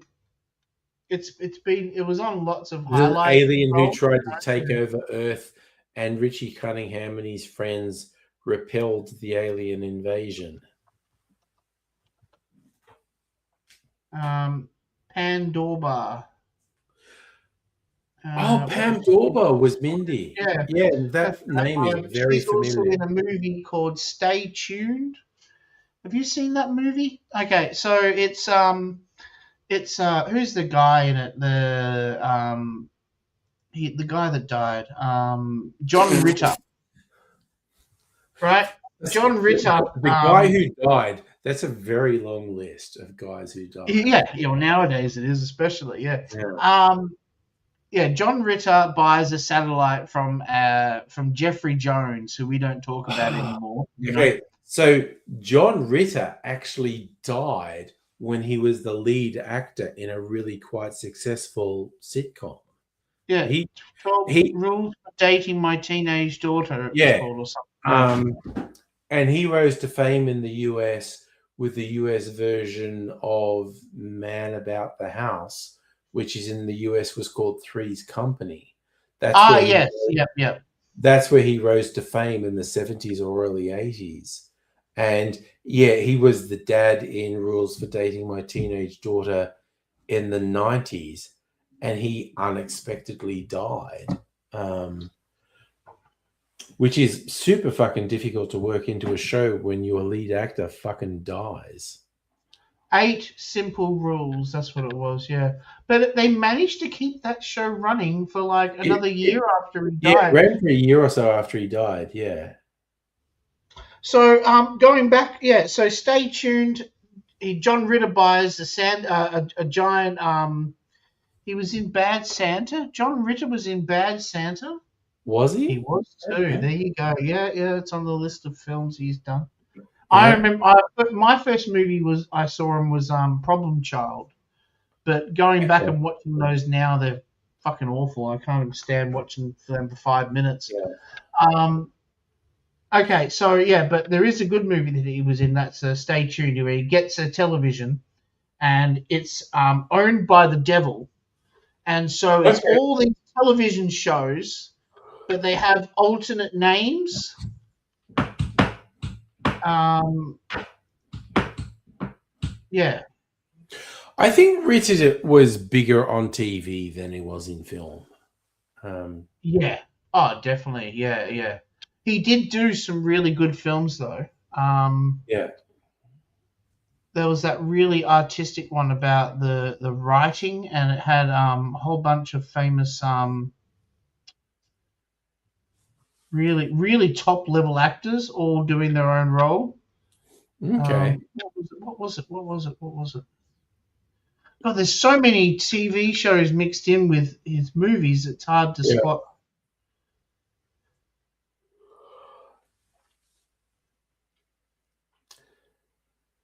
It's a whole thing. Let's just. It's a whole thing, all right. Yeah. We'll settle John Ritter as a whole thing. That's like.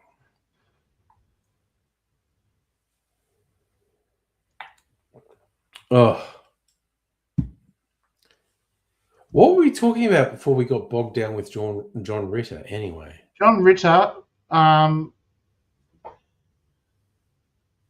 Yeah. What did we get? What were we talking about? I don't know how we got fucking bogged down with John Ritter. I'm confused. And that's also the confusion is tied directly to how inebriated I am, which is. At least you're not coughing anymore. At least you finished coughing now. Yeah, no, I feel like the coughs are gone. Now I'm just inebriated. Mork and Mindy. How did we get? Oh, right. Okay, we got to John Ritter because we were talking about Mork and Mindy, and we couldn't answer who the chick who played Mindy was. Pam Dorwell. This is the great thing about having action replay. You know, I could literally just rewind the stream then and just. Oh my god! To track what the fuck we were talking about, and how we got from one topic to another. Yeah. Yeah. Anyway, so let's do another question. Yes, Simpsons. You're not too inebriated. You can do another 10 minutes, or you're getting. Fuck yeah! Let's keep going. Let's keep going. In Bart Gets an F, what book does Bart fail to read for a book report? Oh, Is it A, Peter Pan, B, Swiss Family Robinson, or C, Treasure Island? Shit. I know. I feel like it's Treasure Island. Yeah, you're right. It is. It's Treasure Island. Fuck yeah. Okay. Okay, when Bart dreams about being part of the first Continental Congress. Mm-hmm. Continental Congress? Yes. What does John Hancock run outside and do? What does Hancock run outside and John do? Hancock, what does he run outside and do? God, because that was a really funny episode That where all was the founding such a fathers funny are just joke. being, Yeah, they're yeah. just being fucking degenerate. And it was like a private club for drunks. Does John Hancock write his name on a wall? I don't know. He writes his name in the snow. Oh, yes, okay. Pissing his name in the snow. Yes, okay. Yeah, because everybody does the signature. It's called a John Hancock, and John Yeah. Hancock's writing his name in the snow. And the whole writing the name in the snow, there's a running joke that you say like, and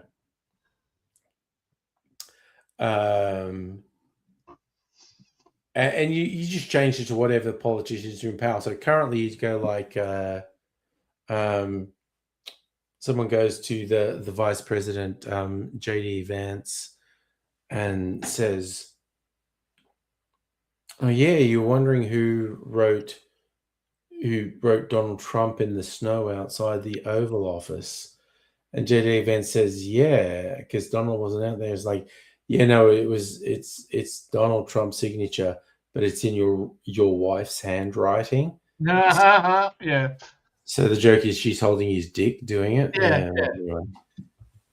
And that's been said about every Oh, president did you hear for the about that last. Molina movie bombing at the box office?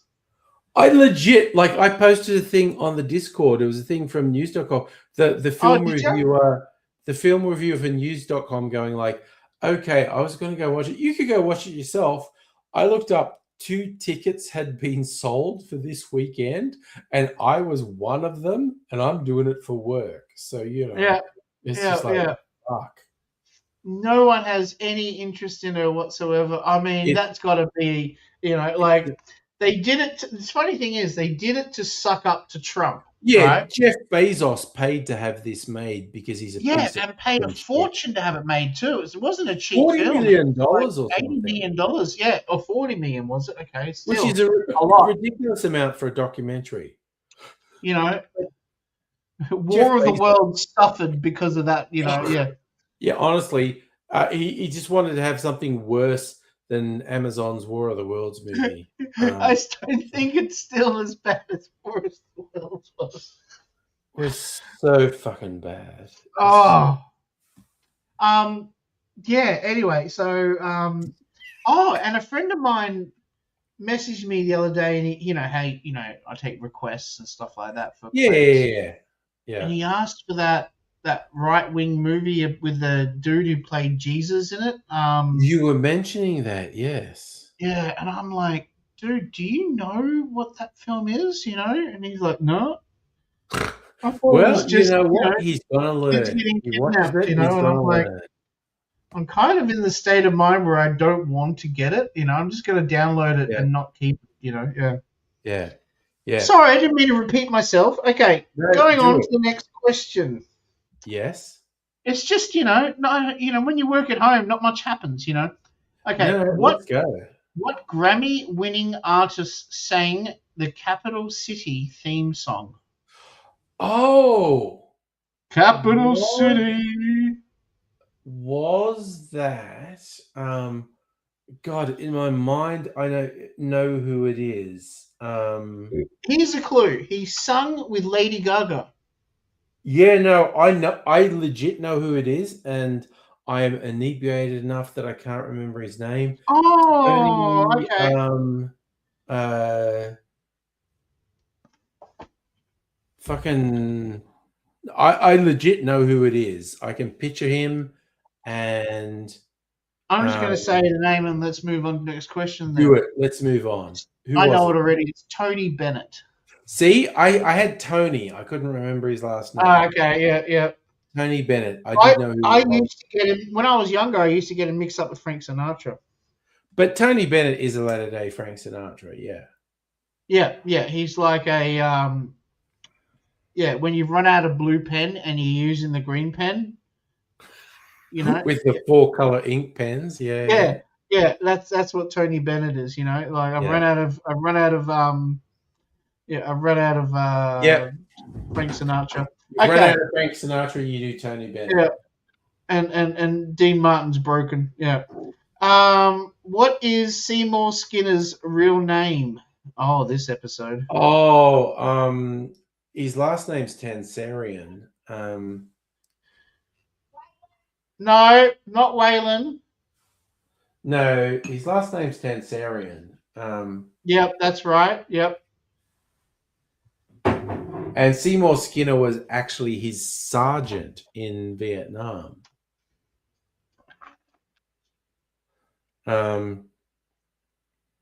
Yeah, no, I've blanked on what his first name is, but his last name's Armin. Armin Tansarian. Armin Tansarian. Yeah, when you put the two words together, you're like, oh yeah, that's definitely him. Yeah. Armin Tansarian. Remember the episode when he gets replaced with the person that he took his name from? Yeah. And then at the end of the episode, they put him on a train and just went bye-bye. You know? And we're just pretending we don't know it. Yeah. I always see that on worst episode list. I like that episode. Can you come sit here and talk to Angry while I make a daiquiri? Please, Soph, talk to me. No, I can do it without ice. I've got tricks. Got tricks? What you were just going to do? Yeah, I'm going to use frozen strawberries galore. Ooh, blend up some frozen strawberries. Yes. It gets very But I loud. just thought, hey, bring in some beauty to replace the beast, and Yes. I can Please, show off Soph. the new shirt I got. That's great. I fucking love that shirt. it's got little diamonds on it. Can you see all the little diamonds? That looks great. Yeah, I They're a like bit it. hard to see, but yeah. $20. I liked it. Nice. It was like a scrub Nice. top. So Oh, so they're not real diamonds then. of course they're not real diamonds. They're diamantes. So are there real diamonds on your shirt? That was not something I was going to ask. If you had If I would, Yeah. I'll be worth $1 million. You are. blood. You are worth $10 million, baby. Yeah, I wanted some. Oh cool yeah, shirts. no, I always wear Well- 2 shirts in case one gets ruined. yeah, So I wanted the outer shirt to be really cool. So these ones are ultra thin. They're even a bit Okay. see-through, but I don't really care on that. Yeah. They're just to throw over the top to keep my first layer clean. all right.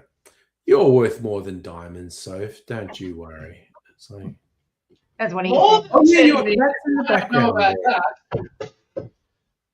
Pardon? So your kitty's in the background there. Oh Heidi yeah, was saying, she wants treats. Before we go to bed, we give her treats. yeah. So Yeah, she's waiting around she's for the a treats. slave to routine. I legit, I'm amazed my cat Shadow's not around. She does a thing where when she comes into a room, she just announces herself really loudly. There'll be these really loud meows like, I'm here, pay attention to me. She only does that at night when she wants to be let out. Yeah, Otherwise, our cat she just doesn't does do it loud when meows. our cat does it when she enters a room. She's just like, here I am, pay attention to me. She will mouth meows without actually meowing. Shadow She'll does do- that too. She'll do that commonly. Like I can just get her and she'll do that. Yeah. Occasionally she'll let out these small meows when she's just in a talkative mood. Yeah. Yeah. But the big meows only happen when she wants to be let out and we're half asleep. Yeah. Most of the I time make she's outside, to be honest.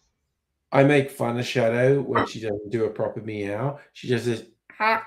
And I'm like, oh, your squeak is broken. Oh my god. You'll never communicate with us again. Your squeak is broken. And she just goes, ah, ah.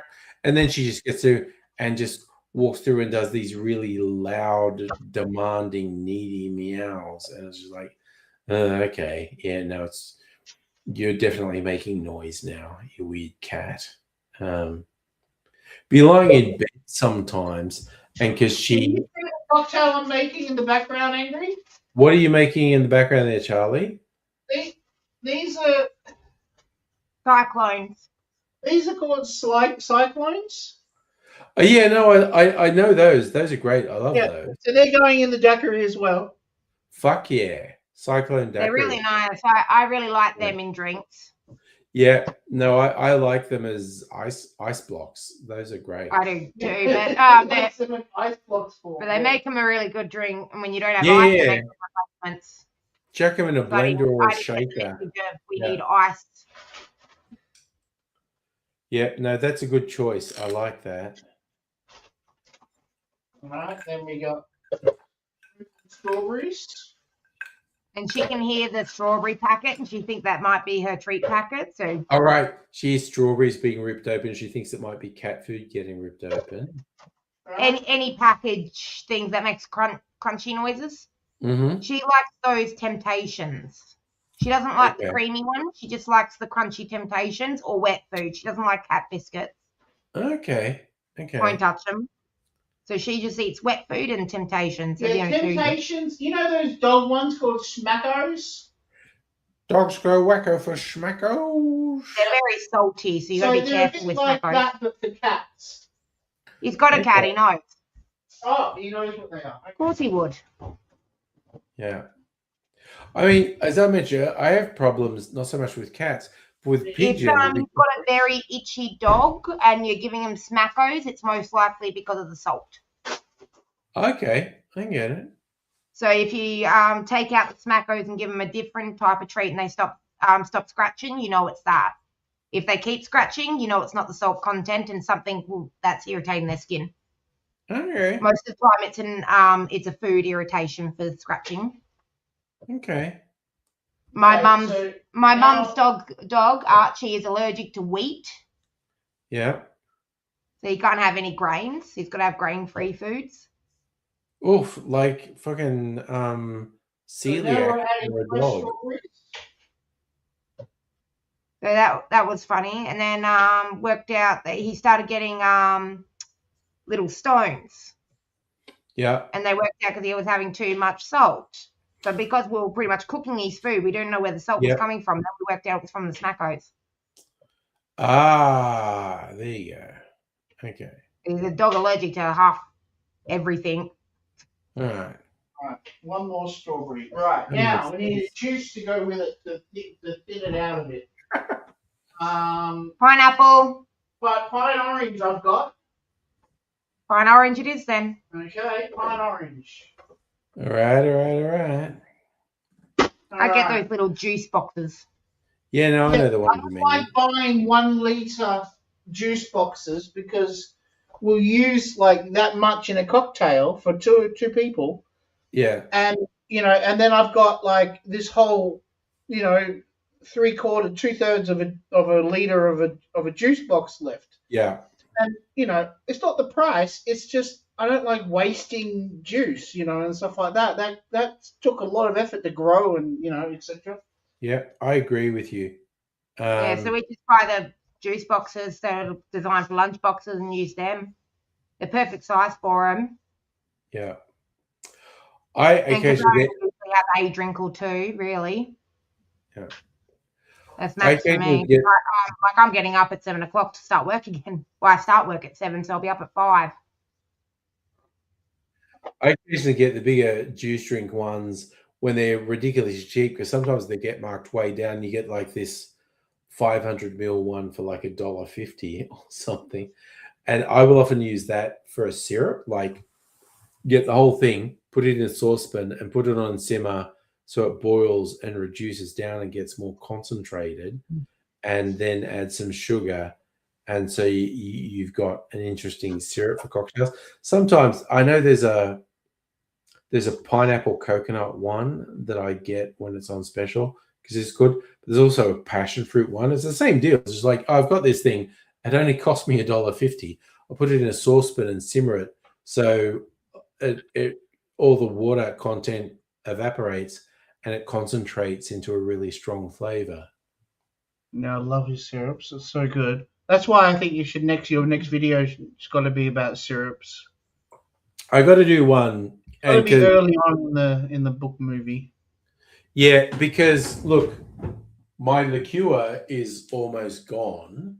Yeah, so perfect So- free time to make a new syrup then. I have a lot of the syrup, but I need to use that to make another batch of the liqueur, which is, and I have actually done a teaser and said I'm going to do a video about. Hello, syrup. honey. It's all right. I just saw your comment then. I'm going to mute the microphone just for like a minute. You know when you're doing shaking, I don't want to Yeah, ASMR. you're doing the blender.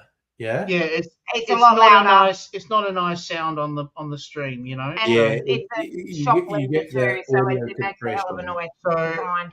That's Miss awful. Marino, can you click on that button there? When you get to it, Yep. tell me when and I'll mute it. Yeah, no, I get it. It does make a hell of a noise. Ready? All right, so you muted it. So I'm just going to monologue while that particular cocktail's getting blended, because while that's a fine thing, it makes a terrible fucking noise on a live stream. But it's all well and good that Charlie and Soph. By the way, we get, did not hear a thing you said then. Yeah, no, he's No, and that's the thing. I was just monologuing while you had the blender there. I'm still giggling that you're the only one that got the bloody ending of the freaking video right. I'm still giggling at that. At least someone could do it. Yeah, it's fine. like I it's said, all, a seasoned expert. it's all good in the hood, as they say. But yeah, you make me think, God, I might. Oh, fucking possums are doing crazy shit above my head again. It's so off-putting. I'll be doing a live stream and talking, and there'll just be this thundering noise, which is fucking I'm running I don't across. know, agitated possums running from one end of the ceiling to the other, and it's just like, whatever, guys. I don't know what you are. Oh, look at that! That's such a good color with the strawberries. Oh my god, that's an amazing color, Charlie. Well, to be honest, the cup's a bit tinted as well. The cup's tinted as well. Okay. Oh, that's good. Oof. Okay, so yeah, okay. So it's not as red as you think. It was the Like a tinted fish cup I stew. was saying. That's okay. Well, it's got a lot of pineapple and that in it because I like pineapple. Yeah, pineapple's great.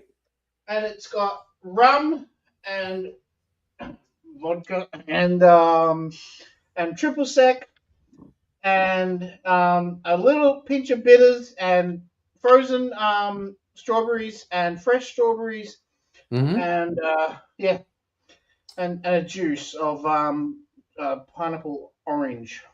Right. Sounds like a great combo, honestly. It needed, I think, if anything, it needs a little tiny pinch of You're gonna be alright on my chair? Most people hate it. that's hey. You're alright on my chair? Or do you want yours back? No, I'm fine. Cool. It needs a pinch of that simple syrup, All right. but I can't be fucked blending it again. That's okay. You've got a result there. That's fine. Yeah, no, Alright, I've got a yeah. happy girl here. That's what I needed. I'm not going. There's all Hey, good. do you ever shave yourself and then realize, oh shit, I've missed a spot, you know? But then like 2 hours later, you just realize, like you touch your face and you realize, oh shit, there's a spot I've missed, you know? What are you having for breakfast? Yeah, Madam Butterfly's having breakfast over in Memphis.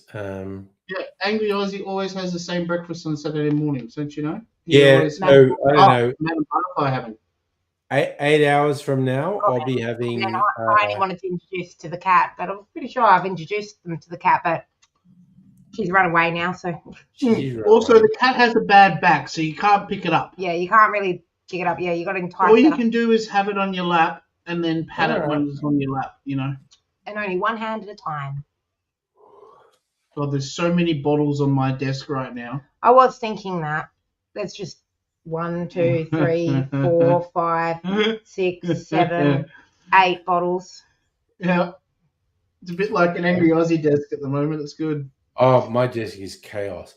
But yeah, It's what a I'm going to whole- do, just before going to bed, I'm going to do one more finger exercise where I've got to try and do a fist, and my little finger doesn't want to bend as much, and I've just got to really. Yeah, but you can go further when you're drunk, you know. Yeah. I'm drunk. I can fucking push it. I can really feel the strain there now. But it's so swollen though. Still. It is. Look, this Yeah. is the normal That's- thing. That stands out, especially when you put it side by side like that. Yeah, It's this is almost like nice a and quarter slender. finger, you know? This is a bit chunky and swollen, but also just trying to close it into a fist. It's like it's better than it was, but it's like fucking You come just on, can't do fucking go, fucking really push it. I was like, Yeah, you should go back and look at one of your old streams when you were doing it, and it will really show how much further you've got. yeah, no, think you'd be I am surprised much how far further. you've come. Yeah, I think you should be very proud of how far you've come. You know, I know you keep on saying the doctor thinks I should have gone further. Fuck him. No, I'm going back. I'm going back to the hand therapist next Tuesday. I've got to have, and I feel like I have improved, but I've got to have some fucking advancement before next Tuesday. Hello. Hello. I'd sneak my way onto the camera. You know what? I think I might go sleepy bobos. Look, because I'm doing date night Saturday night. I bet I have to have a nap in the afternoon. We're still on for Tuesday, yeah? Oh yeah. I'm going to be doing streaming on Sunday, Yeah. Tuesday. The next Laserdisc call, definitely, because I really enjoy doing those. That's great. So I definitely want to keep doing that. Doing date night tomorrow night, and if we go back to the older idea of the movie, That sounds pretty yum. I swear to God, the place we're going to tomorrow, because I always shit talk vodka, but they have a creamy dessert drink where vodka is the alcohol. It is the best dessert drink I've ever had, I think. They make one of the best sours I've ever had, and also just their boozy stir drink. It's so good. And also, I think they've added a whole bunch of food since we were last there. Is this the place yesterday you were talking about that you were thinking about talking to the bartender about the book movie? Yeah, no, this is it. Yeah, tomorrow night. Because Yeah, I thought you meant, yeah. it changed like a year or so ago. I talked to the guys who were running this place and said, I want to do the video. And they're like, all for it. And then I messaged them and said, are you okay to do it? And they were feeling down because they had just decided they couldn't keep running the place and they were going to try and sell it. I was like, oh, but they did find a buyer, and these people are really cool. And we've been there a couple of times. So tomorrow night I'm going to talk to them and say, hey, I was going to do some stuff with the guys before you took over. Do you want to do it? And I'll do it. And this might involve getting Heine and Greg to come and shoot some stuff because they have really good cameras and whatnot. I love doing that. Yeah. I think they also, need another. I did actually promise them, because there's food and drinks there. I'd buy them a pizza and a cocktail to come and do stuff. So typical day rate. Yeah, but it's all good. But yeah, I'm going to talk to the folks there tomorrow night when we're there on date night, see what comes out of it. Could be anything, who knows? But what's it? It's not even one, but I don't know. That's pretty. Going. I think we've had a good run. Yeah. That's pretty You know, good. we were yawning all through the night. Like the whole stream, you and I have been. I know. Yeah. We've It's just only 16 we've minutes just been and 5 going. hours. All right, so I won't be streaming for 16 minutes Saturday and hit night. 5 hours. Yeah, no, it is. 15 more It's minutes so left, long. but no. If it is got to go, we got to go. You know, yeah. This is almost 5 hours. That's fine by Yeah. me. I will be doing a Sunday night stream in all probability. Tuesday me hanging, but we will do the Home for the Elderly Laserdisc call for Tuesday night. It's a whole Laserdisc thing. It's a whole thing, yeah. And we'll do it. But you'll take care. Look after yourself. Actually stolen that name off you. Yeah. I know. I love it. I'm all for it. But I'll see you all another time. But bye for now. You are totally